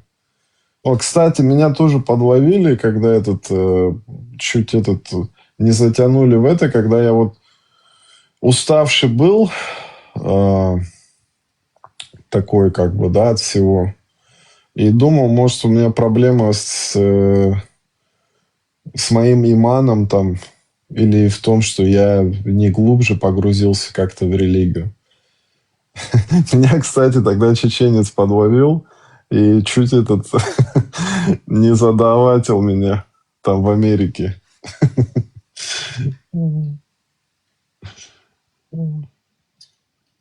Чуть не затащил в глубокие воды, да? Отделался ты легким испугом. Представь, а друг... Да, его, кстати, тоже Ибраим зовут. Да, парадокс, короче.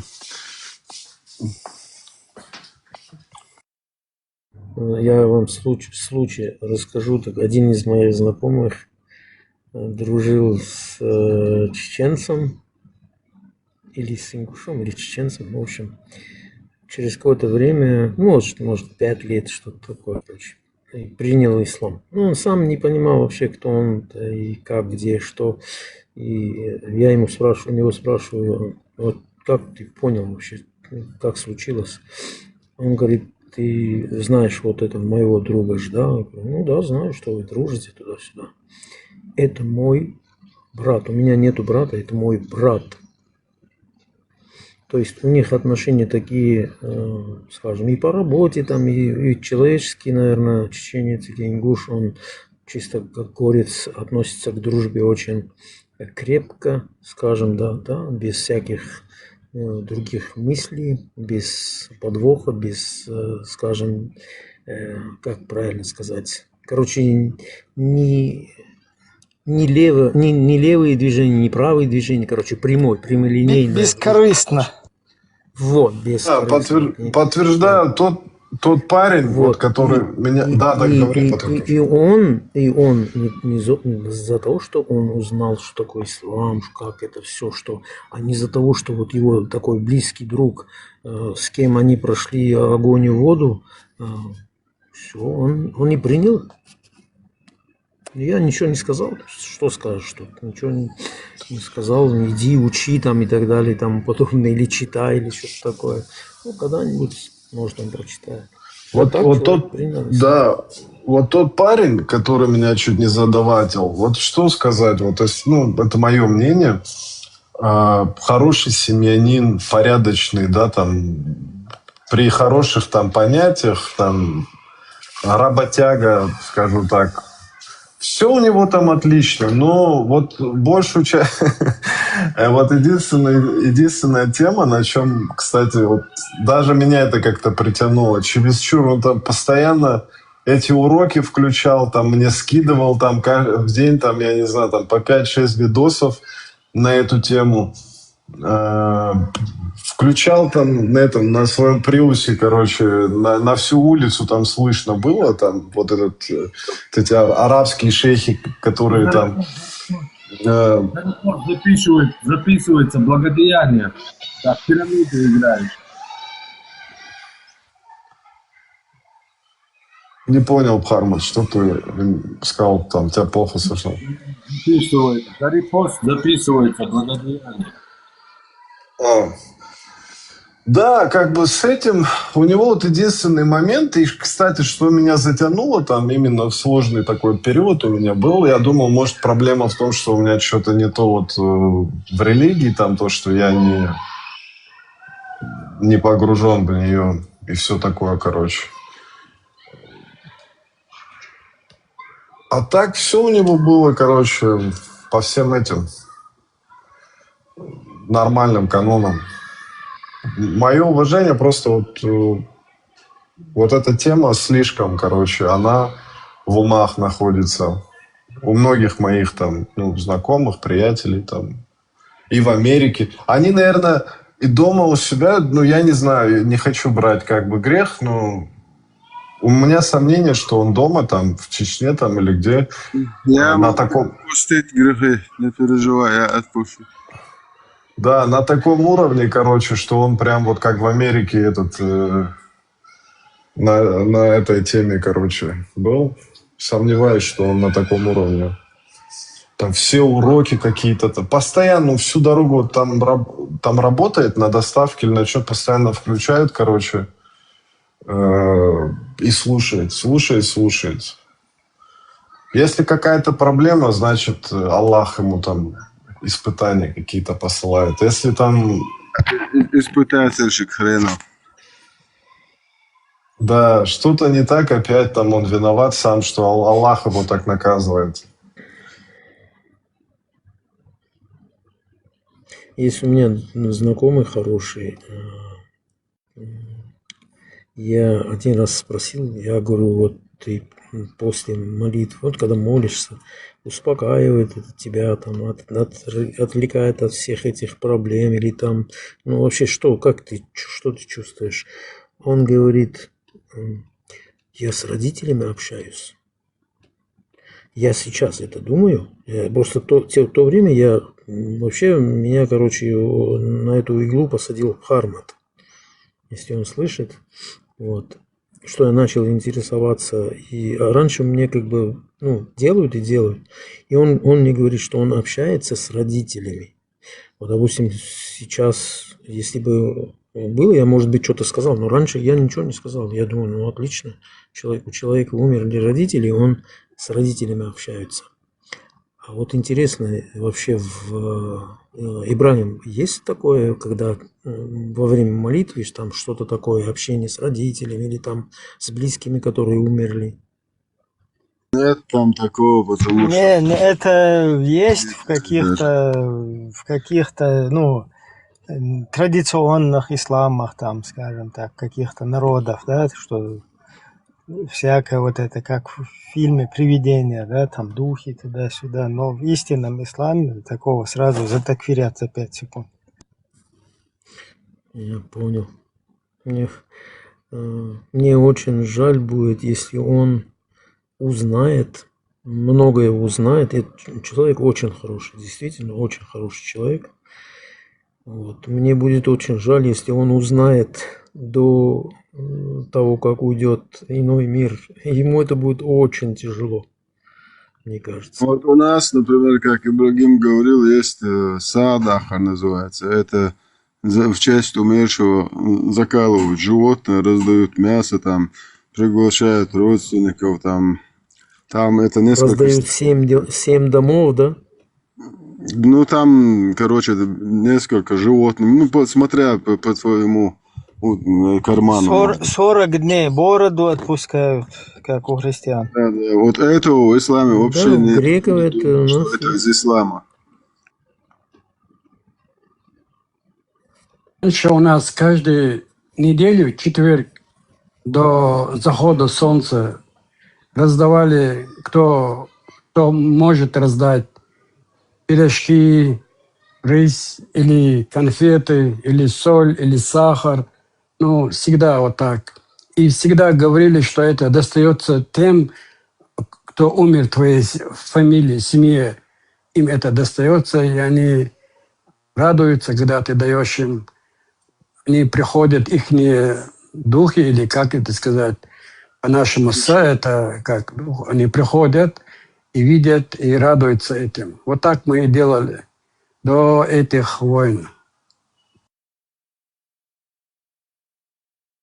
Я не знаю, давно не был дома, как там это происходит или нет, я просто не знаю. Но до 93-го года это точно мы делали. Даже похоронные процессии вся состоит из язычества чеченского. Там просто это балбалай читают и все. И даже это балбалай читать в исламе нельзя. Это тоже ширк. Вот никакой балбалай там не читали. Ни пророк, ни его асхабы. Ни 3 дня, ни 3 ночи. Никакого тезиат. Это 3 дня, которым людям приходят соболезнования, короче. Дать людям. Вот этого в исламе тоже нету. Вообще ни хрена нету. От слова совсем. А люди думают, что это все из ислама.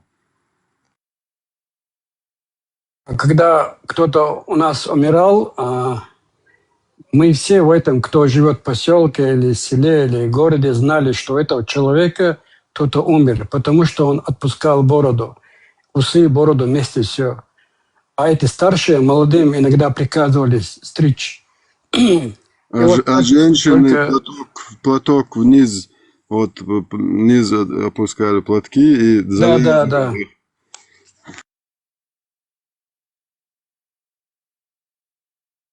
Сейчас хрен поймешь, у кого тезиат, у кого праздник. Один хрен.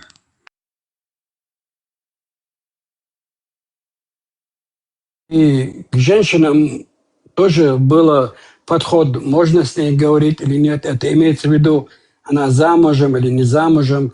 Тоже по головной уборе ее видно было, что она замужем или еще не замужем, вот так. А сейчас, когда они все покрытые, не поймешь, она замужем или не замужем. Бардак, одним словом, да. Как у них, у себя они на родственниках женятся, у нас же так и не было. Там мы слышали, что в Дагестане женятся на родственников. Мы думали, что они чисто потому, что они дагестанцы, там много национальностей, но тем не менее мы говорим дагестанцы. И думали, поэтому они женятся. Оказывается, они женились поэтому идеологию арабскую, да, которую им навязали тоже когда-то, и они приняли ее. И хотят сейчас, чтобы мы тоже это приняли. Мы не можем это принять ни в коем случае. Я тут про одного чувака раскопал интересного историю, послушайте. Это, короче, его зовут Зейд Насрам, Наср Хамид Абу Зейд. Он, короче, египетский исламский мыслитель, профессор, писатель и один из самых известных либеральных реформаторов исламской мысли. Родился в 43-м... Очень символическое имя. Да, в 43-м году в небольшой деревне недалеко от Танта в Египте. С детства был хафизом, икари, чтецом Корана. Получил образование в Каирском университете. Бакалавр, магистр, доктор исламоведения с фокусом на интерпретацию Корана. Работал профессором в Каирском университете, а позже в университетах Нидерланда, Лейден, Утрехт и Японии после миграции. Умер в 2010 году. Главные идеи критика Абу Зейд разработал гуманистическую герменевтику, науку толкования Корана. Его ключевые позиции: Коран имеет божественное происхождение, но является культурным продуктом того века, 7 века арабской культуры там. Он превращается из чисто божественного текста в человеческий через интерпретацию. Нужно применять историческо-критический и литературный анализ, как к любому тексту, а не только традиционное, буквальное, толкование. Так вот, у меня сейчас на телефоне зарядка села. Суть-то в чем была? Сейчас, секундочку. Там очень интересный скандал был. Его, когда он... Сейчас, секундочку. Сейчас я прочитаю, смешно вам будет сейчас. Вот, я на компьютер включил. Сейчас. Он говорил, что множественный смысл в Тавиль нормально. Коран – это живой дискурс, а не жесткий свод законов. Критиковал использование религии для политической власти, фундаментализм и авторитарную герменевтику, когда толкование монополизируется определенными группами. Он не был атеистом, как Аль-Касими, скорее реформистом. Хотел обновить исламскую мысль через разум, контекст и гуманизм, опираясь на традиции мутазилитов и классических мыслителей.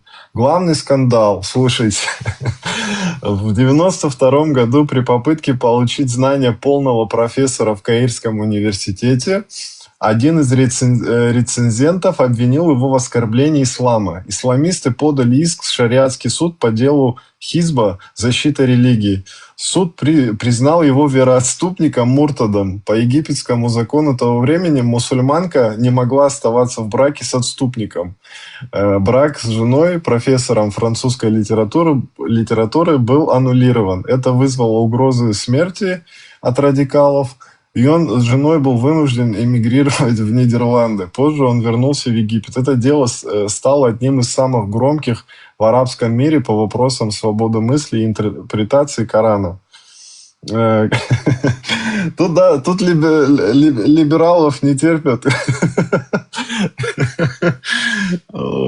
Тут развели там его с женой, вообще ужас просто. Так что к Касыми там отходить не надо. Тут либеральных этих не терпят мыслителей. В муртадов превращают.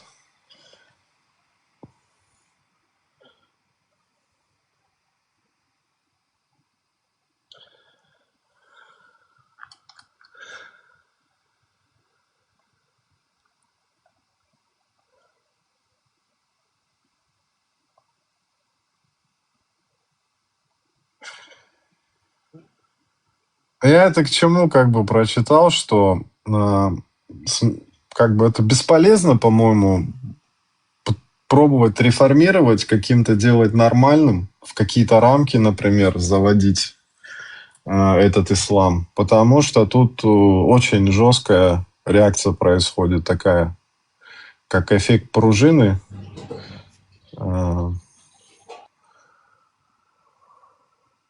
И очень опасно. Сложно. Это очень сложно. Ты можешь власть поменять в какой-нибудь стране. Это будет легко тебе? Само собой, нет. А тут куча стран, в которых работают миллионы людей и получают, ну, живут очень хорошо на основании этого. Кто из них согласится? Никто, ни один лидер не согласится, потому что все слушаются их, делают все, что нужно, никто их не трогает, никто их не свергает и так далее и тому подобное. Из-за этого это очень сложно будет. Да, это я еще к чему прочитал. Сегодня была гостья, Елена зовут ее. И я как бы параллель такую провел, что этот вот Абу Зейд, он был как бы, ну, в принципе, так ничего такого радикального не сказал, там, типа, я там отвергаю там многие хадисы там, или там все нехорошее, плохое это не признается, все хорошее там, это и есть ислам. И то его муртадом сделали, развелись с женой. Вот Елене нужно было бы это вот прочитать и послушать, что она ответила на это. С ее там радикальными... Я считаю, лично у нее радикальные мысли, как бы, если параллель тут проводить. Я подозреваю, что она там ехудам по мозгам проезжает, такие пытается сделать. Там типа там реформа какие-то, ислам он не такой, его не так воспринимают. Ну да, тут это невозможно как бы в таком челноке находиться, как бы, да, с такой кастрюлей на голове. Это 100%, мне кажется, просто человек притворяется как бы. Или стебется даже, я не знаю, это что такое вообще. Ибн Касира на помойку отправил, и говорит, молитесь им. Короче, вообще что-то, по-моему, гонит. Так она вообще никого там не признает, ни в исламском, ни в иджмуа, ни всех ученых там. У нее свои какие-то там тараканы, короче, к которым она непонятно обращаются. Ханафитка она какая-то. Потому что там где-то аят там ханифан муслиман ума кана миналь мушрикин. Типа Авраам не был мушриком, а был истинным там туда-сюда. Короче, конкретно, вот если бы она результат какой-нибудь показала, о, Донахча, давай со своей гармошкой. Пора уже. Это у меня опять. Донахча, твой выход, куда ты делся? Давай на гармошке. Че этот Вендетта на намаз, да, пошел? Да, Вендетта ушел. Это не он случайно там азан делал? Нет, это помощники это. Такая, как Елена, вот нам по ушам пытается ездить. А там в Эмиратах где-то она бы не пикнула бы, Ибраим, правильно? И сразу по жбану дали бы. Ты что, да, где-то кафиром с европейской стране где-то засела и оттуда.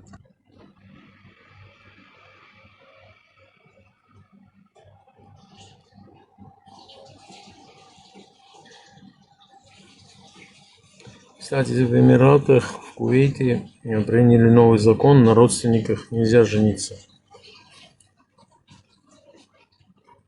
Да, через 14-15 веков все-таки поняли наконец. Да, потому что очень много... Аят отвергают, против пошли. Нет, больных очень много. Деньги, чтобы сэкономить. Иначе они за больных платят.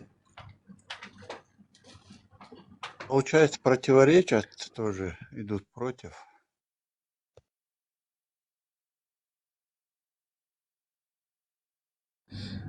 Мне кажется, этот американский доллар все противоречия... Делает чудеса. Да, да. Джордж Вашингтон, да? Да, да. Хотел сказать, но не такой красноречивый. Вот. Делает чудо прям. Любую дверь открывает. Пинком причем.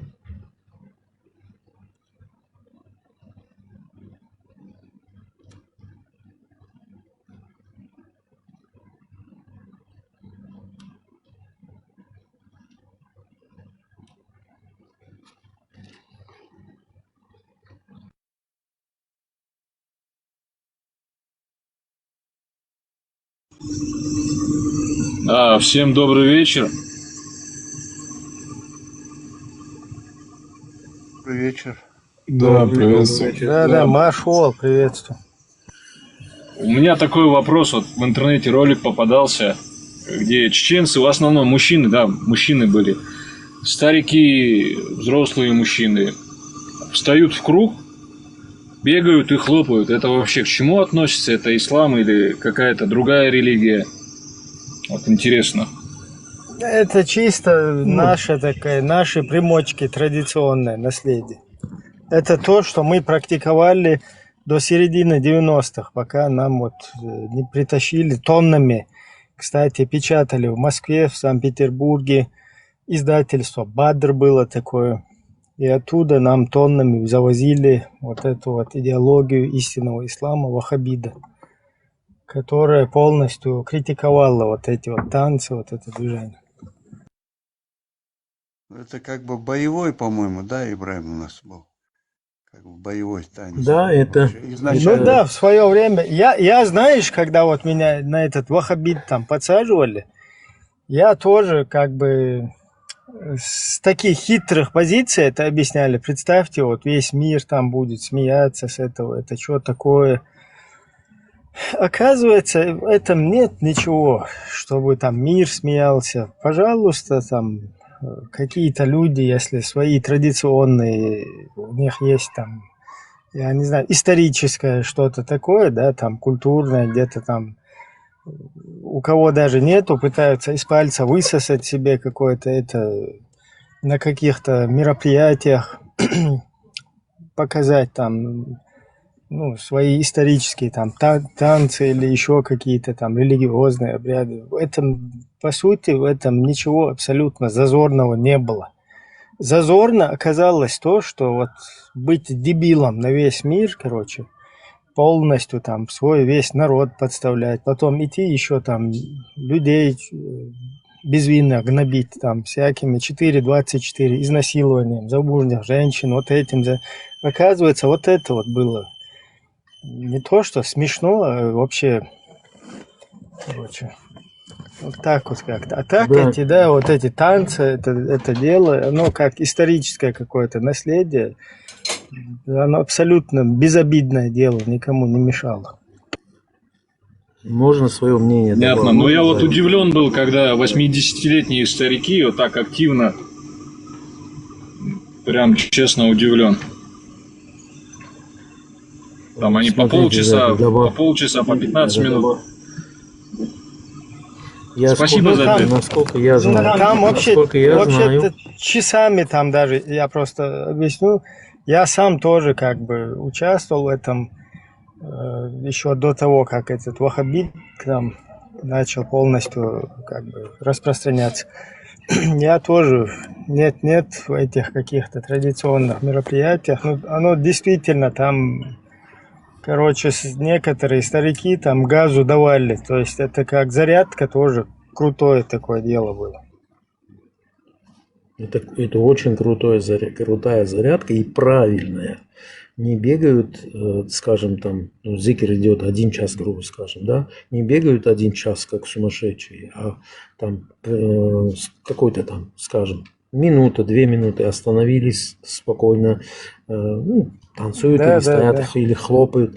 Это, во-первых, я с человеком просто общался, как он объяснял, это очень сильно снимает стресс у человека, допустим, целый день он там работал, проблемы, в общем, снимает и обнуляет нервную систему. Потом делали, сколько я знаю, делают, сколько я знаю, после того, когда человек умирает. Если я не прав, Ибраим, поправь, пожалуйста. Делали это раньше. Да. Перед боем или после победы. Или Да, перед боем. Тоже, да. Ну, это, видишь, если на похоронах это стресс может снять, да, там у людей. Ну, там конкретно много плюсов. Да, и вы представляете, ребят, если, допустим, я вот понимаю, допустим, ты сейчас сказал, там, 70 лет мужику, и он там прыгает, бегает, как молодой парень. Сколько энергии эти люди тратили в это время, да? Какая зарядка, конкретно физическая зарядка, чтобы не обжиреть, во-первых, не стать ленивым, и однозначно, и 100% я уверен, что вот этот зикр продлевает жизнь человеку. Гарантия. Это как спорт, это как заниматься спортом. Но не пойти там 200 килограмм толкать. Бег, ходьба продлевает жизнь гораздо больше, чем любые другие зарядки, потому что как бы насос нашей крови к сердцу – это наши ноги. Вот такая очень полезная вещь.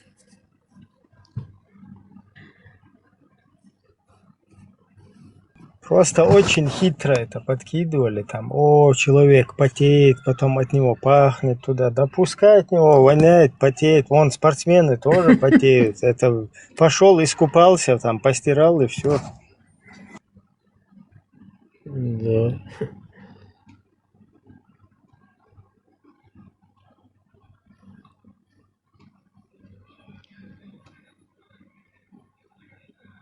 И причем это делается совместно с соседями, с друзьями, с родственниками, совместно. То есть общение, дружелюбность, скажем, там, дружба. Но каждый день человека, когда видишь, совсем по-другому относишься к нему, к его проблеме, когда ты каждый день человека видишь. А когда его не видишь годами, умер его отец, хорошо, увижу, увижу соболезнования, скажу так. А когда ты ежедневно видишь этого человека, не ежедневно, но неделю, раз-два, то однозначно как бы что-то щелкает, когда ты узнаешь, что у человека беда. Ну и само собой, это и дружба, это как бы коммунная жизнь, скажем, можно сказать. Плюсов очень много, минусов ноль. Это традиционно, там, видишь, да. Уместно будет вспомнить вот этот новозеландский танец, если вы помните приветствие, если вы видели, вот регбисты обычно и спортсмены новозеландские начинают тоже. Да, вот тут, да, тоже вот как бы, если смотреть и рассуждать про чью-то культуру, то ты смотришь и думаешь, что это они делают. Потому что там такая мимика участвует, такая эмоция, вообще такие жестикуляции, что нормального человека это типа отдергивает. Но когда ты понимаешь историю этого танца... Там видите, вот все равно негативно это то, что оно зыждется изначально на фундаменте именно там ислама, да? И получается так, что... Если это либо не разделить, либо какой-то свой там ислам не сформировать, да, там, точно так же, как и этот, у евреев там своровать что-нибудь, у христиан, у буддистов, и свой какой-то уклад отдельно не написать, пока это будет на фундаменте ныне существующего, да, вот, все равно рано или поздно это будет таким, слабой такой слабой точкой, да, слабым местом, которое рано или поздно опять через которое могут вот так манипуляциями затащить уже к истинному вот этому Ахлю Сунна валь Джамаа. Поэтому подмена смыслов, вот это называется точно. Я не представляю арабов, делающих зикр. Ни один не выдержит. У тебя сердце остановится. Тем более в юбках там еще. Да, Ибраим. В этих палатах. Посмотрите, есть арабские танцы, песни. Вот, Еще там спотыкнется, если кувыркнется кто-то, как в чем мать родила. Да. Неудобная ситуация может возникнуть. Да.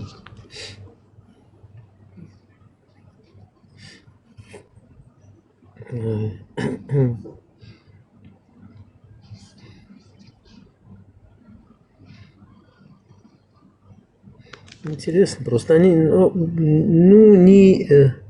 как сказать, не следуют они. В основном, вот больше 99%, наверное, не следует тому, что написано, о чем они говорят. Говорят одно, делают другое.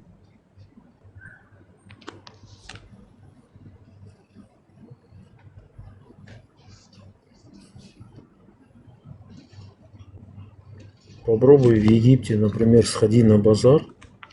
Блин, с тебя штаны снимут.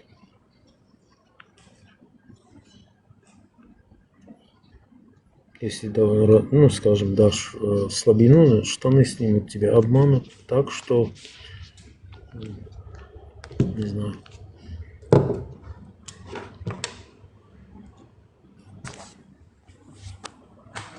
И типа барыги еще те. Все, да, торговцы, да, торговали же, они торговцы. Торгуют, они умеют хорошо торговать, продавать так, что ты купишь, потом думаешь, блин, зачем я его купил вообще? Все, больше ничего не умеют, абсолютно, ничего.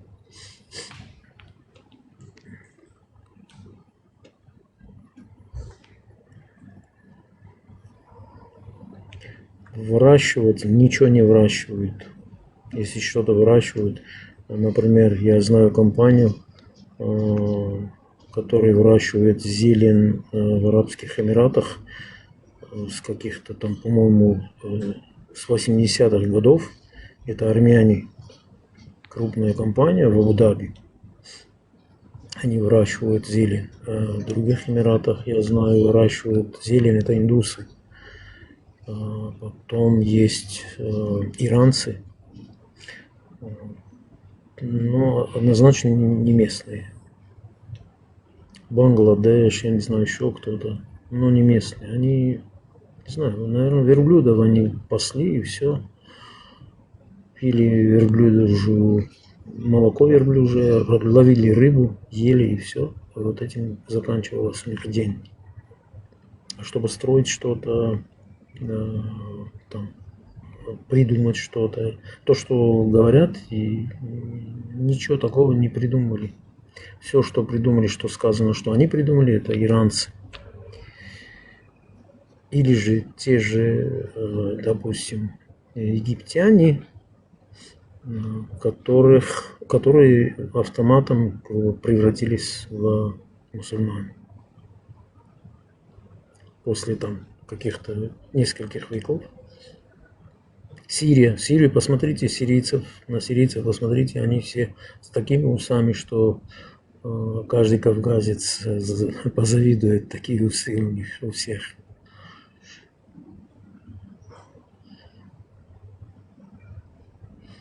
Есть такие сирийцы, допустим, у них родители, вот я знаю таких, у них то ли тоже племенное, то ли что-то такое. Они мусульмане, но у них до такой степени родители в почете, что когда, допустим, я их видел не один раз, когда они встречали своих родителей, они прямо на колени становились и хватали, за ноги мать, отца, И вот такие случаи у многих считаются, что это какой-то это бред.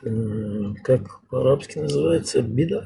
Что-то типа отклонение от религии, что ли, что-то такое.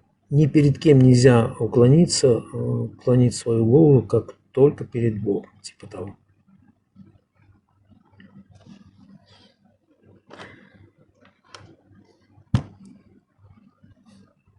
Очень сложно, если честно.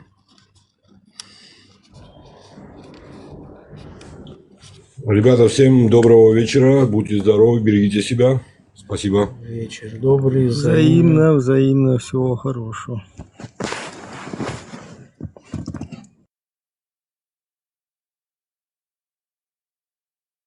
Вот эти мясо покупают у Европы. С Европы им доставляют мясо.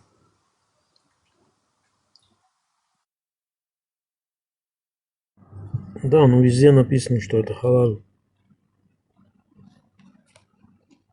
Это они меняют. Ну, халал-то на халал, это там мусульмане работают.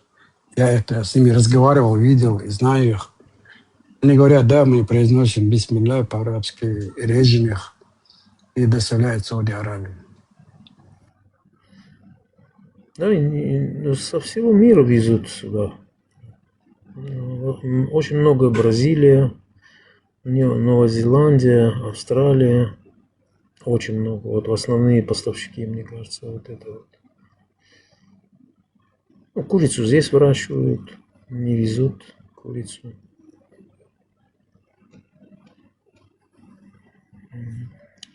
Новый год, кстати, здесь официальный выходной. Григорианский Новый год или исламский Новый год? Не, григорианский. 1 января выходной здесь, 31 здесь, ну, дубайский Новый год. Не знаю, наверное, весь мир знает про дубайский Новый год. Такие фейерверки делают, что...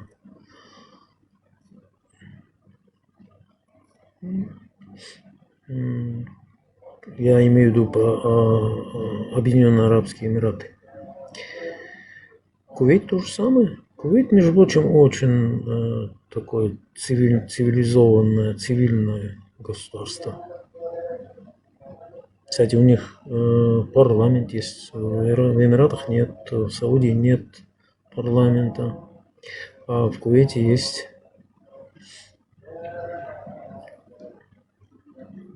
Выборы у них проходят. В Саудии и в Эмиратах нет, в Бахрейне нет, в Омане тоже нет. Наследственно. Ну, кстати, в Кувейте тоже наследственно, это, как скажем, эмир остается, ну, переходит от брата к брату, от сына к отцу, то есть от отца к сыну. Но само правительство выбирается, сколько я знаю. Может, какие-то позиции есть, которые назначаются, но есть много чего назначаются, выбираются, вернее. Опять же, выборы и выбирать имеют только право местные, никто другой. Вот у меня опять, наверное, слышно, молитва идет. Да. Донахча, где ты? Давай со своей гармошкой уже. Уже у нас тоже время намаза.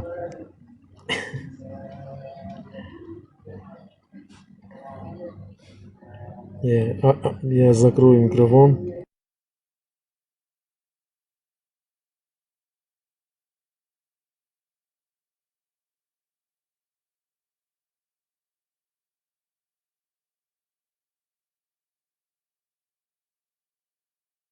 Я вот африканцев зауважал, когда увидел, что они намаз делают на своем африканском. Я не знаю, какое это конкретно племя там было. Ну, за это им огромный респект.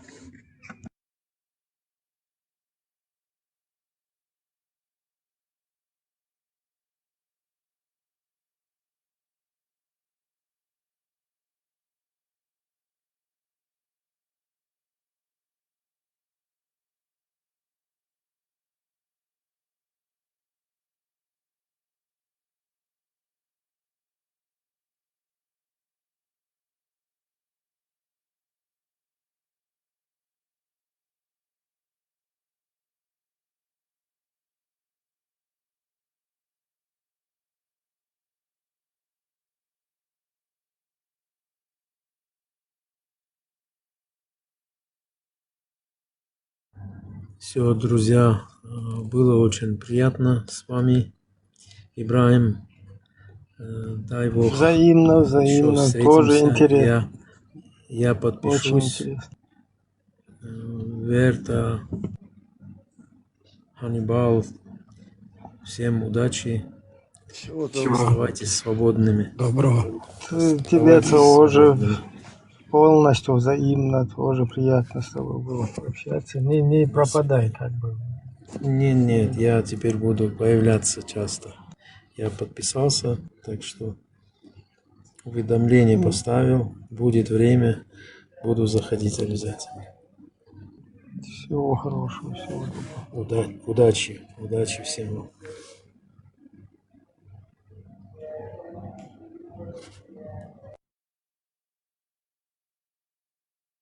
Время что, ночью мог быть вообще боеваться для криво.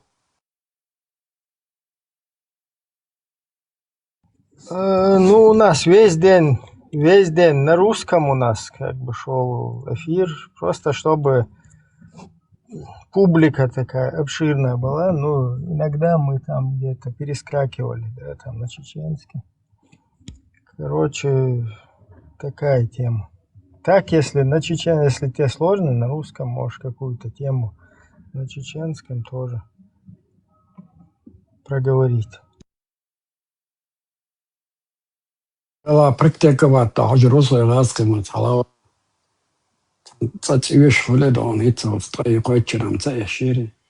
Видишь, вот этот парень зашел, который там живет, он же говорит то, что он видит, то, что он слышит.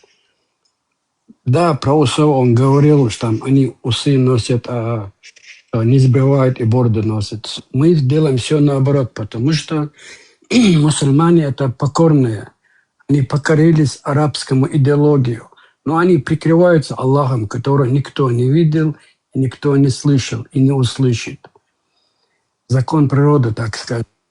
Невозможно достать солнце, так и мы не сможем поговорить с Аллахом на этой земле, по крайней мере. Там что будет, никто не знает.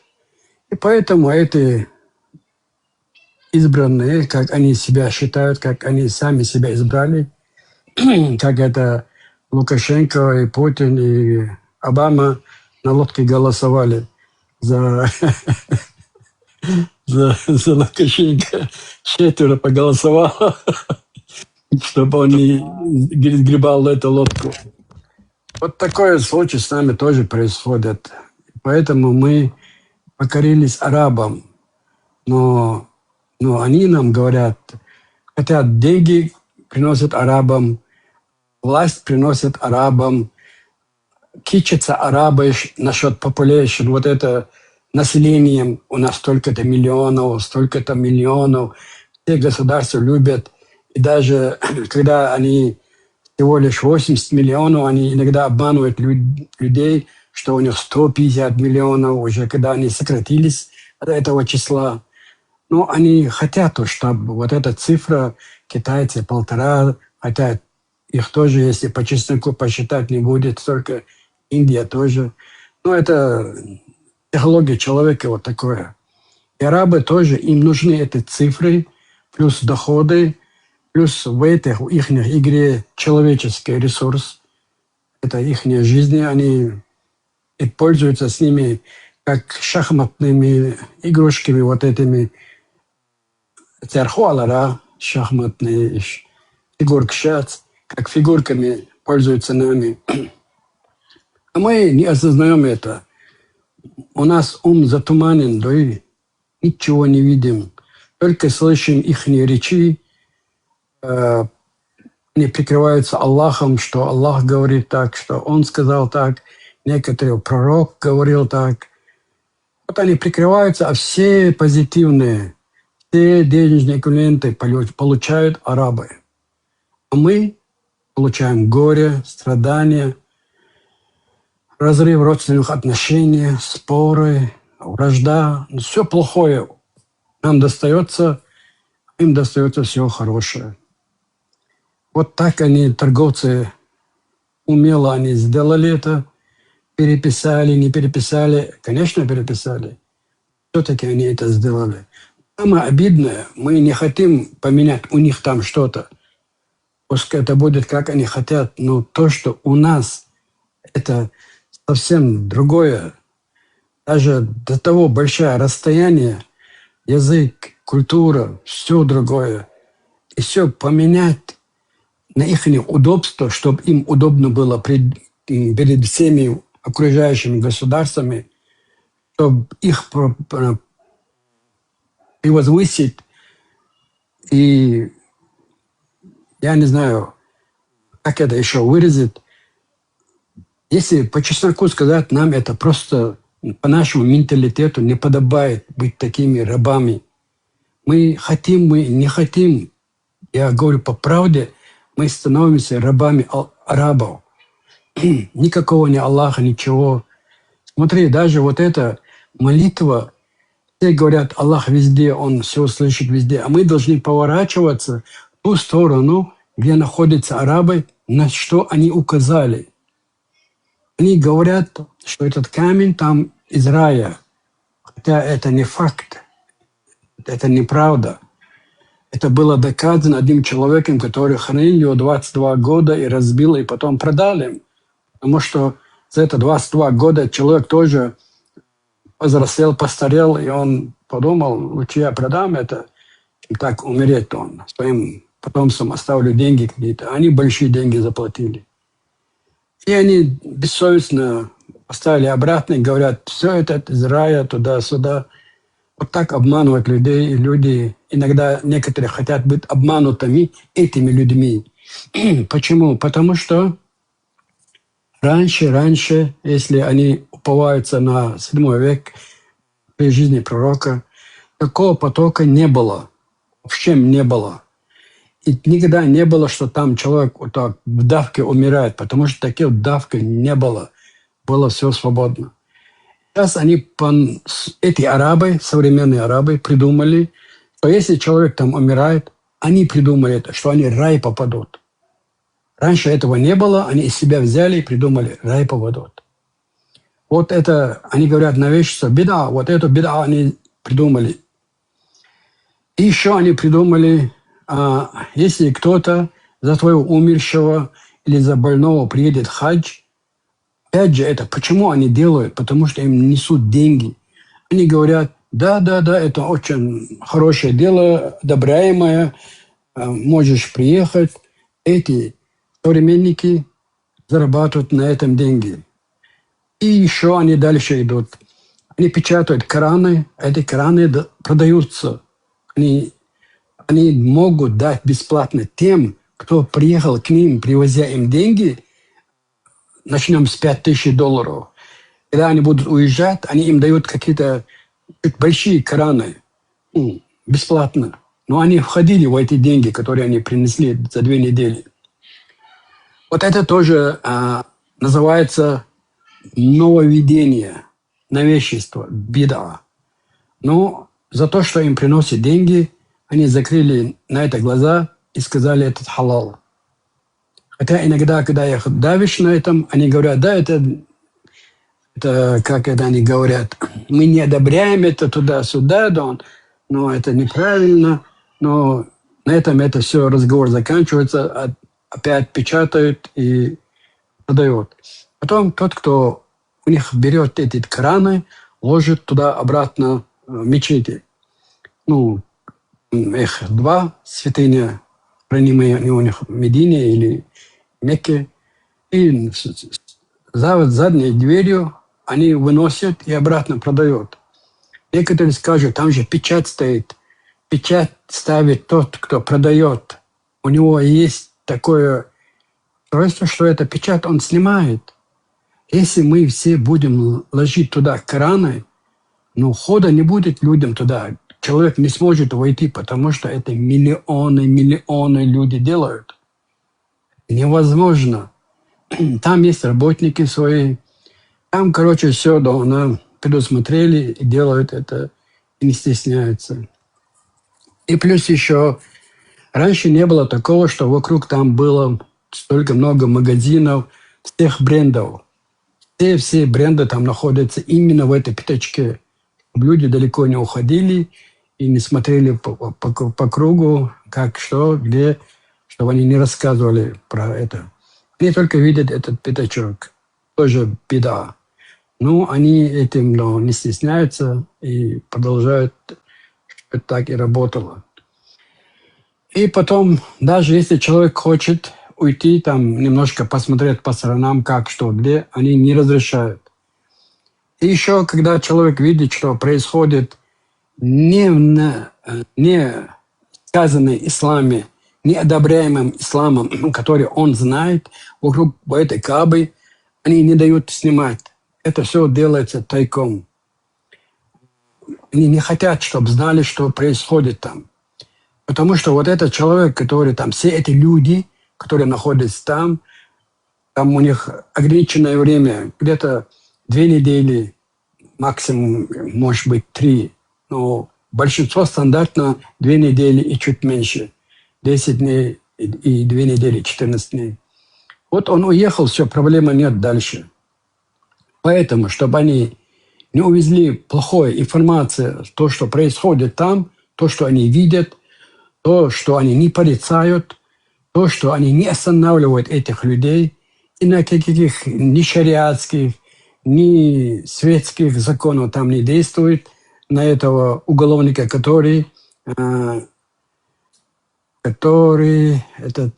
касает честь на другой человека или женщину, и даже там человек умирает, чуть он споткнулся, там такая давка идет, он пятком его, он, может, наклонился, я не знаю, как происходит, но или кто-то на ногу наступил, человек падает, он не может встать, и те, которые рядом с ним находятся, тоже не могут остановить те, кто сзади их толкают.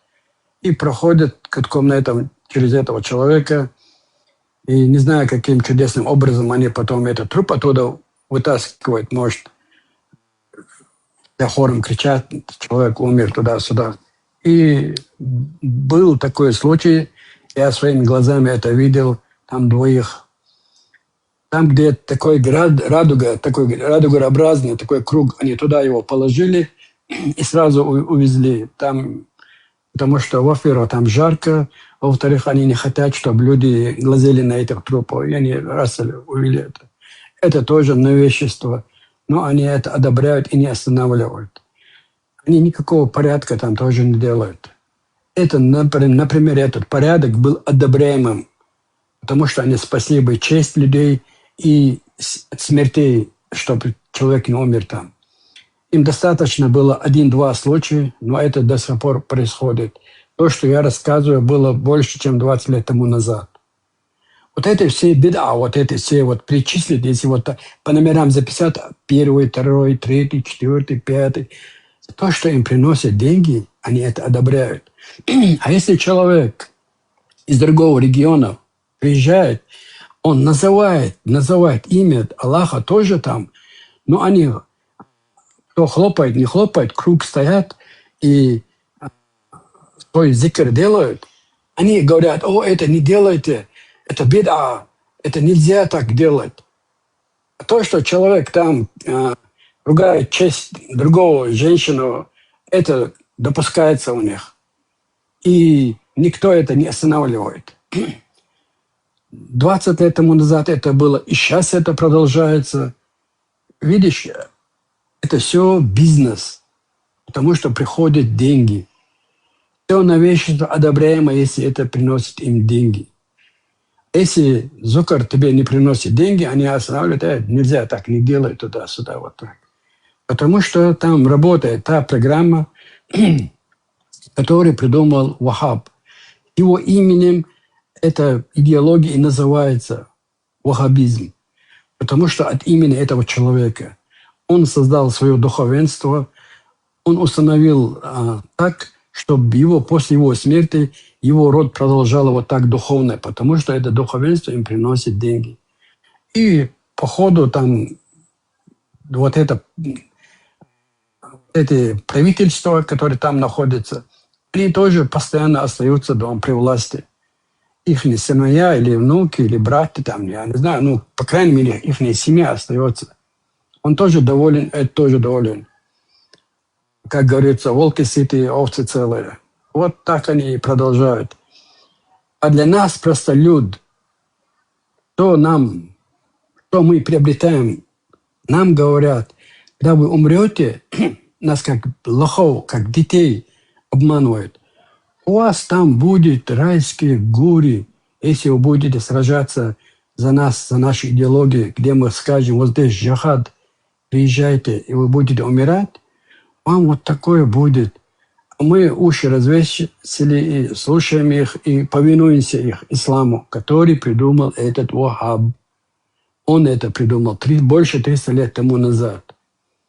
Это просто человеку стоит сесть и читать это, и учить это, и запоминать это, и анализировать это все, почему все это так происходит. И он сам выйдет в конце туннеля, он увидит, вот это был бизнес, который приносит деньги, и они используют людей.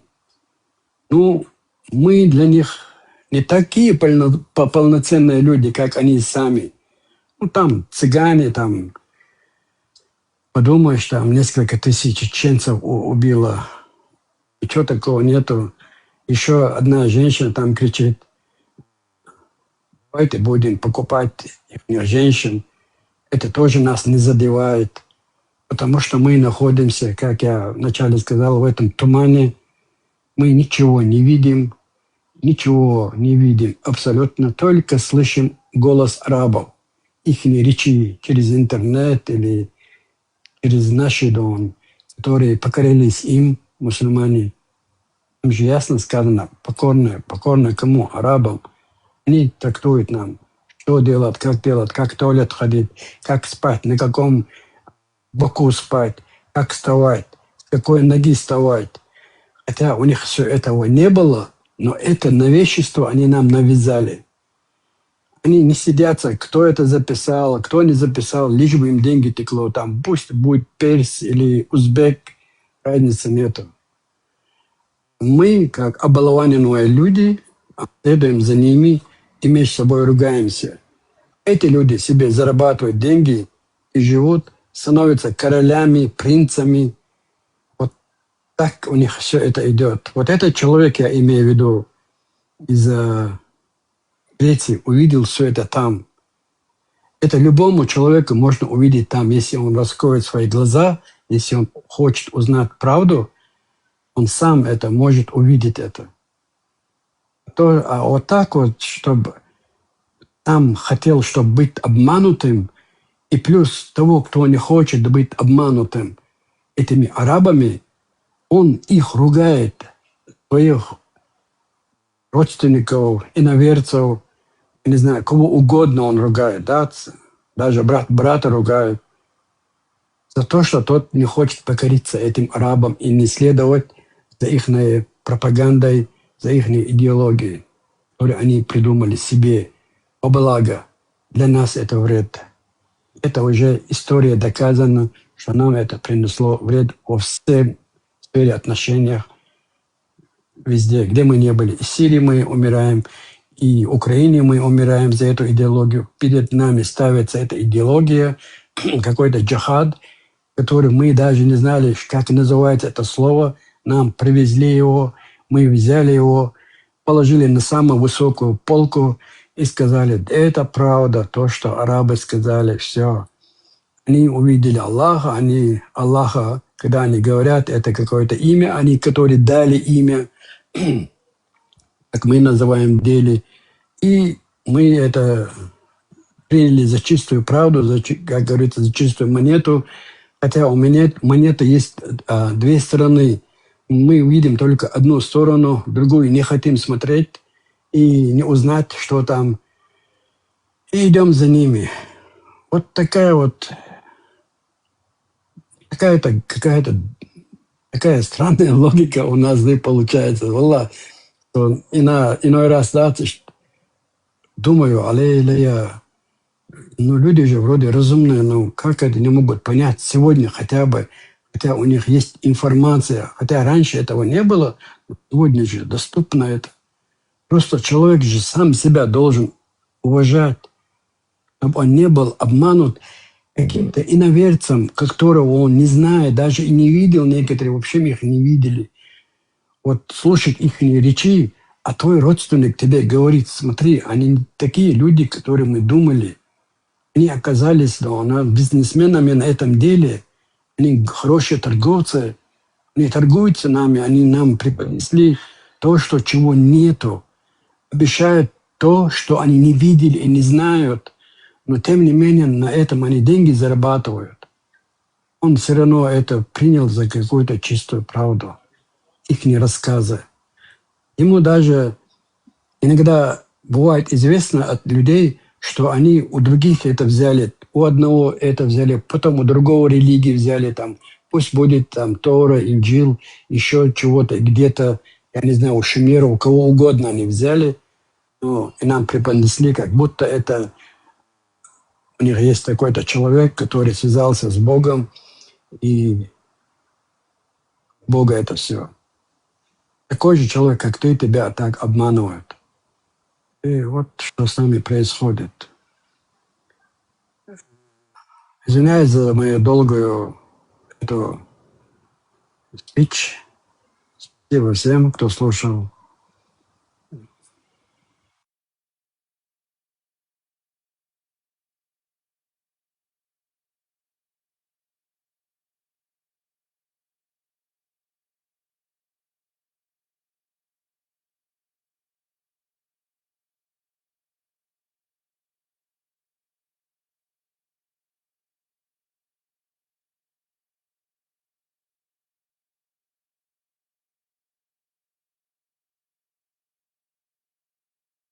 Да, весьма все понятно. Главное, чтобы было чем понимать это.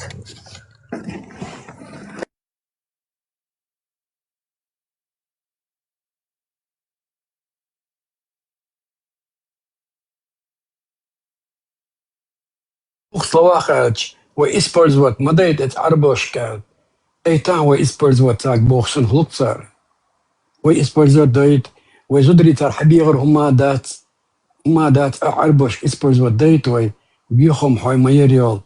Дил خيالهم حب قشدات يوم جديد يستعليش بقضي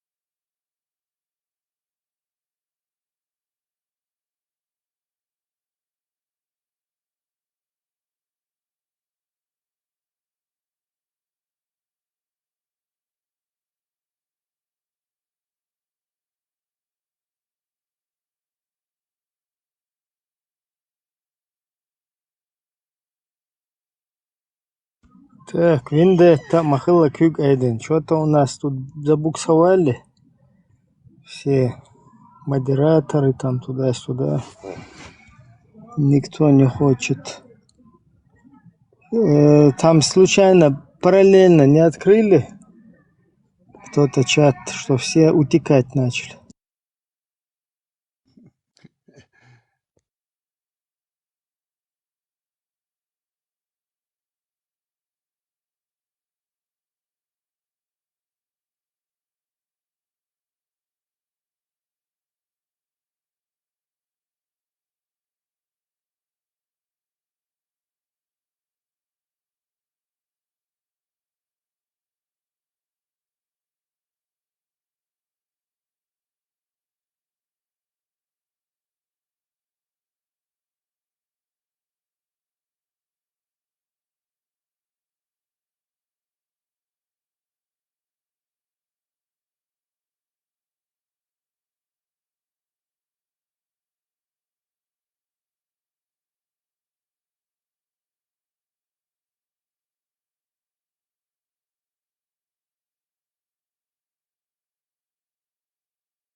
Так, черный кружок, приветствуем вас, Машло.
Гость, хочу на хойство.